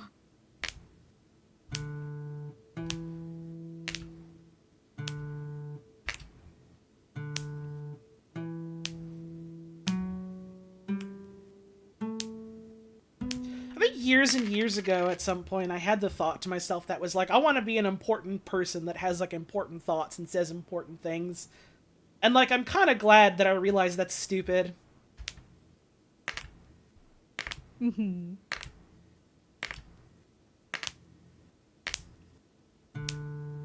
Oh, no. We did just get a big 7. That's 7. pretty good. Important to you for what it's worth? That's what it's all fucking about, baby. Mm-hmm. I was gonna say, not to be biased on stream, but I think you say very important things. Uh-huh. I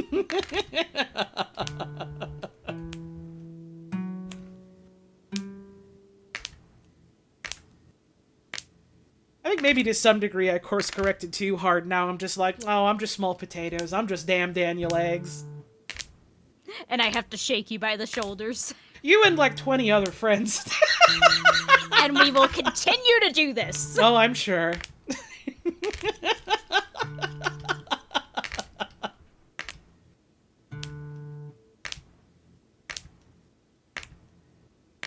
I felt so fucking shaky trying to get my thoughts out about this game earlier, but like it's a fucking live setting. That's how it goes.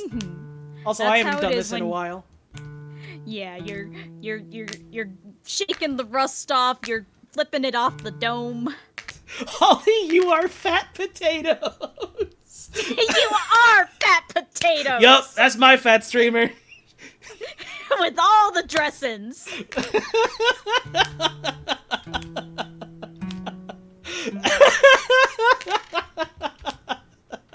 They put her in the oven, they cut her open and put toppings on her. Yup, that's my fat streamer. Yup.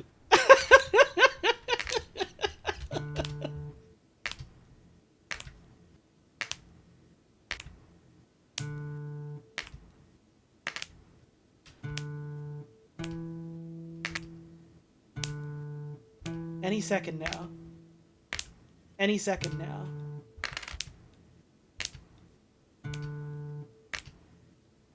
Any second now. They are broiling my streamer! Is that good? I try not to give myself too much credit for this. I know exactly what you're gonna say, and I'm gonna give you the fucking credit, dog. But having the many Discord DMs with you about your shitty data job and being like, you can just quit your job for streaming, I'll be your #1 juicer. Mainly because I also wanted to quit my job to talk about Final Fantasy till I died.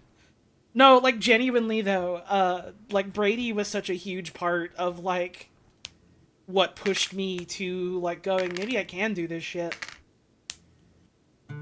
And we all owe Brady a blood debt for this. I mean, we owe Brady like $1 million fucking bucks and more for so many reasons. Mm-hmm. Genuinely one of the greatest to ever do it. That man, I would consider that man to be like a brother to me because he's so fat, lol. I'm slapping and rubbing my belly to that one, brother.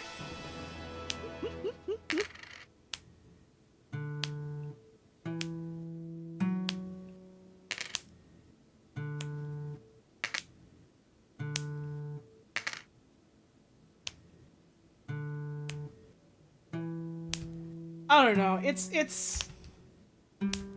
scary to have eyes on you sometimes, you know? Mm-hmm. I already have, like, real fucking bad anxiety issues related to that, so it feels like it's kind of a miracle that I, like, stumbled into doing this. But, like, in a lot of ways, it really does just feel like getting myself used to it, sort of thing. Yeah, it's good to practice in these ways.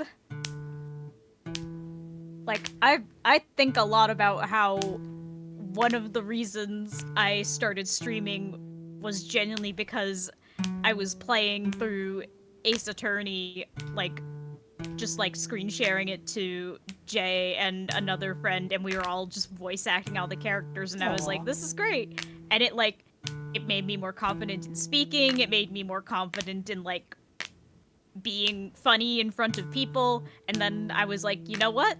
Let me try out streaming. It's basically just hanging out with my friends, but maybe someone will toss me $1 once in a while, and that made me more confident and able to, like, handle conversations with people in real life, and that has been, like, a major boon for my life and my career.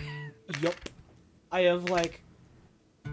I'm sure some of you are gonna hear this and be like, that's shocking, and I'm sure some of you are gonna hear this and be like, that's not super surprising, but, like, I have always... Still do. I have always struggled, like, really, really fucking hard with, like, public speaking. Mm-hmm. And, like, talking to others in general. It has never been... it has never been easy for me. It's hard. Even being better practice now, I still have trouble with it. It's hard to navigate. Mm-hmm. Undiagnosed, by the way. Undiagnosed, by the way. It's like, I'm specifically okay at, like, public speaking and speaking in, like, work settings because there are clear, like, guardrails and rules in many ways for how you go about it and what kind of like approaches you take and things you do and don't say. Undiagnosed, by the way.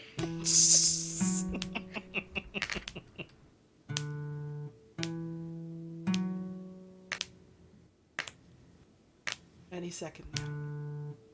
Any second now. Any second now.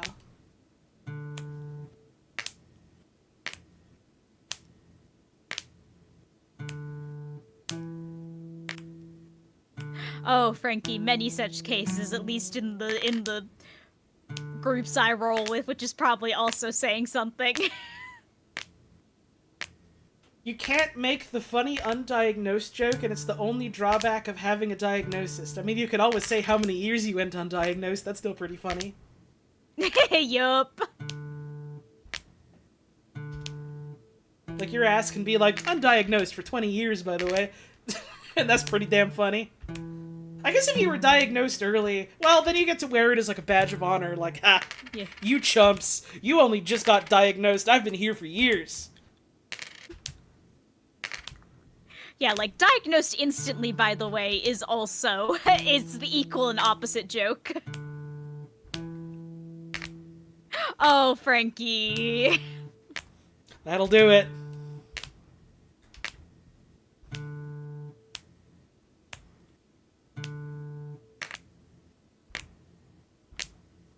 I guess if you're making a comment like that, it risks the risk of, like, being too mean by accident, even if you mean it in, like, a playful way, so you gotta be careful about it. On the other hand, if the joke lands, think about how funny it is to be like, frame fucking one. Straight out the womb diagnosed. I got the medals to prove it.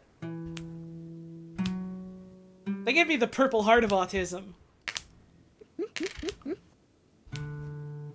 Which is a thing that you can get.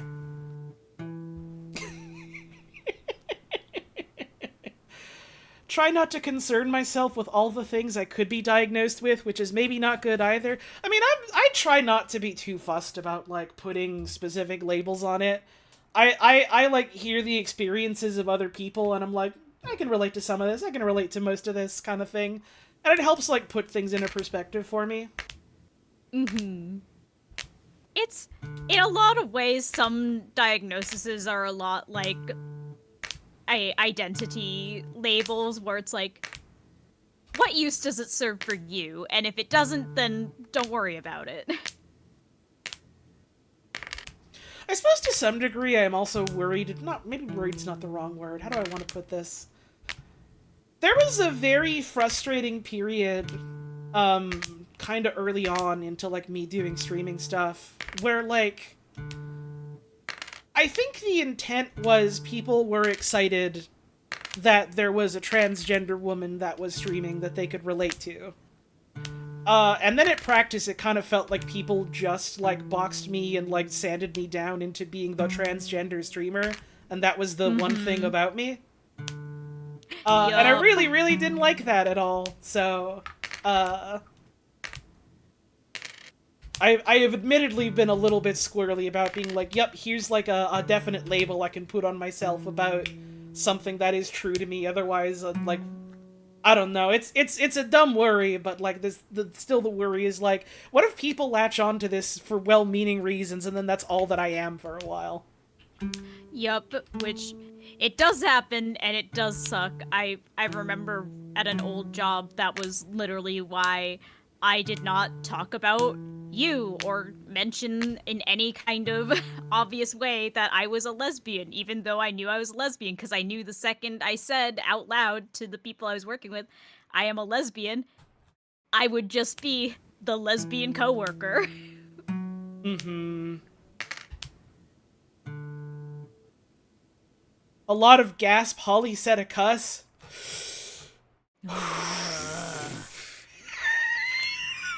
Yeah! Yeah. There were.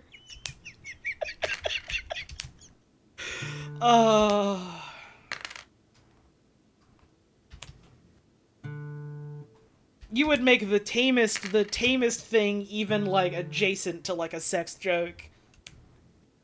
and there would be 30 to 50 comments immediately like, oh my god, 30 question marks? And it was like, we could maybe settle down a little bit here, right? This is why when Holly had me on stream, I talked about fucking people's dads. Yes. Yes. Yes, Brady.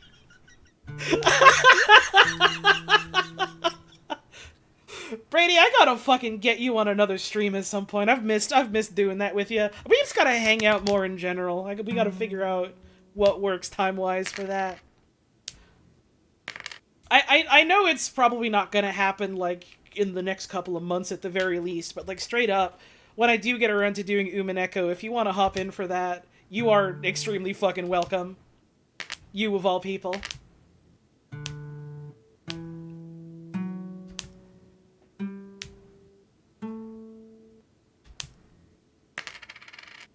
You're a whole-ass adult and people act like you're such a small, innocent bean. It definitely does not happen anywhere near as much these days, which I'm very thankful for. But there was definitely a period for a while, and it was less specifically at, like, just me specifically, and more just kind of like a thing that happened in the space in general. If you were, openly transgender, is there was a lot of infantilizing. Yup. To the point where it's still, like, a sore spot for me, and I still raise my fucking hackles about it. Mm-hmm. Like, it's okay. I'm in my 30s. I'll be alright. Don't worry. And this does very much speak to the power and necessity of curating your space and being very blunt and open about things you do not like and things you will not allow, because you may notice that there's a lot less of that right now. Yep. In retrospect, it was really funny given your most popular role at the time was a cum joke. That's what always gets me when I think about it.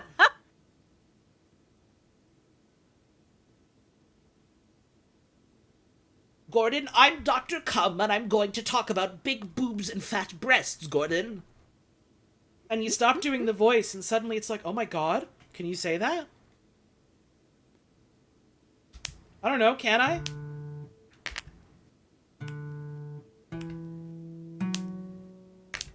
Sorry, may I talk about haunted boobs up ahead? No. Oh, okay. And again, that wasn't like a problem unique to me. It wasn't a problem unique to the audience that we ended up getting. I don't want to imply that. It was just kind of like... It was the style at the time. Yup. And I kind of had to learn really fast to, like, be really upfront about my boundaries.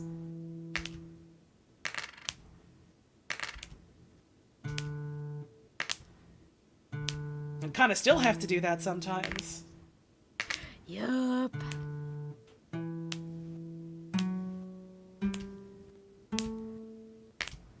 Damn, that was a 5.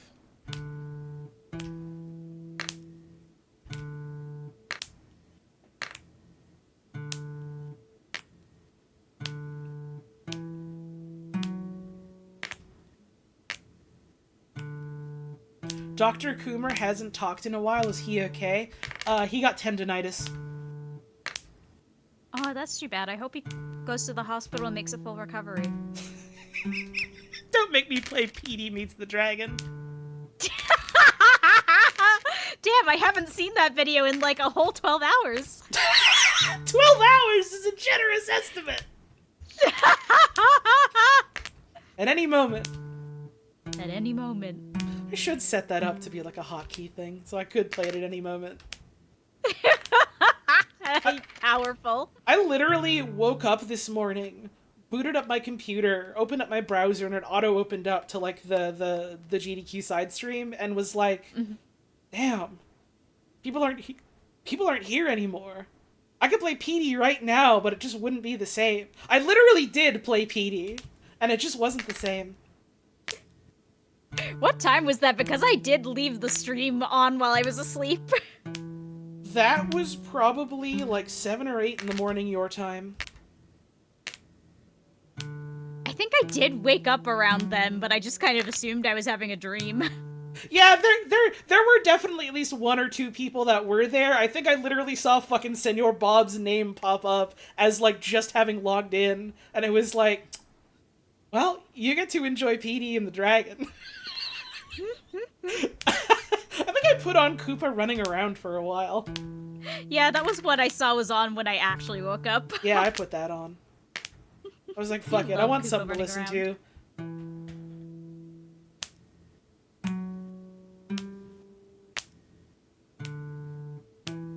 That's a fun part of the post-stream video selection. Yup. My favorite thing about the way that SciTube works is you'll have people that will just, like, mute something or other, and will, like, tab out, forget they're in there, and then you switch to another video and it starts blaring loud as fuck, and they're like, oh my god, I forgot I was in here, and it's like, at any moment. Tut tut tut. At any moment. You're out here having like an intimate conversation with the love of your life, and then all of a sudden, out of the corner of your mind, you hear. I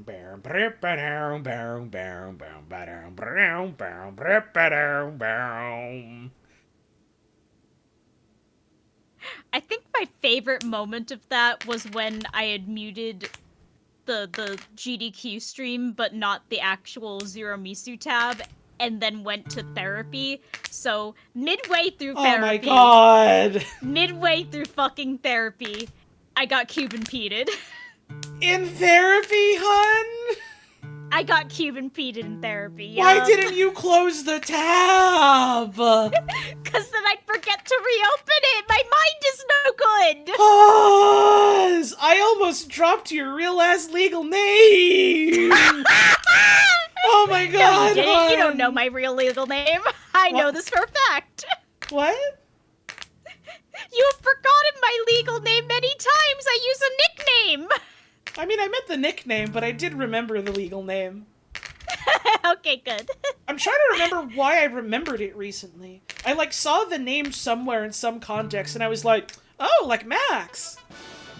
Wait. And then was like, I haven't thought of that name in fucking ever. How's the flips, boss?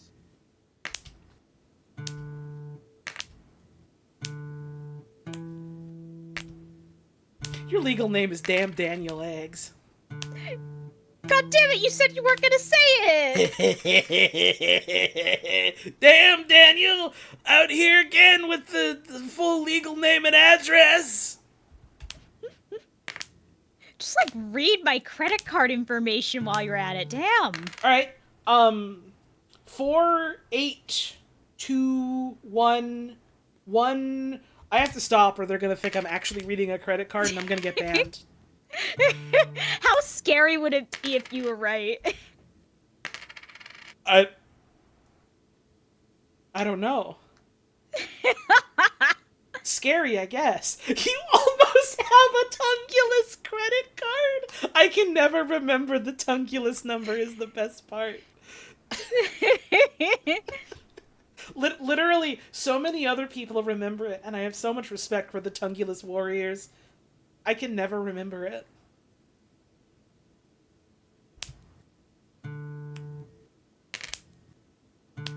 It's going to come to me in my moment of need, but not yet.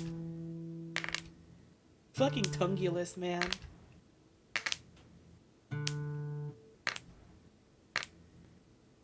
How's our luck been? Honestly, statistically, pretty good. All things considered, I'd say. Like, the stream's been going for, like, 4.5 hours. I've maybe played the game for 3.5. I guess I'm including breaks and time to just do whatever. I've gotten 11 out of 14 achievements, so, like, pretty good. All things considered.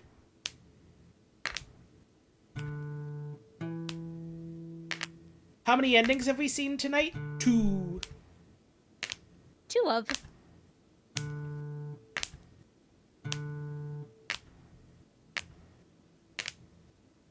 I figure I try and go for a 3rd and then we wind down for the night. I still can't fucking believe I made the comment about the coin landing on its side, and that was the immediate ending that we got. 3. There are multiple endings? Yup. Getting a 10th heads is only one of the endings, and you only have a 10% chance of getting it.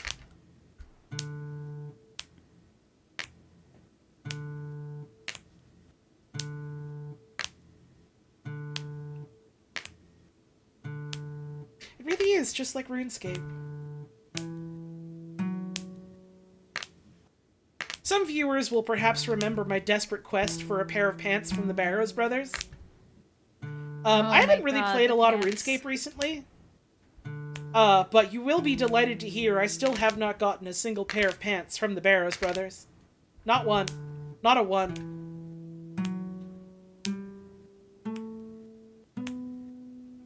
Wonder if there's an ending for getting 10 tails in a row? Nope. There is no ending, no achievement related to tails. Tails is the presumed natural state of things. You're going to get tails. There is no reward for getting tails.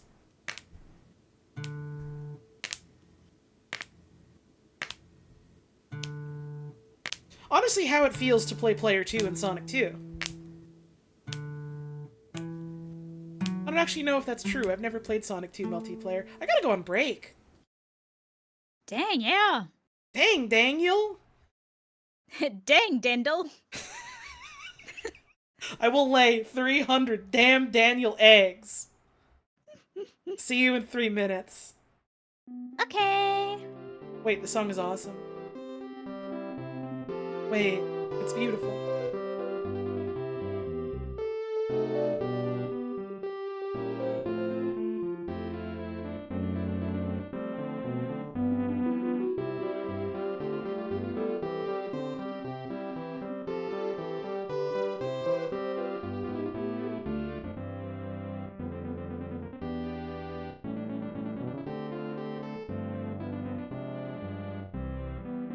Straight up, it might be the theme of Damn Daniel if he was having a wonderful day on the Super Nintendo.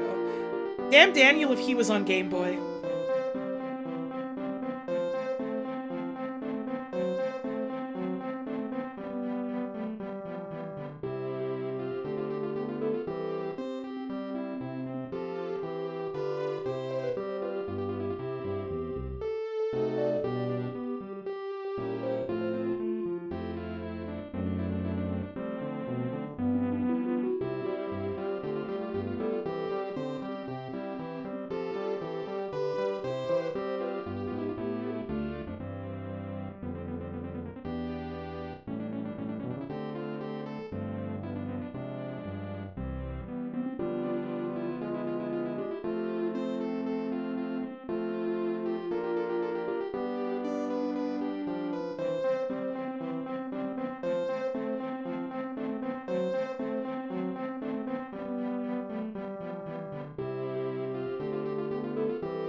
can we help this uncle?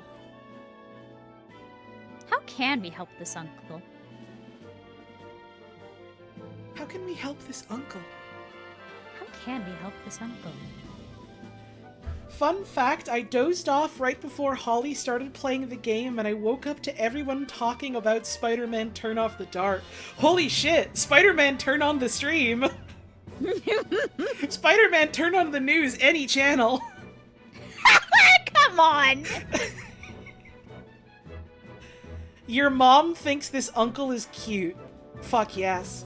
If there has been one constant throughout my several years of streaming, it has been that multiple times someone has told me, hey, my mom likes your stream, or hey, my mom recognizes your voice and likes your voice. And it is always such like a massive fucking ego boost every time, like, yup, I could be making 2 cents a month and I'd still feel like I'd hit it big. Moms across the world love my fat streamer. You're the top streamer in the 2 demographics that matter. Moms and pets. Wait, true. People's animals also like my stream, don't they? Exactly. They keep doing that. It's awesome. How can we help this uncle? How can we help this uncle? What can we do for this uncle? How can we help this uncle? Your mom saw Twitch mentioned on the news and referred to it as the Funny Lady site. Let's go, it's my fucking website? Your city now. I fucking wish it was my damn website. I'd make so much more money. I could afford a house. Ah, oh well. My fat website, let's go. By the way, honey, remember like 3 hours ago when No. I said that Discord wasn't sending me notifications? Yes. I figured it out. For some reason, even though I can hear you, because Discord, like, audio is set to my headphones, Right? my computer itself set itself to my microphone as the headphones. What? Don't know why. Okay. Don't know why those are 2 different settings in Discord. Awesome. Computer does love to see your microphone plugged in and go, so this is a speaker system, right? I love a speaker. Let me set all your audio to go through here. It's one of computer's favorite activities. Every time I like lock my computer and like unlock it, there's a Discord pop-up that goes, we've detected a new audio source. Do you want us to set your fucking graphics card as the audio source? And every time I'm just like, why would I want that? Now, why would I want that in particular?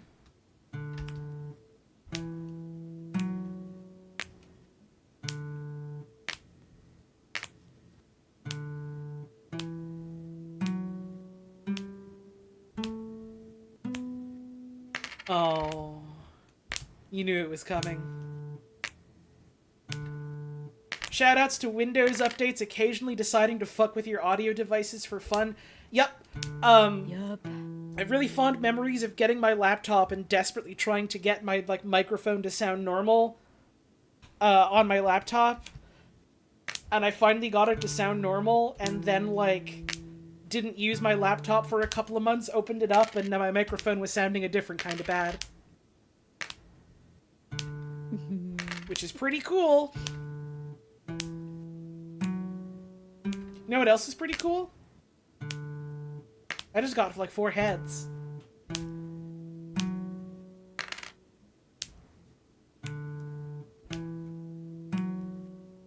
I just got 3 heads. I just got 1 head. I just got 1 head. I just got 3 heads. Wait. It is the year of the Hydra. Wait. It's happening.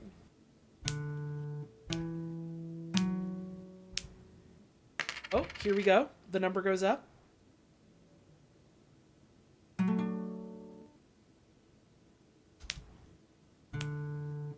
Surely this is it.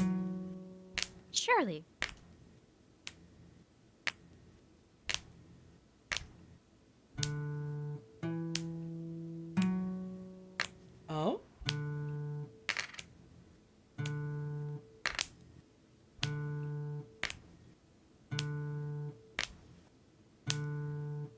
Shoutouts to the dev for following the Steam pricing guide for my country. This game costs almost as much as 3 empanadas from the dirtbag place I go to. Let's fucking go. Yo, shout out to Dirtbag Empanadas. This empanada. It's a Empanada. It's not a Nia sound. What was I about to say? Right. This game needs to cost a fucking sniffle and a wheeze everywhere. It's important. It's important. I want a fucking empanada now. Oh man. They should give you an empanada. I've been desperate on the hunt for like good Mexican places. I'm told they exist in Montreal, and as I very recently learned, yes, there are in fact many of them. I had never come across any of them. At most, I just found like a bunch of like really bougie, like white guy tacos type of places. And like, we don't really have like food trucks or food carts here. For the longest time, they were straight up illegal here. But my sister knows a lot about like food in Montreal, and so I implicitly trust anything she says. And she was like, "Yeah, we have good Mexican here. What are you talking about?" So, like, I was on the hunt to find it, and I finally found one place that looks really nice. And one of my favorite things about the food scene in Montreal is you'll get, like, a specific borough or a specific region that's like, yeah, you know, this is Little Italy. Alright, so you probably have some assumptions about what Little Italy is gonna have, right? It's gonna have, as far as food goes, it's gonna have a lot of Italian food, right? And then I'm looking at, like, here's a bunch of, like, the top-rated, most recommended places you can go to in Little Italy. And they include, one of the best, if not the best Thai places in the entire city. And, like, 5 places next to each other that all do, like, tacos and pupusas and stuff. Awesome. Alright, so I'm looking up more stuff. Where else can I go? Where you can go to Chinatown. Alright, cool, I love Chinatown.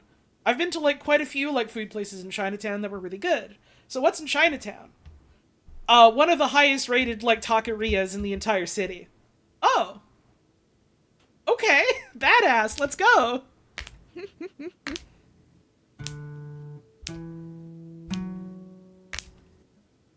This sounds good as fuck. They have mushroom carnitas, and I kind of want to try that. That sounds good as hell. Well, easy come, easy go. So it be do. Simply shouldn't have talked about mushroom carnitas.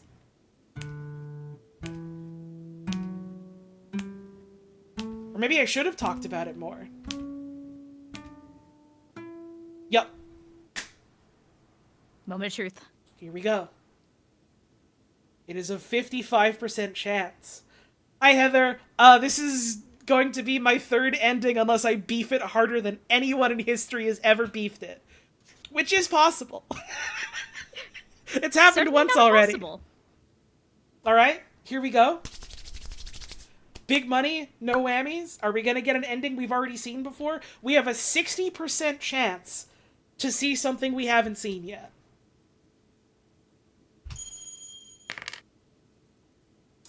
But Well, we we've also seen have a that one. 45% chance of that. They're calling it the biggest fumble in the history of gaming. And rightly so.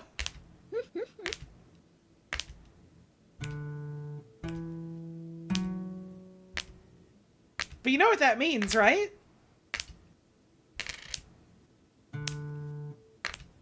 That's right. More flips. Yippee! That's what we're here for.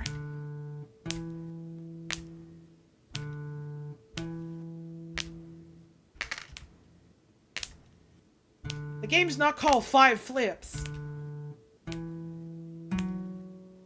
That'd be a really funny mod to the game, is to call it 5 Flips, and you can flip the coin 5 times, and then it gets stuck to the table. And you have to, like, fully uninstall and reinstall the game to play it again. Yep. You have to clear all data from your system. Free April Fool's Day update idea. I don't want any credit. I don't want anything. Hold up. Someone in chat just said, I only just noticed the stools at the bar are as high as the top of the bar, to which the developer just went, oh my god.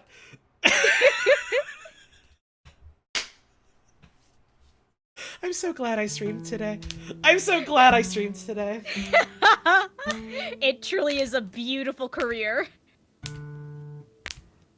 Maybe I really have fumbled into something special here.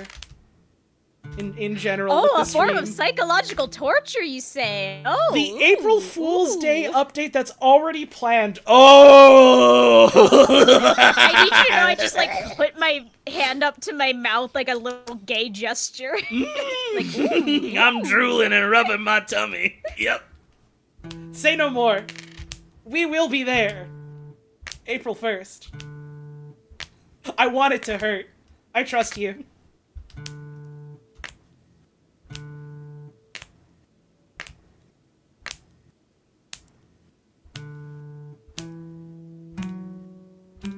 Alright. Okay. Oh well. I've had kind of a sore in my neck for like the past couple of days, and I'm kind of realizing now what it is I've had GDQ on my left monitor for a week, and I've been looking to the left for a whole entire week. Oh, yep, that'll do it. I was like, damn, what's this weird, like, tension in, like, my neck and head? Oh no. Is something really bad happening to me? Am I gonna die now?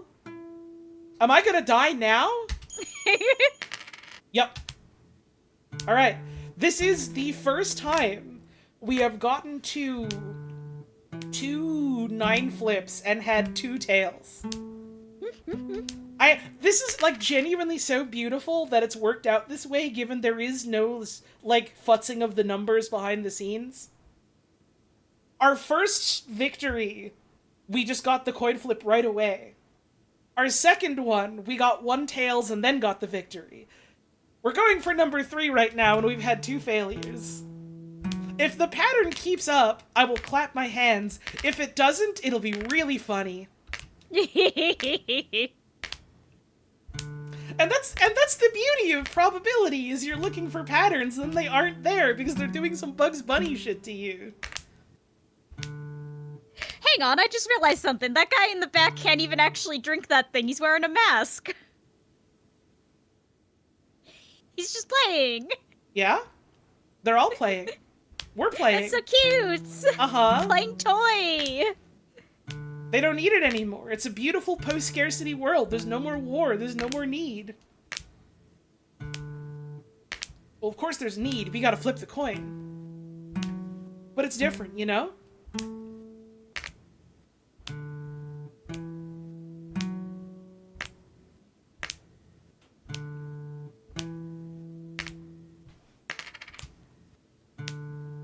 It's like the blurb we read from the Steam page earlier. Oh, hang on. I clicked out. Yeah. It's scary when I click out and the game freezes. Well, it's fine. It's a heads.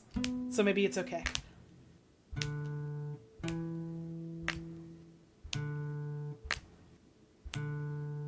It's like rhythmic.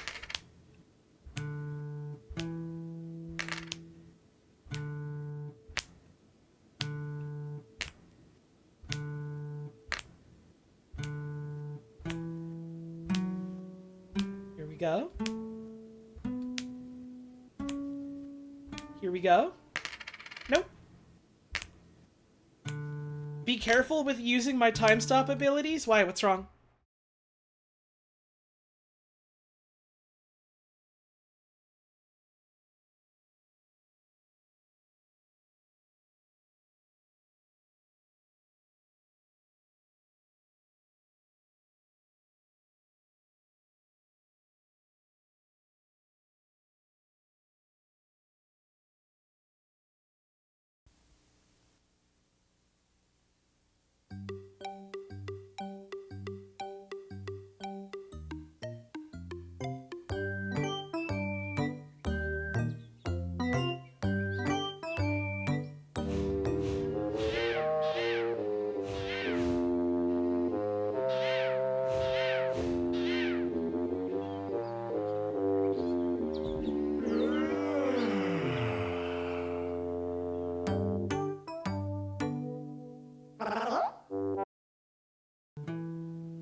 Well, just goes to show you.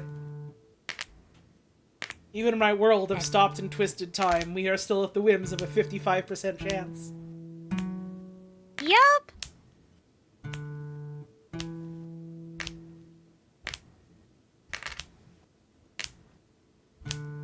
It just goes to show you, I say, after explicitly not showing you.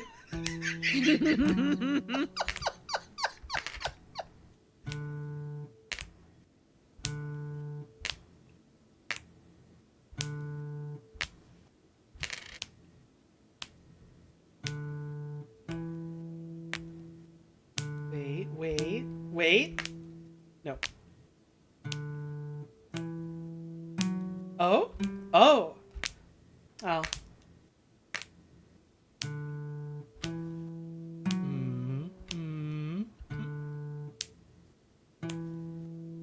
I should probably eventually call it, just for the sake of, like, not staying up well past my bedtime after a week of staying up well past my bedtime.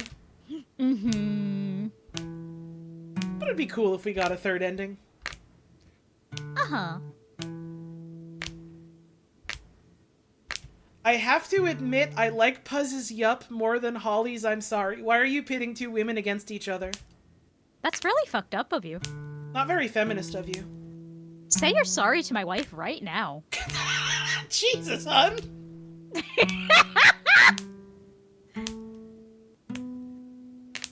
Oh? Oh? Oh? Hmm? Ooh? Oh. Never mind. We got a heads. Whatever. Wait? Wait. Oh! Oh?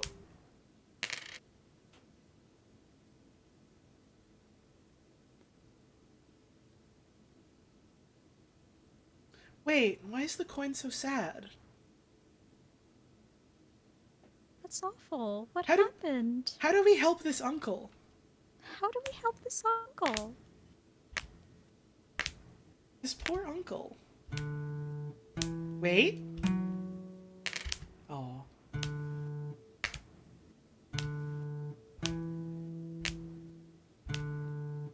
You have to flip it better? Can't be done.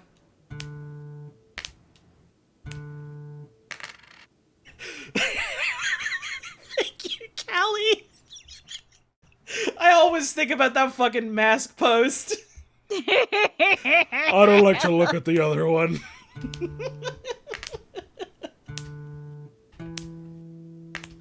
No, we already tried flipping it turnways. That was ending number 2.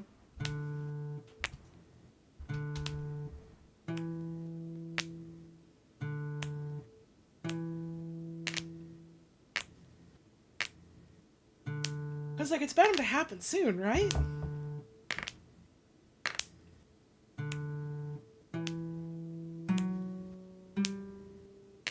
See? Like, it happened.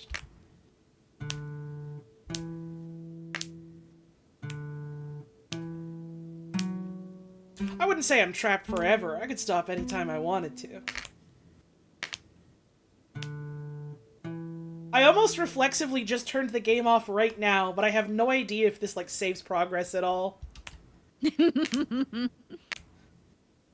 it would be funny to stop so close, you know? In a cosmic sort of way. It does save progress? I can stop anytime I want. Oh, there you go. Progress is saved automatically. It literally tells you.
See? We get a 5, like, right away. Sometimes you just gotta take a little walk. It's that easy.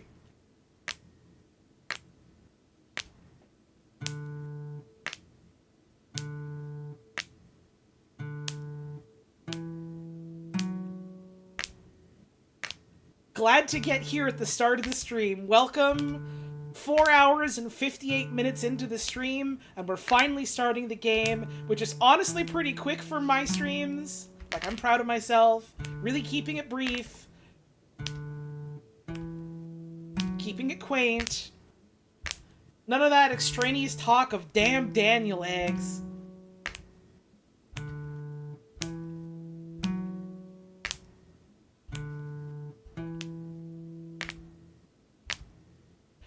This game is on a sliding scale of this game to getting over it, where the game takes zero effort but is equally frustrating somehow. See, like, I don't even find this frustrating. This is great to me.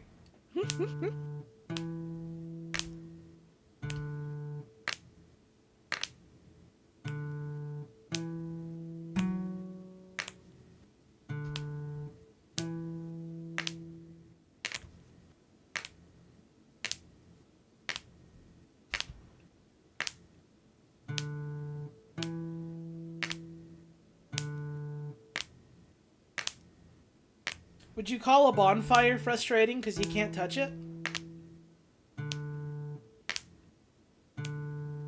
I mean, you can, but watch out. Well, you shouldn't.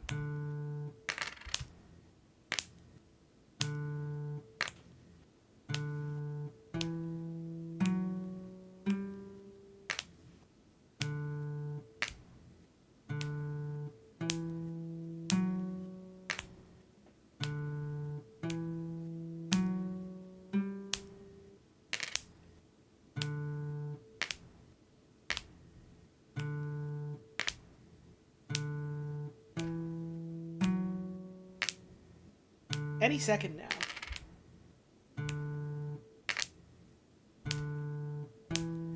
Eggman laughter, let's see if you can flip my awesome coin. Let's see if you can flip my awesome coin, Sonic the Hedgehog. Oh no! No time to cool it. I gotta run over to Eggman's base and flip the coin.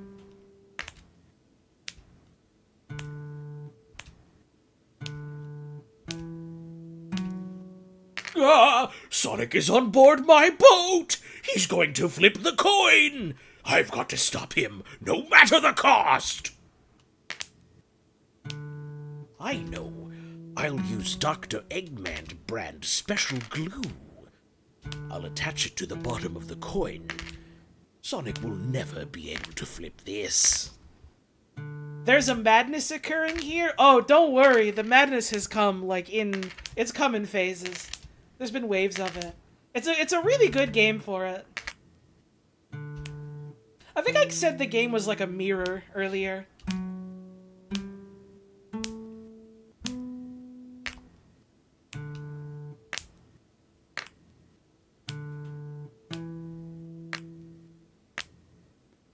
It's kind of beautiful in that way.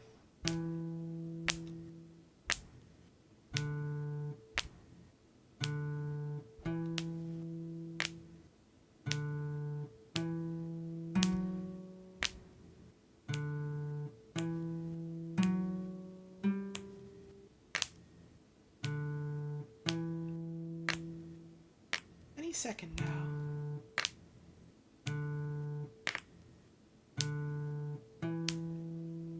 Is there a damn Daniel Eggman? Come on now.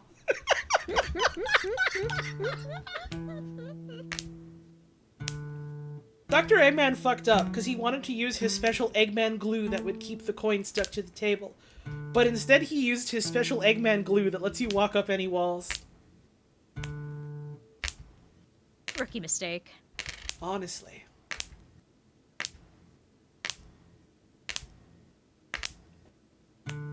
Get a load of these white vans!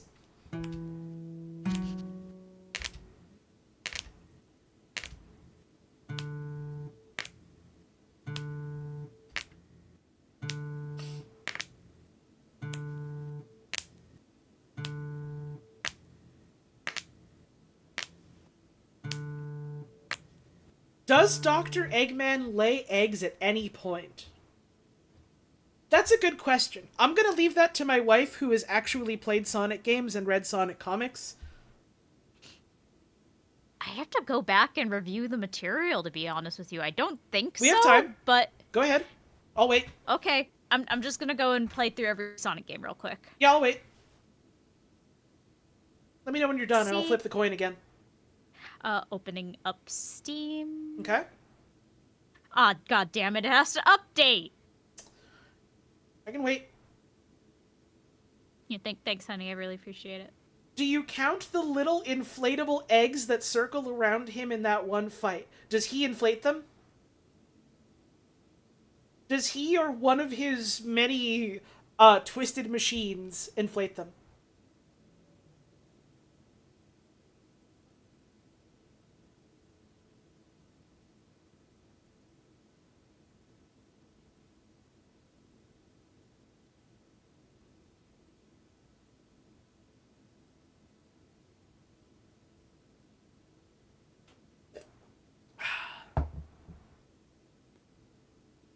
So how about this weather?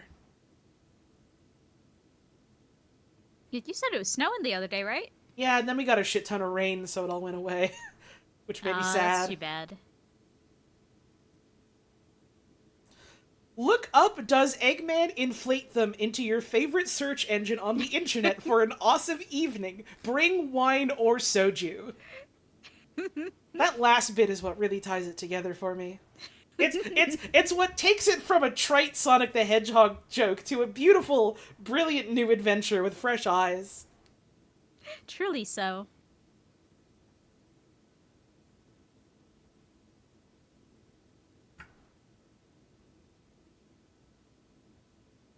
I had soju once, and I did immediately understand all the memes.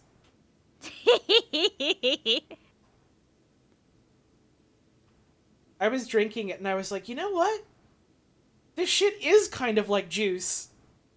And immediately recognized what I thought and went, oh no, I could only have one glass tonight. And I did.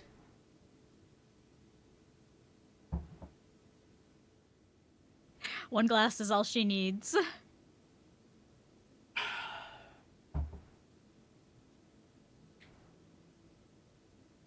Ah, shit, I forgot I need to go through chronologically to really, like, research this. Alright, I have to open up Dolphin first and open up the Sonic collection. Alright. I got time. Oh my god, Dolphin also needs to update. I'll wait. Alright, install update. Might as well update your graphics driver while you're at it. You know, that's a good idea. I don't know, maybe Windows needs an update. Give that a look. Are you mad at me? I don't know why I decided to get snippy. It elevated the bit. I was like, this is a direction this needs to go, and I know exactly how you're gonna respond. And you responded exactly the way that I set up for you to respond, and even then I was like, oh no, did I actually make my wife upset? Oh no. Which is the problem every time we do this fucking volleyball bit. we can't even pretend to argue with each other, not unless it's something that literally means nothing. And even then. What wrong? I help you. This game with a Puzz Sonic cam in the bottom left would be awesome. Please stay tuned. Not tonight. I mean, do stay tuned tonight, but I don't mean that's gonna pay off tonight. Difference.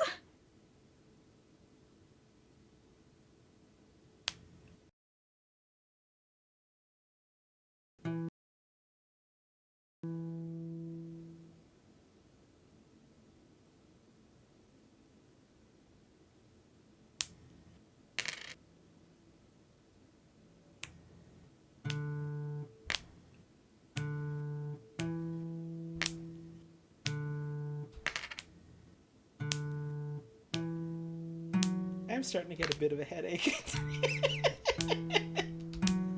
Well, honey, you've been on for like 5 hours and it's now after midnight. Yeah, and I also haven't streamed in like a month and haven't streamed regularly in multiple months. And you've been staying up late for the past week. Yeah. And I'm frail and sickly in general. Yeah. And it was raining today, so you have to deal with rain effects. It was damn raining. It was damn Daniel eggs. It was damn Daniel eggs, even. Stay up forever? Okay. We're staying up until 1,000,000 o'clock! We're staying up until 1,000,000 heads flips.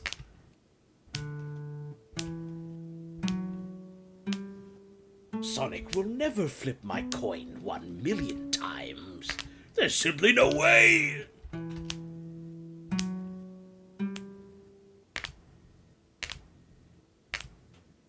It's time to get, like, really jokingly stressed out until the joke becomes completely serious about flipping the coin, and get really, really mad until I'm red in the face and my veins burst and I have to go to the doctor. Yup! It's been a wonderful time. Aw, thank you. Aww. It's such a silly little thing, but I genuinely do love this game a whole hell of a lot. Thank you for putting it into the world. The disgusting coin. Thank you for stopping by. Have a wonderful rest of your night.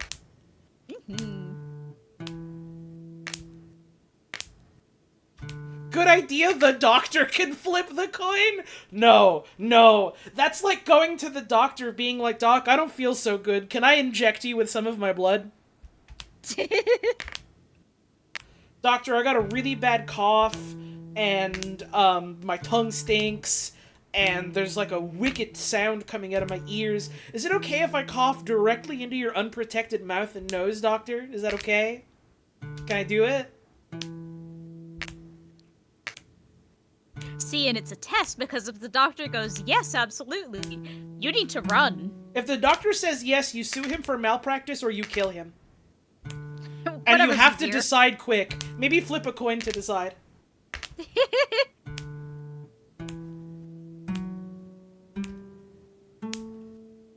Oh. This game is like if a Wayne game was a Holly game. I'm curious what the distinction is. That's just like an interesting thought. I don't mean to like single you out specifically. What entails a Holly game? And what entails a Wayne game? And what entails a X-Person game?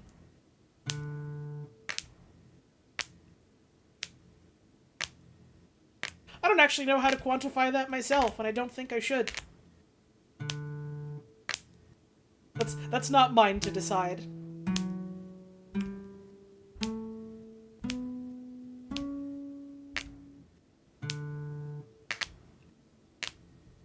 Holly game is when there's number. See, that runs dangerously close to being a Trog game.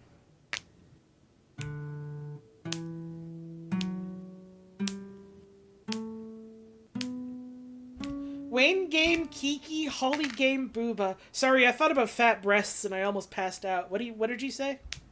Ugh, fat breasts. Hi, hun. I had to close my eyes. Yeah? How we feeling? Wait, 60%. 60% chance. That's as high as it gets. A large woman. Uh-huh. Something something my fat streamer? Are Holly games creepy, wet, or fat? Well, they're definitely fat. Then what entails a fat game?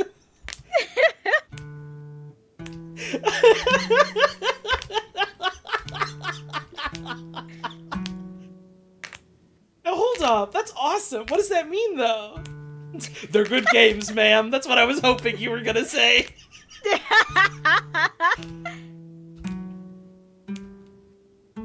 See, every time someone makes the creepy or wet joke and they retell it, and they always end with "it's wet," I always hope, it's a false hope that never pays off, but I always hope that this time it's gonna end with "it's creepy."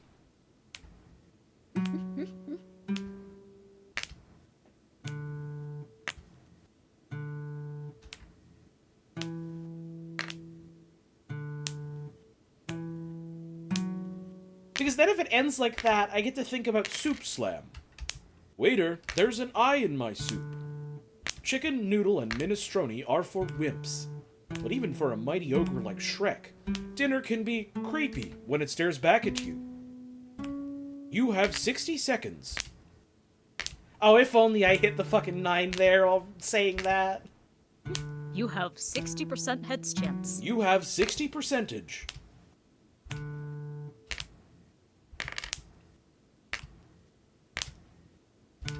I don't know, man. I've gone for some fucking, like, 1 in 100, 1 in 200 drops in RuneScape and thought, hey, that's pretty good odds. I'll take a 60% chance. Ask Holly if her stream is gameplay or Eggman bits. Oh, that's easy. It's usually never gameplay. That said, it's usually not even ever Eggman bits either. This is harder than I thought. Fuck. I thought it was stream, ma'am. I thought it was so easy, but it turns out it was a good stream.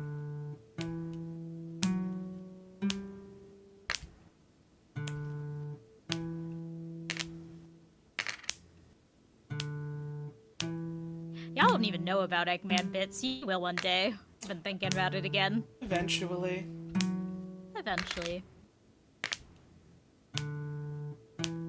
Just realized what you were talking about. I thought you just meant Sonic in general. Well, also that, but also. Okay. You don't want to know Eggman's bits? Too bad. Your loss, I guess. Like fucking shove over, bud. More for me.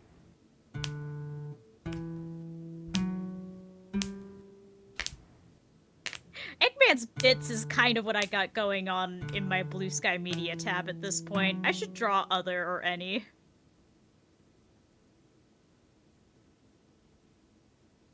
What? Buck Armstrong. Oh. Yeah, he's kind of Eggman with it, isn't he? A little bit. He got the mustache, he got the bald.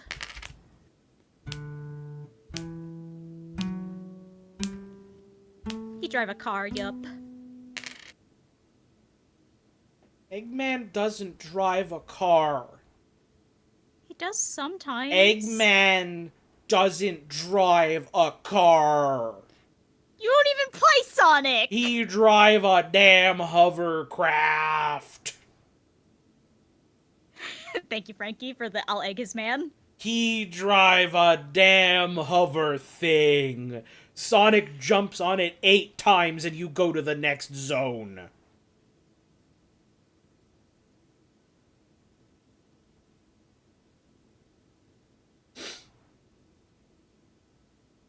He drive a damn Daniel egg. He don't drive a damn Daniel egg. That one is true. I was waiting to see if you were gonna say something again so I could interrupt it with damn Daniel egg. I wanted to give you the moment. I wanted to give you the moment. Aww!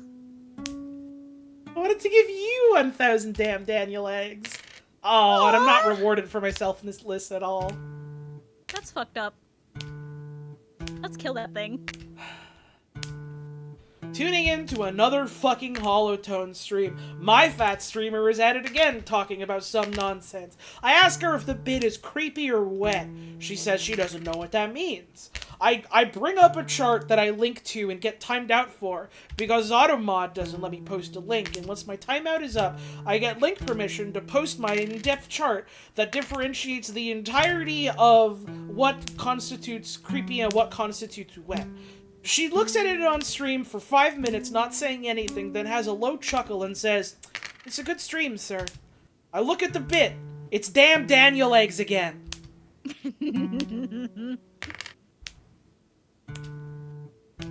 And that's my fat streamer. That's my fat streamer. Aw. We got to 7. 7. Another damn Daniel Eggs torture episode.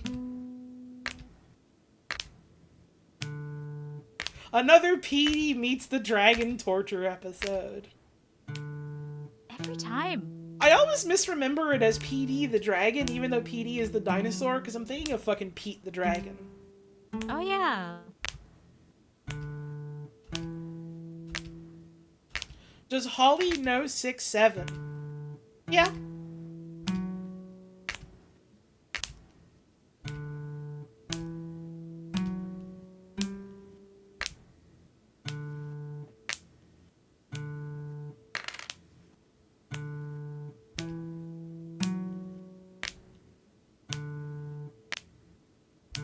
No, I was not talking about Pete the dragon. Hang on.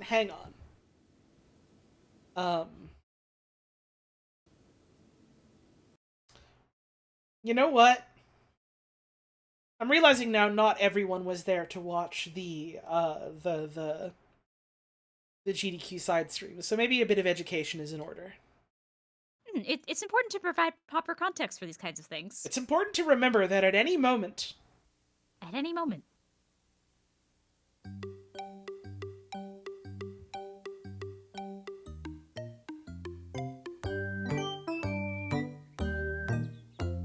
He's actually so beautiful. Look at him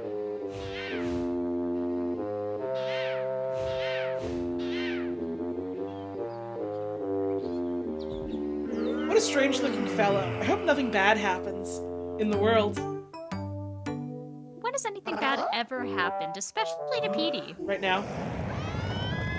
Oh, shit. Oh, God. Oh, God. Oh, Jesus. Oh, God. Oh, no, Petey.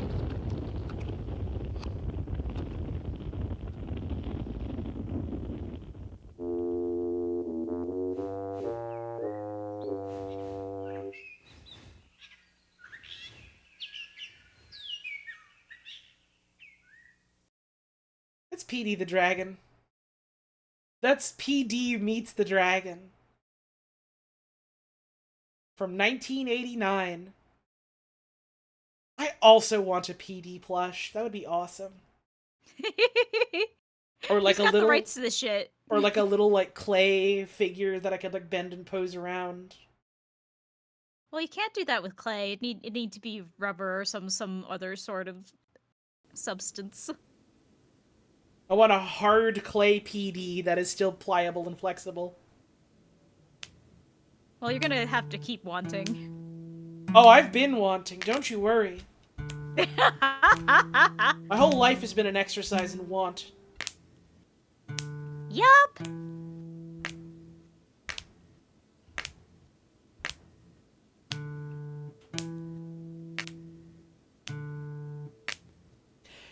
PD looks like he's made of the same stuff as those library hand chairs. I have no idea what you're talking about. I don't think this is a universal experience you've had. I don't know what that means. We got a 6, which feels right. Petey Meets the Dragon is very Godzilla versus Bambi. No clue what that is. It is a ye old ancient internet animation. Doesn't surprise me given the name.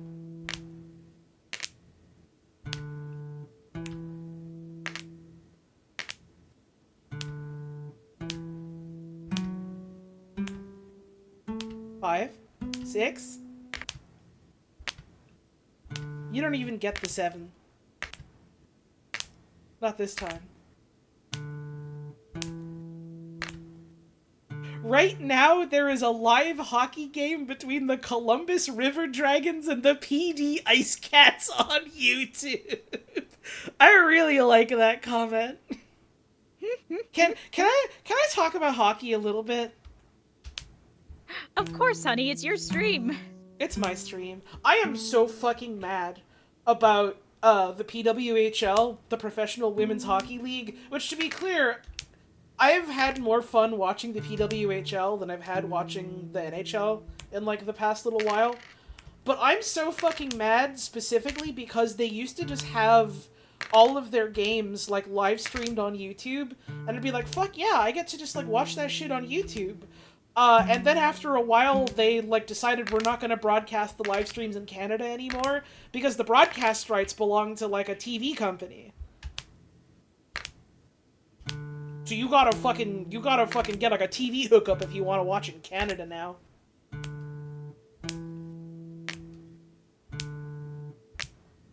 It's fucked up.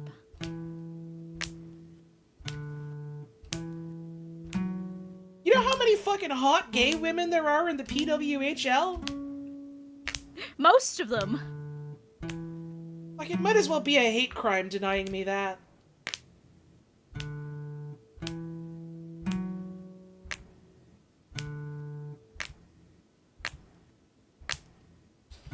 I would give a damn Daniel egg to have that back. I would give 1,000 damn Daniel eggs.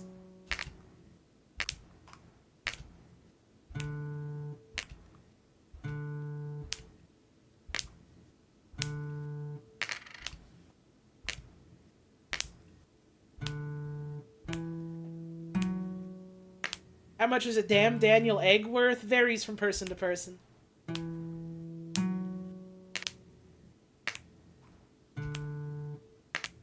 don't think I've ever been to like a live pro hockey game. I should do that sometime.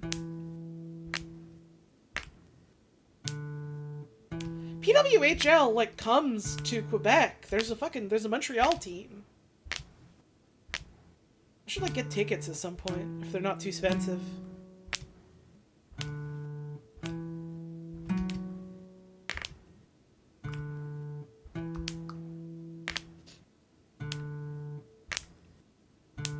Depends on the breed of Daniel that lays the egg. Well, that brings up an interesting point that we talked about at the start of the stream.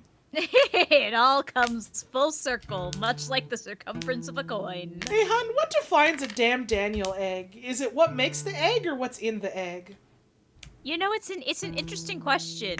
It's like it's like the chicken and the egg thing, right? Like technically eggs predated what we would consider a chicken, but like what's the evolutionary point where we start considering something a chicken and stop considering the predecessor?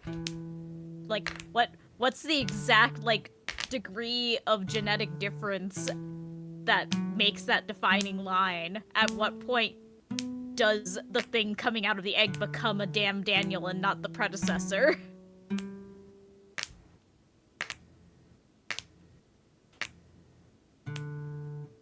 But like, what if a damn Daniel lays an egg and like a Gordon comes out? Exactly. Is that still a damn Daniel egg?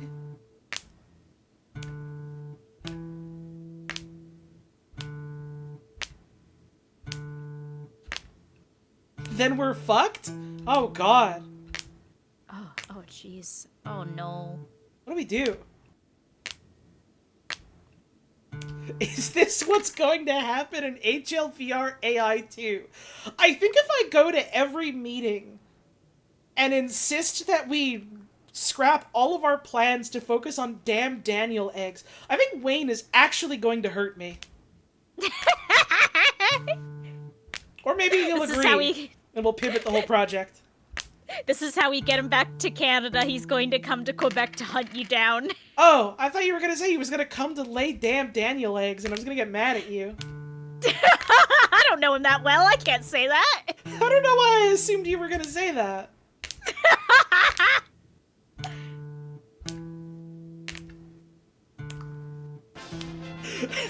Thank you, Alfred, for the raid. I hope you had a wonderful stream today. We're talking about damn Daniel eggs. We need Them 1,000. damn Daniel eggs. We need 1,000 damn Daniel eggs, and we need them soon. It's needed badly. We can't hold out much longer. Something troubling might happen.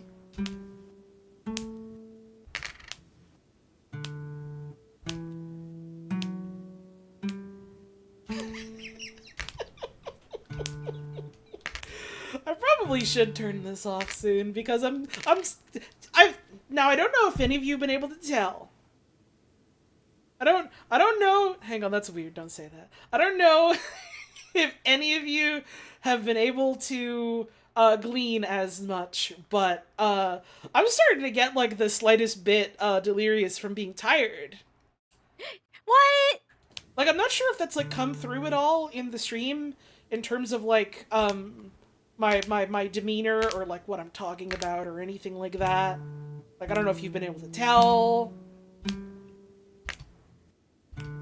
But like, I'm starting to feel it a little bit, y'all. Don't be tired. Oh.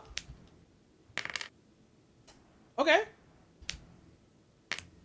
Yup. I'll wake up then. We're staying up till 1,000,000 o'clock. We're staying up till 1,000,000 damn Daniel eggs. Yup. This is probably the most frustrating stream VOD to watch if you can't stand the sound of damn Daniel eggs. Or my yup.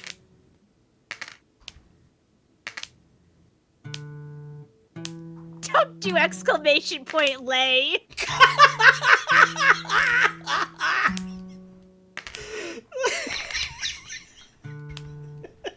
Well, thank you for trying. The more 7? people are doing it, no! 8? This is it. 55% chance of winning. Sorry, 60% chance of winning. And then a 60% chance of seeing a new ending. I like the odds.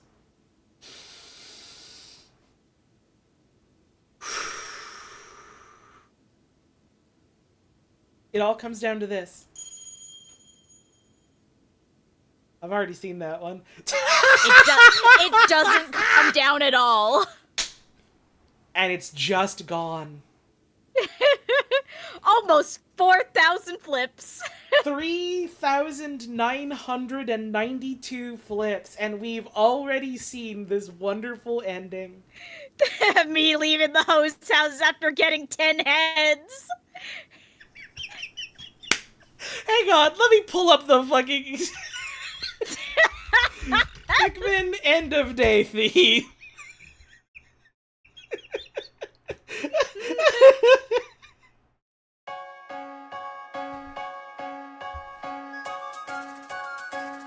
Me leaving the hoe's house after getting 10 heads.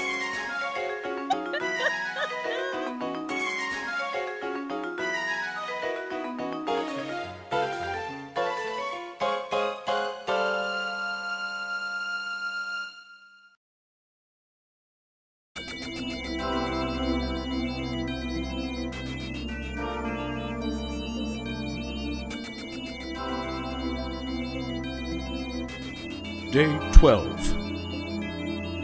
A most curious sight. After helping me retrieve another part of my crashed ship, the Pikmin, in a hurry, led me to a strange burrow, where they showed me an enormous egg. If only I brought enormous frying pan with me on my journey. What a feast that would make. Damn. This has been Captain Olimar, signing off.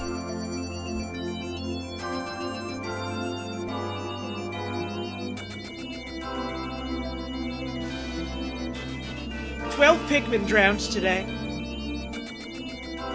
That's so very, very sad.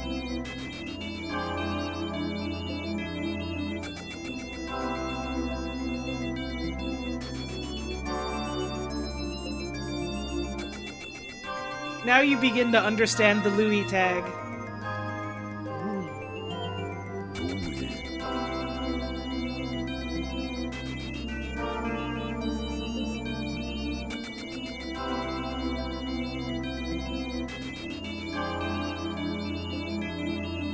I did the fastest and slowest runs you've ever seen. Let's go. Yup, that's my fat streamer. She contains multitudes. No one is doing it like her, except for everyone that is doing it just like her.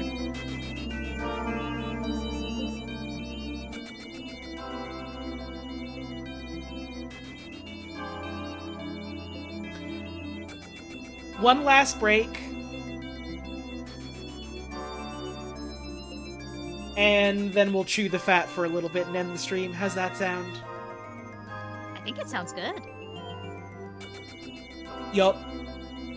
Yeah. Alright. If this is your hopping off point for the night, thank you so much for tuning in. I had a wonderful time, and I hope, and I hope you did too. Have a good sleep, or have a good day. If you're sticking around for the last little bit of gumming, of shooting the shit, I'll see you in 3 minutes.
So many friends have tuned in tonight.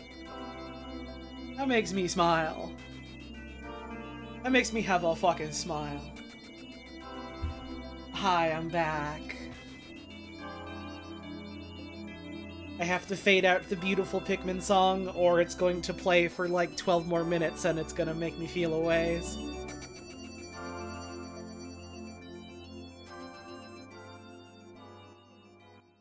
Fucking love that song. Genuinely, I think one of the best songs in a video game. So good at being what it needs to be. And now it's Anna Crosting. Now it's Anna Anjaconda. Oh shit, Mar, is it your birthday? My birthday! Happy fucking birthday! My birthday! Yeah, getting older and being old is fucking awesome, IMO. It is a privilege not afforded to everyone. Wear it with pride. I don't give no shit about chasing fleeting youth. I already was a youth. Being in my fucking 30s has been better than being a youth. Knee problems notwithstanding, but I had those when I was in my 20s and teens anyways.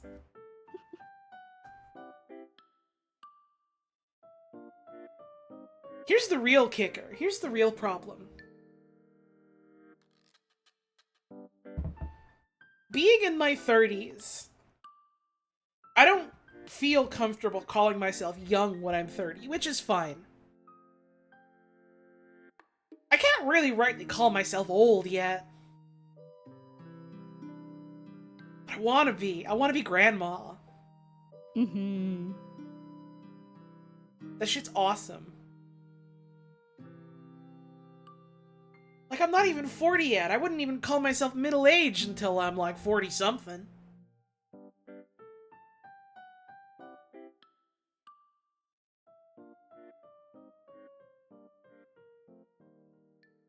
Hold up, I have to do the...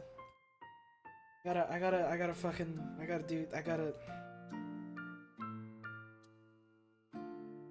There we go.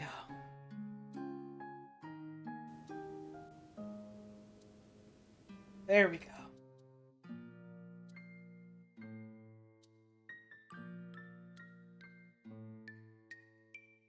How can we help this uncle? I can say this about Mar now. I've been able to say this about Mar for some time now, given that he's been an uncle for some time now. For some time now.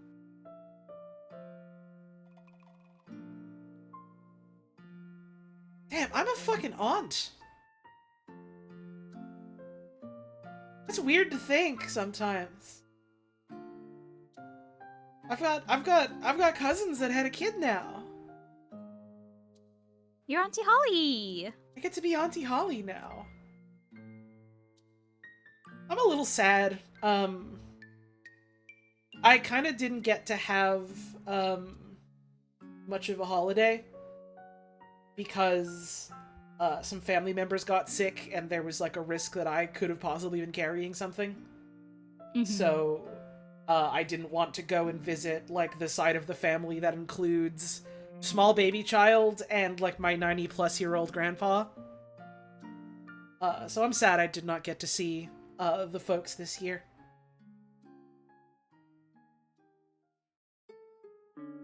It is for the best that I was responsible, but I ended up not being sick and like not good. carrying anything that made my like direct family members sick. So in the back of my head, I'm like, damn, but what if I was irresponsible and I got to see the baby? Which would have been a bad idea, but, you know. But there will hopefully be other times, but, you know. Still, it is sad.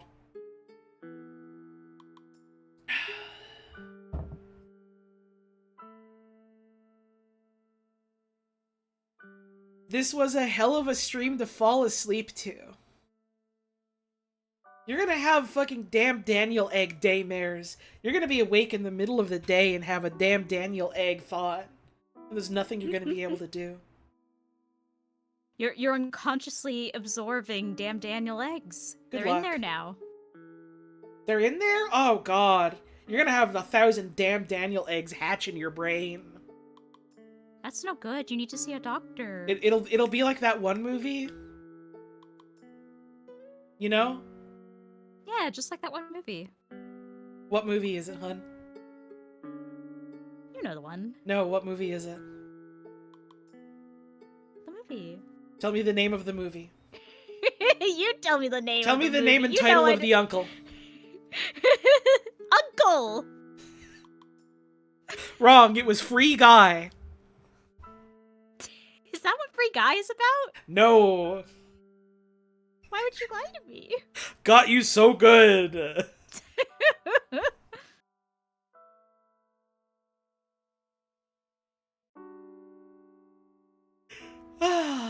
The next stream is gonna be awesome because I'm not gonna want to talk about damn Daniel eggs one bit.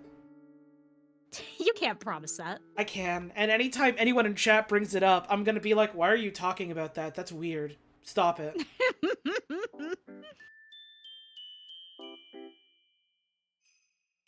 They're gonna go bad. You're not putting them in the fridge. They're gonna go bad. Gonna have a smell. Everything already has a smell. Suppose so, huh? Think about it. Think about it. Think about anything you want.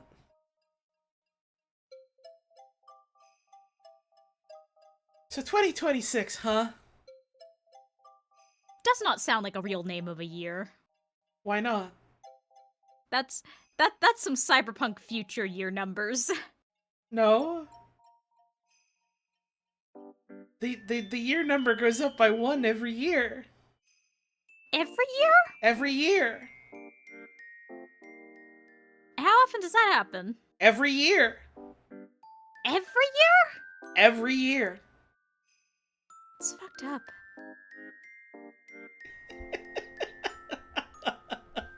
It is the way of things.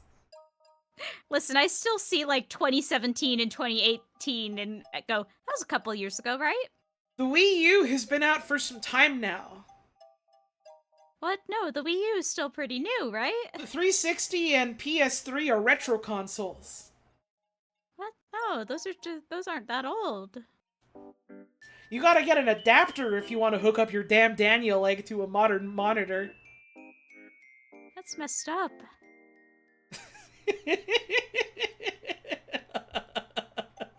You say games from 20 years ago, and I think, ah yes, 1985. I admittedly Yup. also still think that, yeah. 80 just feels like a number that was 20 years ago.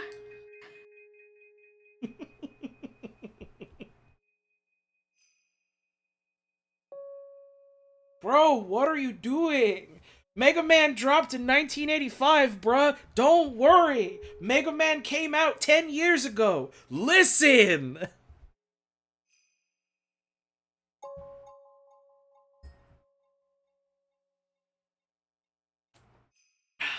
So 2026, huh? 2026, huh? Listen, I'll be completely frank. I still can't promise, like, the big gung-ho return to streaming that I keep hoping I'll have eventually. Yet. I can't promise it yet. But it's nice to have, like, some goals and aspirations, you know? To have some things to look forward to that you want to try and do. Exactly. So what are some things we want to try and stream this year? Whether that's, like, together or just a thing I'm doing, I suppose. Yeah. I know we talked about finally hitting either Sonic or Kirby. Those were two of the subathon goals, which I'm still slowly plugging my way through. Quite slowly. On account of it was a There are a big few one. of them. And there's, like, some of them that I kind of don't really know if I want to do anymore. Less so because I'm like, oh, I don't want to play that game. I'm still gonna do Balan. And more so because, like, well, I was really excited to play, Hi-Fi Rush. And I was like, that's gonna be a good time, but that's a Microsoft game. And, there's the BDS boycott happening. Although I guess technically now, like, the rights to the game are owned by the original devs that are no longer at Microsoft, but I'm pretty sure, like, if you go out and buy that game, that's still going to Microsoft kind of thing, you know? And even if it's a thing I've already bought, I don't especially feel comfortable, like, oh, it's not published by them at all anymore? Oh. Interesting. Good on those devs. Okay. I rescind that statement. I will look into it. Interesting.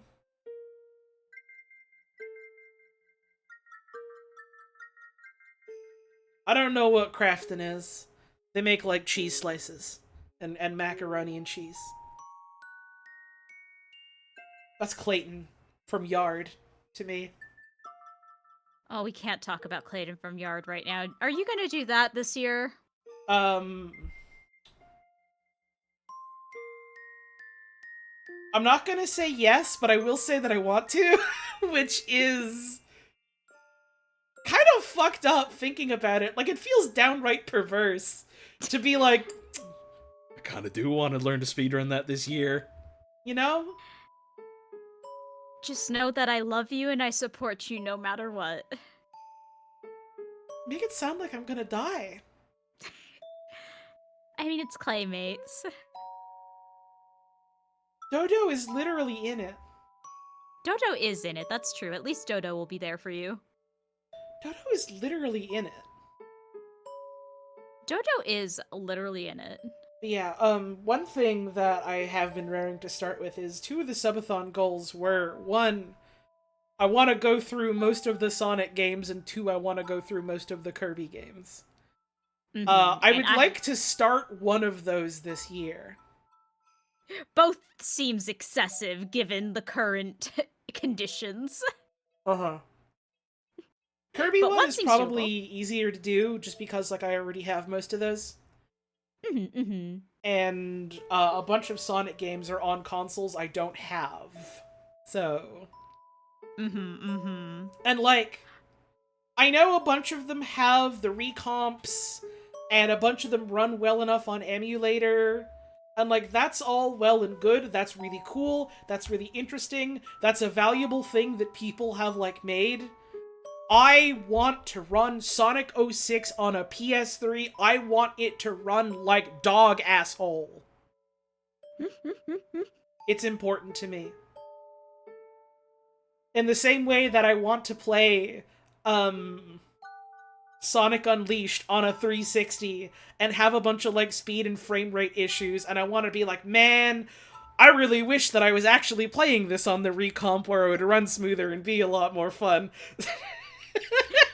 It's important to visit things in the context in which they were made. And then I'll eventually play the recomp and be like, damn, it does feel fucking good to take the limiters off. And I can install a mod that turns Chip into Miku. Why would I want to do that? I mean, I don't think you'd want to, but, like, it's an option that's available to you. Fucking option. I want Chip to eat a damn Daniel egg. He will. He will? He will. Why? He loves eating any. Oh, right. That's his gimmick. I forgot. He loves doing that shit. He does love doing that shit. But yeah, that's still something deep in the back of the... Who has a Chip emote? Of course it's fucking Penny. Of course Penny has a Chip emote. I can't even look at the name of it because whenever I float over it just gives me the option to pin the message. It is called Babbo Chip. Babbo Chip. That's Babbo Chip. Babbo Chip. I'm not gonna remember that, but part of me hopes I'll remember this moment, so when we play Unleashed in 2029, I'll point at my screen when he appears and go, wait, that's Babbo Chip! That's Babbo Chip. Wait, that's Babbo Chip. That's famous man Babbo Chip. So I want to start on the Kirby games, and also I feel like going through all the Kirbys is much less daunting than all the Sonics. Some of those Sonics are damn big beefy. In part because I've already played most of the Kirbys already, so I know what I'm in for. Whereas the Sonic thing is, like, I'm very curious about, like, the franchise at all, because I have, like, no experience with it. Well, not no experience, but very little experience. And that also means that Kirby is kind of a, it will be nice if Puzz can be present for some of these, versus the Sonics are, Puzz should probably be at these to provide context for some of these things. For Sonic, I want you to be my professor. I'll do my best. Most of my expertise is in the 3D era specifically, but I've been around. Uh-huh. You've heard of a Sonic CD or a Sonic R, you know those. I had the fucking GameCube compilation games with fucking Mean Bean Machine and Sonic R and Sonic Jam. You're deeply familiar with Waku Waku Sonic Patrol Car. You know all about that shit. Oh, I do remember Waku Waku Sonic Patrol Car. Which we will definitely be playing. On original hardware. Oh yeah, I've tracked down the arcade machine and everything. For unrelated reasons, would anyone like to give us $10,000 to $50,000? People will scoff and they'll go like, heh, she will never play every Sonic game. There's no way she's gonna be able to play the popcorn machine. And then who will be fucking laughing when I bust that sucker out, and I have to call the technician for assistance. I want to play the Sonic popcorn machine so fucking bad, unironically. You are rocking Scorpy Sonic 06 as a good game sticker as a bumper sticker now because it's the only political opinion you wish to broadcast. Fuck yes. That is bold and brave. I respect your bravery, genuinely. There's something really interesting about the way the sort of public opinion has shifted around Sonic 06, where, like, I don't think people are necessarily going, yup, it's a good game, but a lot more people nowadays are like, it's a very interesting game. It's a very memorable game. Mm-hmm. Some people are trying to claim it's a good game, and... Well, yeah, like Scorpy. Like Scorpy. I don't know. Interesting, I think, is the better descriptor for it, personally. But it is a very interesting game. It's a transfixing game. You cannot look away from it. It really is. It is such... It's such an ambitious game, and I gotta save some of this under my hat for when we inevitably do play it. But, like... I think that's a thing in the sphere of games that has always, like... It's always been the white whale that I'm chasing over the horizon, is the idea of, like, the ambitious video game that has a lot of ideas and has a lot of promise and comes out kind of mediocre to bad. It's such an exciting thing to me that I'm always so captivated by. Or, like, when people really, really want their thing to be the next big thing, and then it comes out and it's kind of nothing. Which I guess is why Mighty Number 9 has had the lasting sort of, like, impact in my brain that it has had. Given that, like, the people behind Mighty Number 9 were like, this is gonna be huge, this is gonna be big, this is gonna be our franchise, this is gonna hit it. And it was Mighty Number 9. That's genuinely such a good comparison. I guess that's also why Balan is compelling to me. Outside of, haha, it's a game that plays bad, and it has the story that's weird in a book. And it's the way that it is because of insider trading. Oh boy!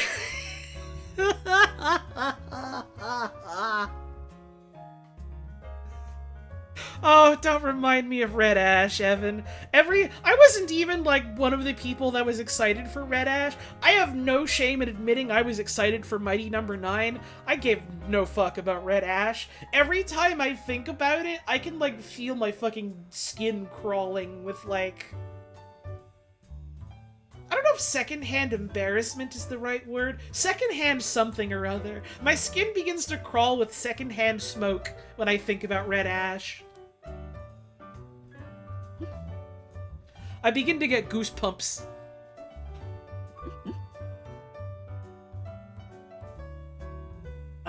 What a wonderful time back in the era where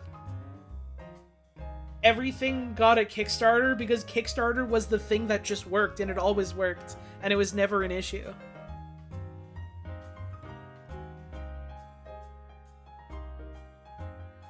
And it was the thing that you would do. And everyone just had enough money to give to it.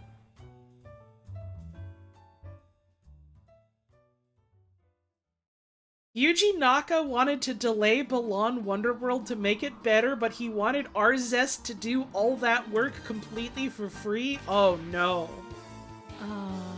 Oh no. Oh buddy. Oh, dog, no. It's gonna be really interesting going through a lot of these, like, play through every game in a series games, specifically because both of us are so obsessed, and correct for being obsessed, with, like, looking at a game in the broader context of how it was made and who made it in what conditions. Like, there was this whole thing I saw recently on, was it Hidden Palace, I think? I want to say it was Hidden Palace, where they got, like, a bunch of, like, prototypes of Shadow the Hedgehog. And, like, it included this kind of, like, big, long spiel talking about, like, a bunch of the development history of Shadow. And, like, putting that in the kind of context of, like, oh, trying to appeal to like an American audience wanting to do something mature to be taken seriously, and like seeing the like rising sort of the rising crowd behind like Grand Theft Auto of all things, and going, we have to do that, we have to do that, we have to do that. It's not the only game that happened in. But it's interesting kind of every time it happened, especially of that era. My god. My fucking god. That'll be fun to spin around and think about eventually. Yeah. In terms of things that weren't subathon rewards, there's a bunch of stuff that I left unfinished that I do eventually want to go back to, but there's the thing of like, well, I only got like so far in it, and it was like tied to a period of me like not doing so good mentally, and so it kind of has that baggage in my head still, and I gotta like, you know, get through that in some way or another to get back on the horse for it. So no promises yet, but I still want to fucking pick up In Stars and Time again. I want to get back to Look Outside. I want to finish Soma again, stuff like that. Sorry, I'm just thinking about fucking Balan Wonderworld again, and I keep thinking about how fucking funny it was. We got that Switch copy, I opened it up, and the immediate first thing I saw was the little, like, tie-in pamphlet for Dragon Quest Tact. Oh, that's right. And, like, by then I had already known about, so it was just like, oh, I've opened up a shellfish and found the beautiful pearl. Oh, what a beautiful moment that was. Mm-hmm. I must emphasize as well, and we've talked about this on the stream before, but I bought that Switch copy of Balan Wonderworld specifically because I saw it in the local game store and thought to myself, I need to prevent any poor, impressionable children who don't know from looking at this and thinking, this looks fun, and picking it up and spending their hard-earned child money on this game. They wanted to remove it from circulation because they wanted to protect the populace. And I was right! And so they spent like $10, $15 on Balan Wonderworld for Nintendo Switch. Which we have now. It's on my shelf. I have one tiny little shelf of, or I guess two tiny little shelves now, because I picked up some of my, like, games from home, and I've been getting some, like, older games recently from retro game stores, things like that. Protecting the kids from the wrong kind of whimsy. Exactly! Hi, Devon. I hope you're doing good, bud. But yes, one of the few games on my shelf as a physical copy is in fact Balan Wonderworld. Uh-huh. And it's right up front too, because I'm a freak who alphabetizes these things. I love you so deeply. It's like, I think there's like Animal Crossing and one other thing in front of it, and then Balan Wonderworld. Uh-huh. But yeah, in terms of other stuff that might be good to start this year, one that would be, I was gonna say short, but thinking about it, probably not at all, but it's one that I think I have the drive to, like, at least start this year at some point, is I would like to replay Undertale, and I would like to stream, now that, like, now that the piranhas in the water are less ravenous, I think I would like to stream and talk about Deltarune. Hell yeah. Because I think there's plenty of meat on that bone to gnaw on. And I think that'd be a fun exercise in that way. I'm very excited for that. Uh-huh.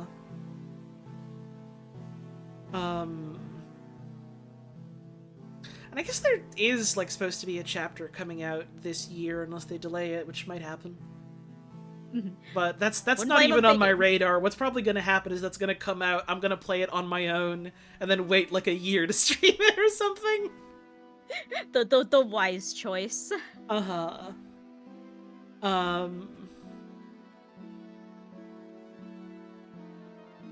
I've had a hankering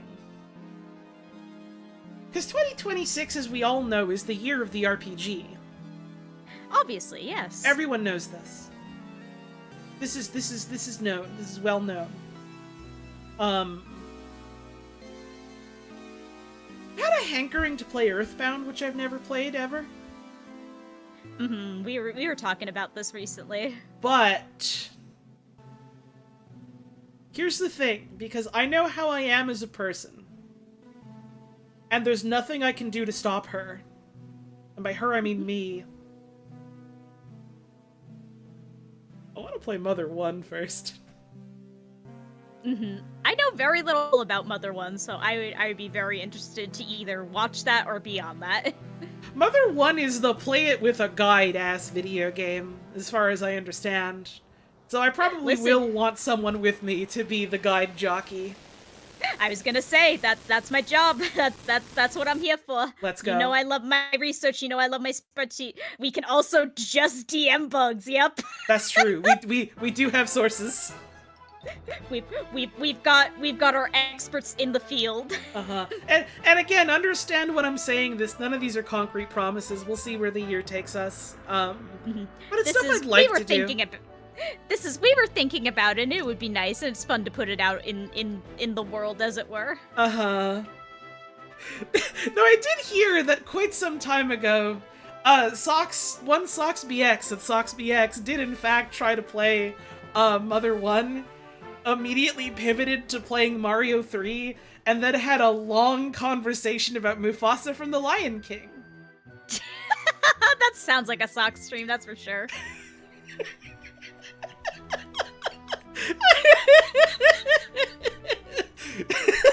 You are a human. I can't keep doing this. I have to go to bed eventually.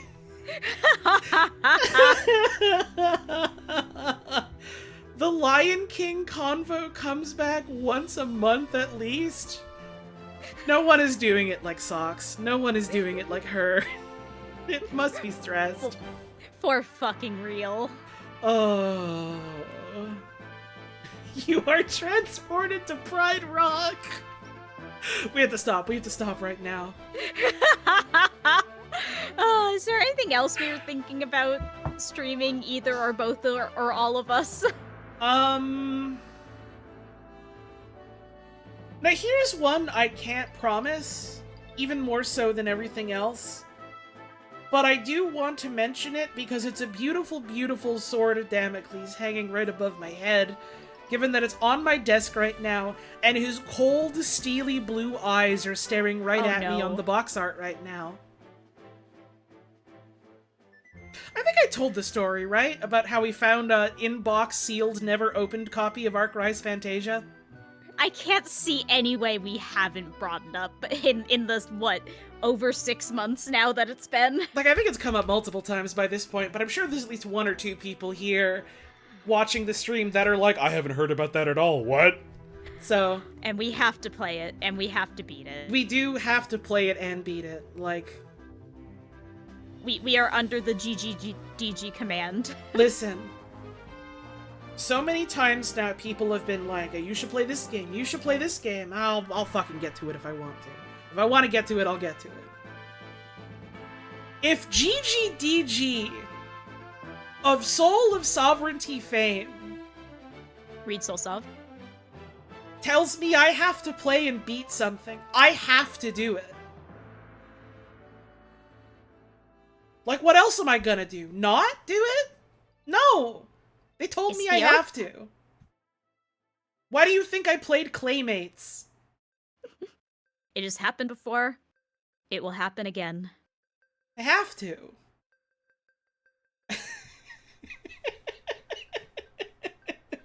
You should go read Soulsov, by the way. I am, like, literally this week, I'm gonna pick, like, a fucking free moment to read the new chapter. I gotta finally, I have to fulfill the oath. I have to read Soul Sov. You're gonna refuse the person who designed Tutu? Like, they literally did design Tutu is the thing. It's Tutu. It's Tutu. If they give you the call, you have to heed it. Soulsov is fucking great. I've thought about streaming it. But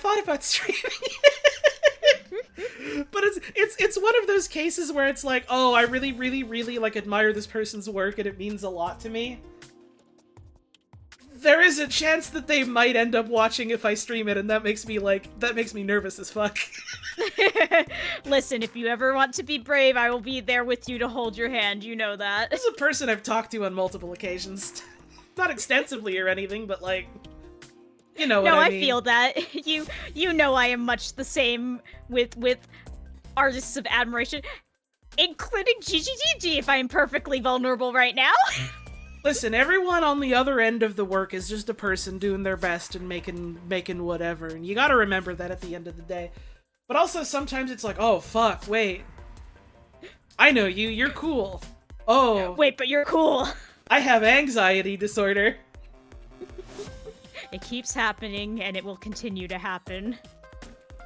But they did also at one point post, like, not only can you stream it, but you have to voice act it. So, or something so like that. We're also under the oath. So, like, I might have to. And I will be there. Oh, you know I will be there. Of the Devil has replaced large chunks of your brain last year. Of the Devil is another one that I'm eyeing. Not necessarily for, like, a stream or a thing anytime soon. I'm just eyeing it because it looks good. You should send that to me. I don't know if I'm familiar. I will.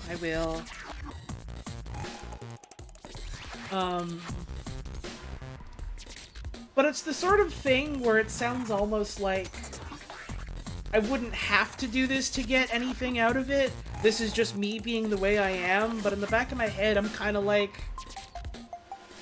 There's a lot of this that sounds almost parallel to something like Umineko, and maybe I should read Umineko first. I don't have to. There's no obligation to. It's entirely possible I'd change my mind and go, fuck it, and I just pick it up and play it, and I love it. So I probably am gonna love it. It's not a matter of will I enjoy it, it's a matter of when will I enjoy it, you know? Mm-hmm. But also... Umineko is a year-long commitment, isn't it? Oh, yeah. Depends on how fast you read. Oh, don't worry. I'm well aware I'll be in it for the long haul with that one. Don't you worry. Don't you worry. Don't you worry. Oh, I also don't think it's necessary. It's just I like the idea of it in my head, you know? And it's like, well, what if I do that? This is unrelated to Umineko. I remembered another stream we talked about recently wanting to do, if you're okay with me putting it out there. Sure. There's a stream you and I have long since promised we will do a part 2 of that I think the time is coming soon. Ratatouille. I have to remember what it was we wanted to do for the part 2 stream. It was like fucking around with like dolphin controls and looking at some of the prototypes that were like on archive and the stuff. Prototype and maybe like the GBA version, since there was like a completely separate GBA version. And then something else we discovered recently that unless Holly wants to say it, I will keep under my hat. I will say this much and I will say no more. There have been new developments. And we might need to do a part 3. There might be even more Ratatouille than we originally bargained for. I am being completely dead fucking serious right now. This is not a bit. This is not an elaborate long con. I know I do those. Please, please understand. I am being so sincere right now. This is not a bit. Something was brought to my attention. And we looked at it together and we went, oh, we have to look at this on stream. Something was brought to my attention.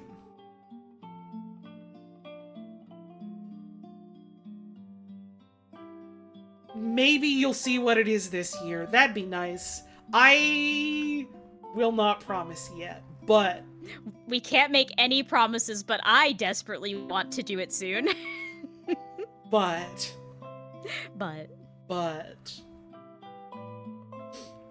I've also thought about trying to do some more just like off the cuff stuff like earlier in the day. Ominous music just started when I said that. That's an ill omen. I'm gonna switch the song. No, we make our own destiny Why here. are you playing more fucking ill omen songs from Monster Hunter Iceborne?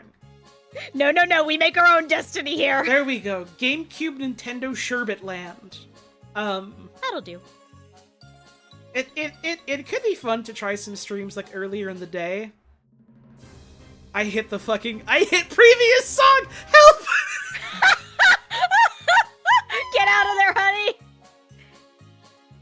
Just to sort of do like low commitment, like, hey, here's like a weird game I have in my Steam inventory, this could be cool kind of thing. Like, here's a game about fucking marbles. You want to look at some marbles with me at like 10 in the morning? Because like if I'm being completely honest, the later time slot is a very contested time slot, and I'm not able to stay up super late no more. And when my wife gets off work, I don't necessarily want to go, hey, let's do a stream together right now. I want my wife. We've been trying to like watch more things and also just like enjoy the quiet time together, which is hard when I am like, okay, honey, let me sit down and let's clock into my second job and your first one. No. No, you need to work less. I do. Part of the reason there have not been so many Puzz streams, both here and on my own channel, is because, and I won't get into it because I don't want you guys knowing that much about my life, things have been a lot at work lately, and I have been a little bit burned out about it, and am trying to navigate all of that. But I would like to get back to streaming, among other side hustle shit. I talked a little bit recently about wanting to maybe start a sticker club. I'm gonna see if I can get that going by next month. I'm saying this out loud to try and force myself to actually do the work instead of just going, yep, I'll get to that before February, and then February will be tomorrow. I'm pawing at my screen like a damn cat. Like a damn Daniel egg. You gotta... Yeah. You gotta find time to do less work sometimes. I know, but there keep being things to do. But I do know. also just have to sit down and enjoy a nice time with my wife. We have to help this uncle.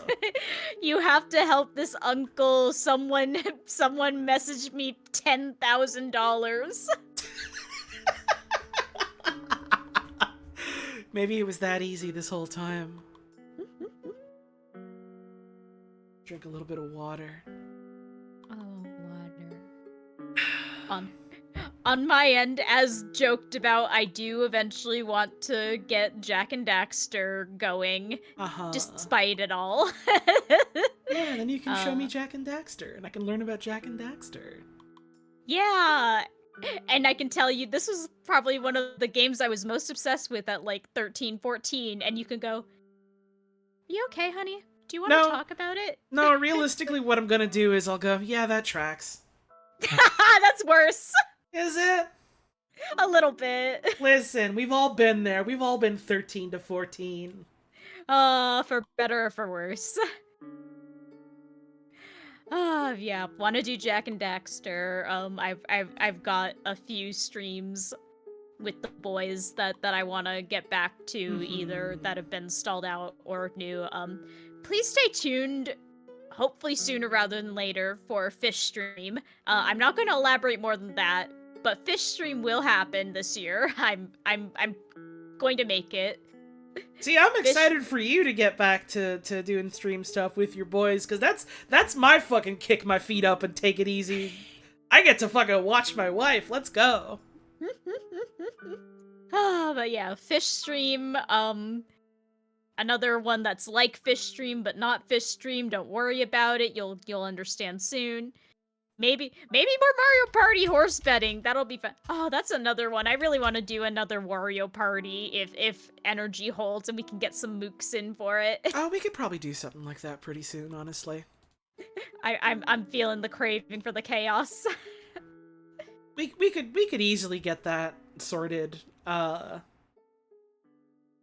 in like the next month or so. We got multiple people and multiple friend groups that are like, yeah, that sounds awesome, let's do that. So like That's right, it is Frankie's birthday soon. it is his birthday soon. But yeah, that hopefully getting back to like Mystery Dungeon or something. I don't know necessarily if/when I'm gonna be streaming it, but I got plenty of games that I'm like, oh yeah, I want to tuck into that soon, and maybe I'll stream it, maybe I won't. It depends. I want to. Not even I want to. I am morally, ethically, legally obligated to finally get into Promise Mascot Agency. My long lost sister Pinky Star is there. That's true. Pinky Star is there. They do Pinky got Star Pinky is- Star in that one. Pinky Star is there, and I need to be there to support her and be with her. Wanna hit that? Wanna hit Wonderstop? I've had now for like 2 years running, have wanted to do like spooky streams, horror game streams, and just for some reason October is consistently the month where I get hit with hammers over and over and over and over again and burn out very badly. So that's bad for when you want to do the spooky games in like a thematically appropriate time. So I might have to just give up on that and do it whenever, but like I want to hit up what do I want to hit up? Oh, fucking yeah, I want to hit fucking. No, what's it I want to hit up the sex. Anthology of the Killer. I want to hit up Anthology of the Killer. I've heard that wanna one's hit- pretty good. I literally half of the reason is so I can finally watch your VODs of it. Oh my god, you haven't. I didn't know you didn't watch them. No, because I was like, I want to play this one. I want to be surprised. I assumed you either watched them or ended up playing it already. No. I thought you knew about BBs. I know tangentially about BBs, but I don't know her game. You have to play it. You gotta look about BBs. I do. I want to hit Anthology of the Killer. That one's like top of the list, and then Slay the fucking Princess. There's another spooky one, and I can't remember what now. Craig. Yeah, it was probably Craig. But yeah, want to do some spooky theme I just games. realized we went on this whole tangent and I never finished the thing that I was gonna say. Oh my god! I was like, yeah, I'll wait my turn. It's okay. You'll be done soon. And forgot that we're both the way that we are. I have ADHD, honey. I won't stop talking. I like when you talk, though. Aw, I like when you talk, so you better get back to it. What was I gonna say?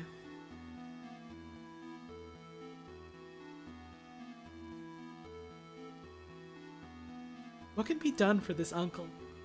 What can be done for this uncle? Oh yeah, I was talking about like trying to stream stuff like earlier in the day. Yes. Just cause like I think it might be like somewhat easier for me, and then like I don't know. I realized that like by doing that, there's gonna be a bunch of people that just like can't tune in. But like, hey, you know, if I stream a thing early that interests you, there's always the VODs. And I'm still gonna do like streams in the evening sometimes because that's when Puzz is free most days. So like, Yep. if we want to do a thing together, that's got to be in the evening. And also some stuff just feels right as an evening game. And also some stuff, it's definitely just going to be like a fucking random day. It's like, I want to get better about just doing stuff like this. It's going to be a random day, 8 o'clock at night. I'm going to be like, I want to play this shit right now, so we're doing it, fuck it. So maybe I just gotta like worry a little bit less about that. If people are around and they want to watch, they will. And if they're not available to and they want to, they'll watch the VOD. It's okay.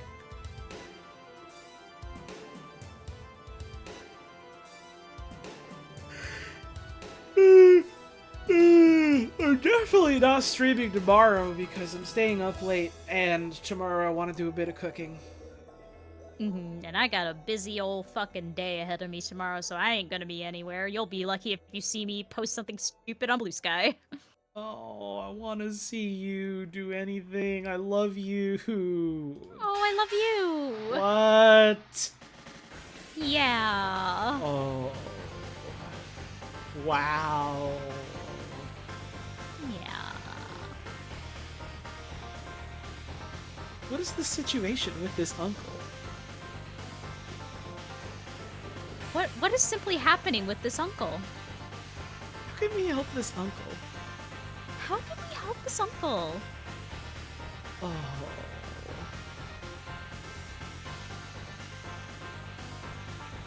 Honey, I love you.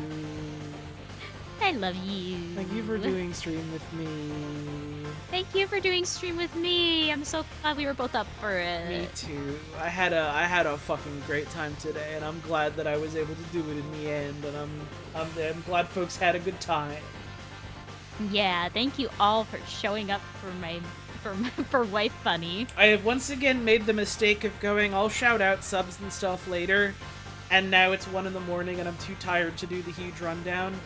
I gotta get better about doing that. I always feel so bad. I'm caught up in the moment, so I don't want to, like, pause because I'll lose my train of thought. But then I end up, like, just not doing it and I feel bad. But people are giving me money and I want to thank them. Yeah, And I feel bad kind. just being like, well, thank you if you did it, but I think people understand given that they've seen some of 6 hours of stream. So I'll try to get better about doing that again. Gotta get back into the habits. I will thank, because it's a short list, thank you January for the $10 and message of Holly always wins. Well, sometimes. Statistically about as much as any other person. Reno Gabino with the $10 and message of stay blessed. Thank you very much. And $100 from Sahu and message of but has she ever lost? Yeah. Provably on stream a couple of times at least. That's very generous of you. I always feel like the words I try and put it into are never enough, but genuinely. The fact that people enjoy what we do here enough to toss a couple of bones my way means a whole hell of a lot. It really means the world. It is why I am able to keep doing it. I mean, I would still do it if I wasn't making money off it, but you know what I mean.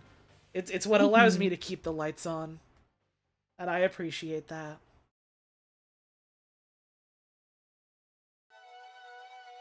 There's some fan art. Coin can get fan art. There is, in fact, some fan art. At least one of which is really, really sickeningly funny. Which I did, like, briefly see when I went up for a break at one point. Let me pull up pull up the thing. The thing. This sounds like music for VHS viewing. This is the soundtrack to Edge. This is the soundtrack to awesome puzzle game Edge.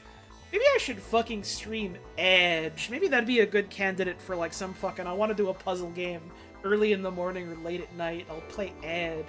Fuck! I want to play UFO 50. Oh, fucking UFO 50, yeah! That's one I want to tuck into more this year. Yeah! No, I wanna like try doing the games like in order that way. Oh yeah. Because there's some interesting stuff to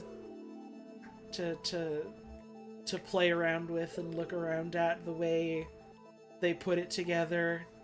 And I'm falling asleep. That'll make more sense when we play it. And I'll explain it. For a second when you said Edge, I thought you meant Dragon Tycoon Edge. I don't know what that means. Sorry. You will play Barbuda, and you will love Barbuda, and you will cherry Barbuda. Hopefully at least one of those will be true. It would be fucking awesome to get a cherry on Barbuda. I think I have like 1 or 2 cherry discs. I know I've got, the funny Witch You Jump Over Mushrooms games. I have a cherry on that. And I think one other, but I don't remember what it would be. Anyways, we do have fan art, and I want to start off with this one, which was posted a couple of days ago, which I recently saw because I logged into Tumblr and Blue Sky and stuff and saw it was also posted there. But this is from I apologize if I pronounce the name wrong. I think it's Cyan, and if it's wrong, you get to laugh at me. That's your jester's treat. But holy fuck. Really, really good, really, really cute. I really, really like the, like, true to the game color palette choices for the Pokemon style. It's so cute. Mm-hmm. And, like, there's an incredible shape of bird to this here. This is like you could pick it up and hold it in the hand and squeeze firmly into it, and it would, like, make a sound. And then you, like, let go and it perfectly snaps right into shape. Oh, it's good.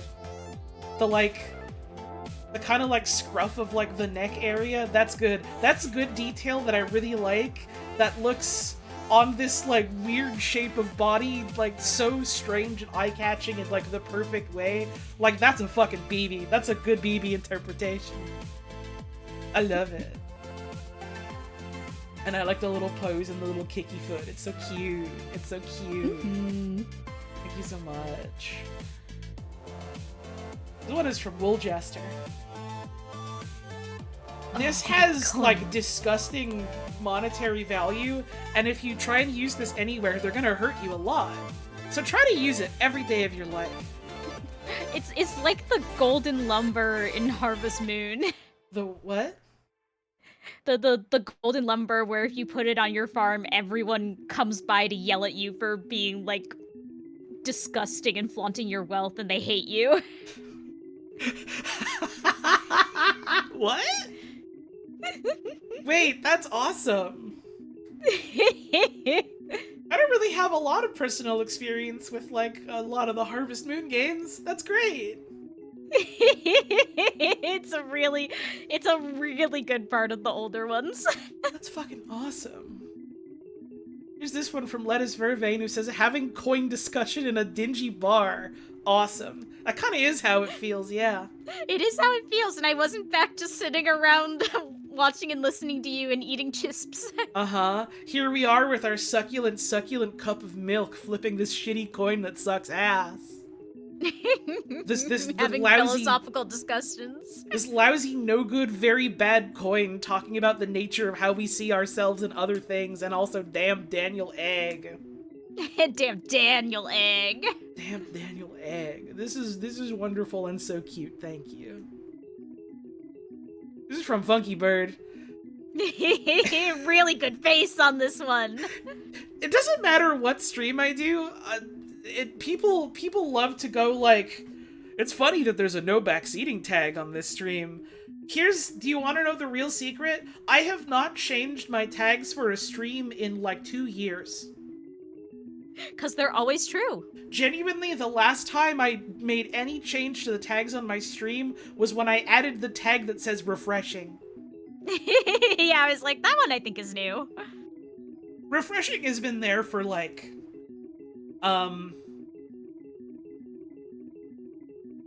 months, maybe a year or two, I think. Mm-hmm. Something like that. It's just always there. It's never gone away. And it never will unless it does. People still find a way to try for whatever reason.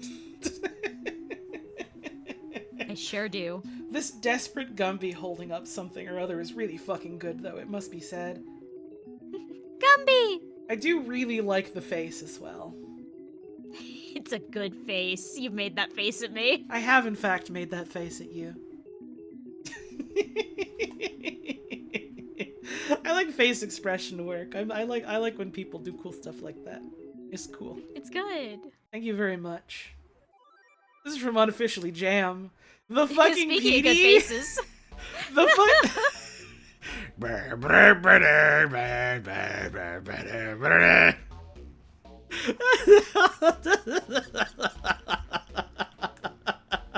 Speaking of fucking faces, yeah.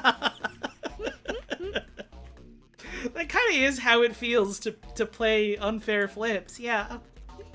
This is how it feels to flip the coin. This is how it feels to chew 5 gum. Literally, yes, how it feels to watch that damn dinosaur burn to death again.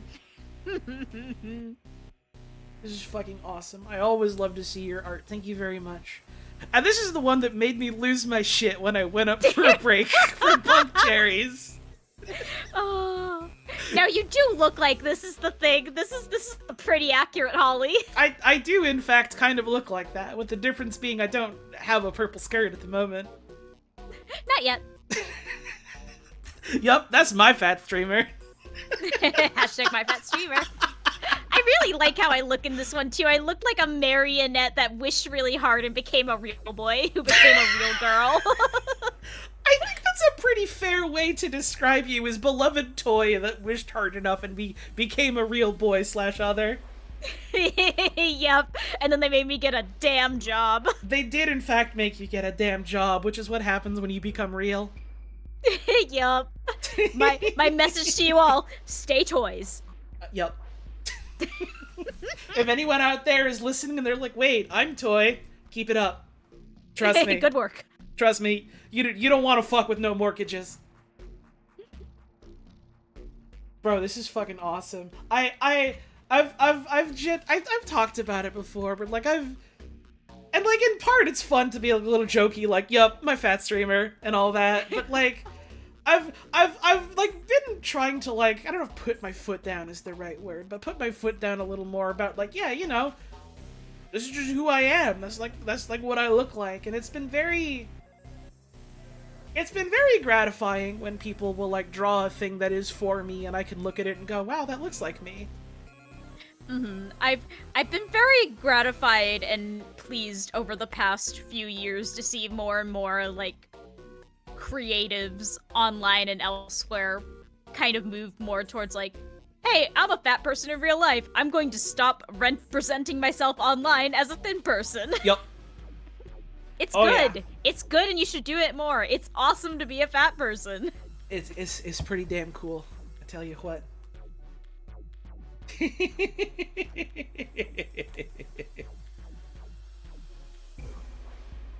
Thank you very much. I think...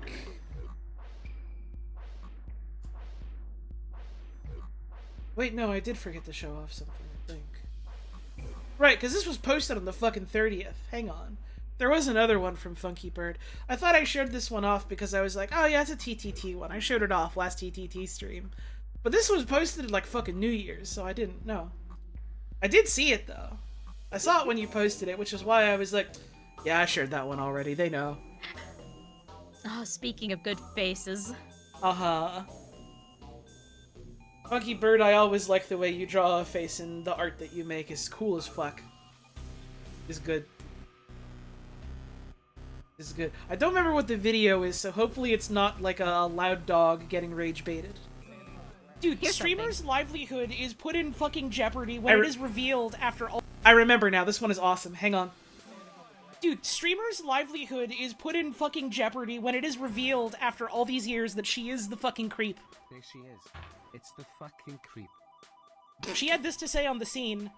Ah ha ha ha, and I am the fucking creep.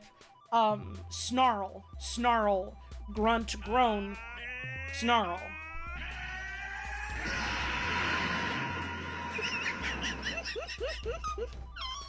I am the fucking creep. That's what she said. I'll let it be known. Oh, really fucking Good good fucking animatic. Good fucking vid. Really good posing, really good pacing, really good Holly faces. The fucking looking back at the Kamehameha is killing me. Good fucking yard. This has been a stream. I'm very tired. I haven't done this in a while, and I'm still getting my sea legs, but also it's like almost 2 in the morning.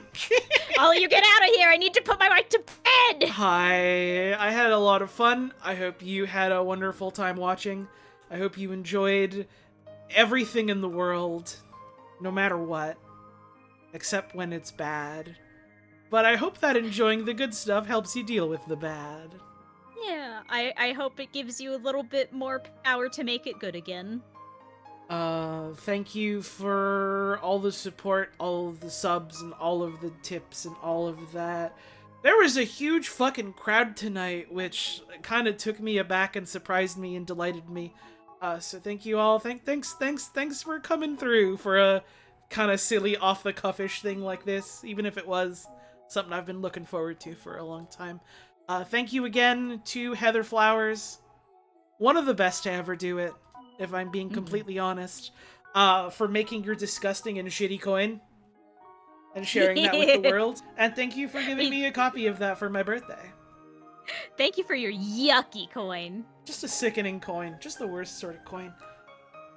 I don't know when the next stream is. It's definitely not tomorrow. So don't call it a comeback yet. But eventually the day is gonna come when I am doing this regularly again, and then I'm gonna say, don't call it a comeback, I've been here for years. Like in the song that I like. But not yet. In the meantime, the streams will happen when they happen. I'm looking forward to them, and I hope that you are too. Have a wonderful rest of your evening. Thank you very much for tuning in. Make sure you're taking care of yourselves and taking care of the folks around you. And I hope we see you again real soon. Good night. Good night.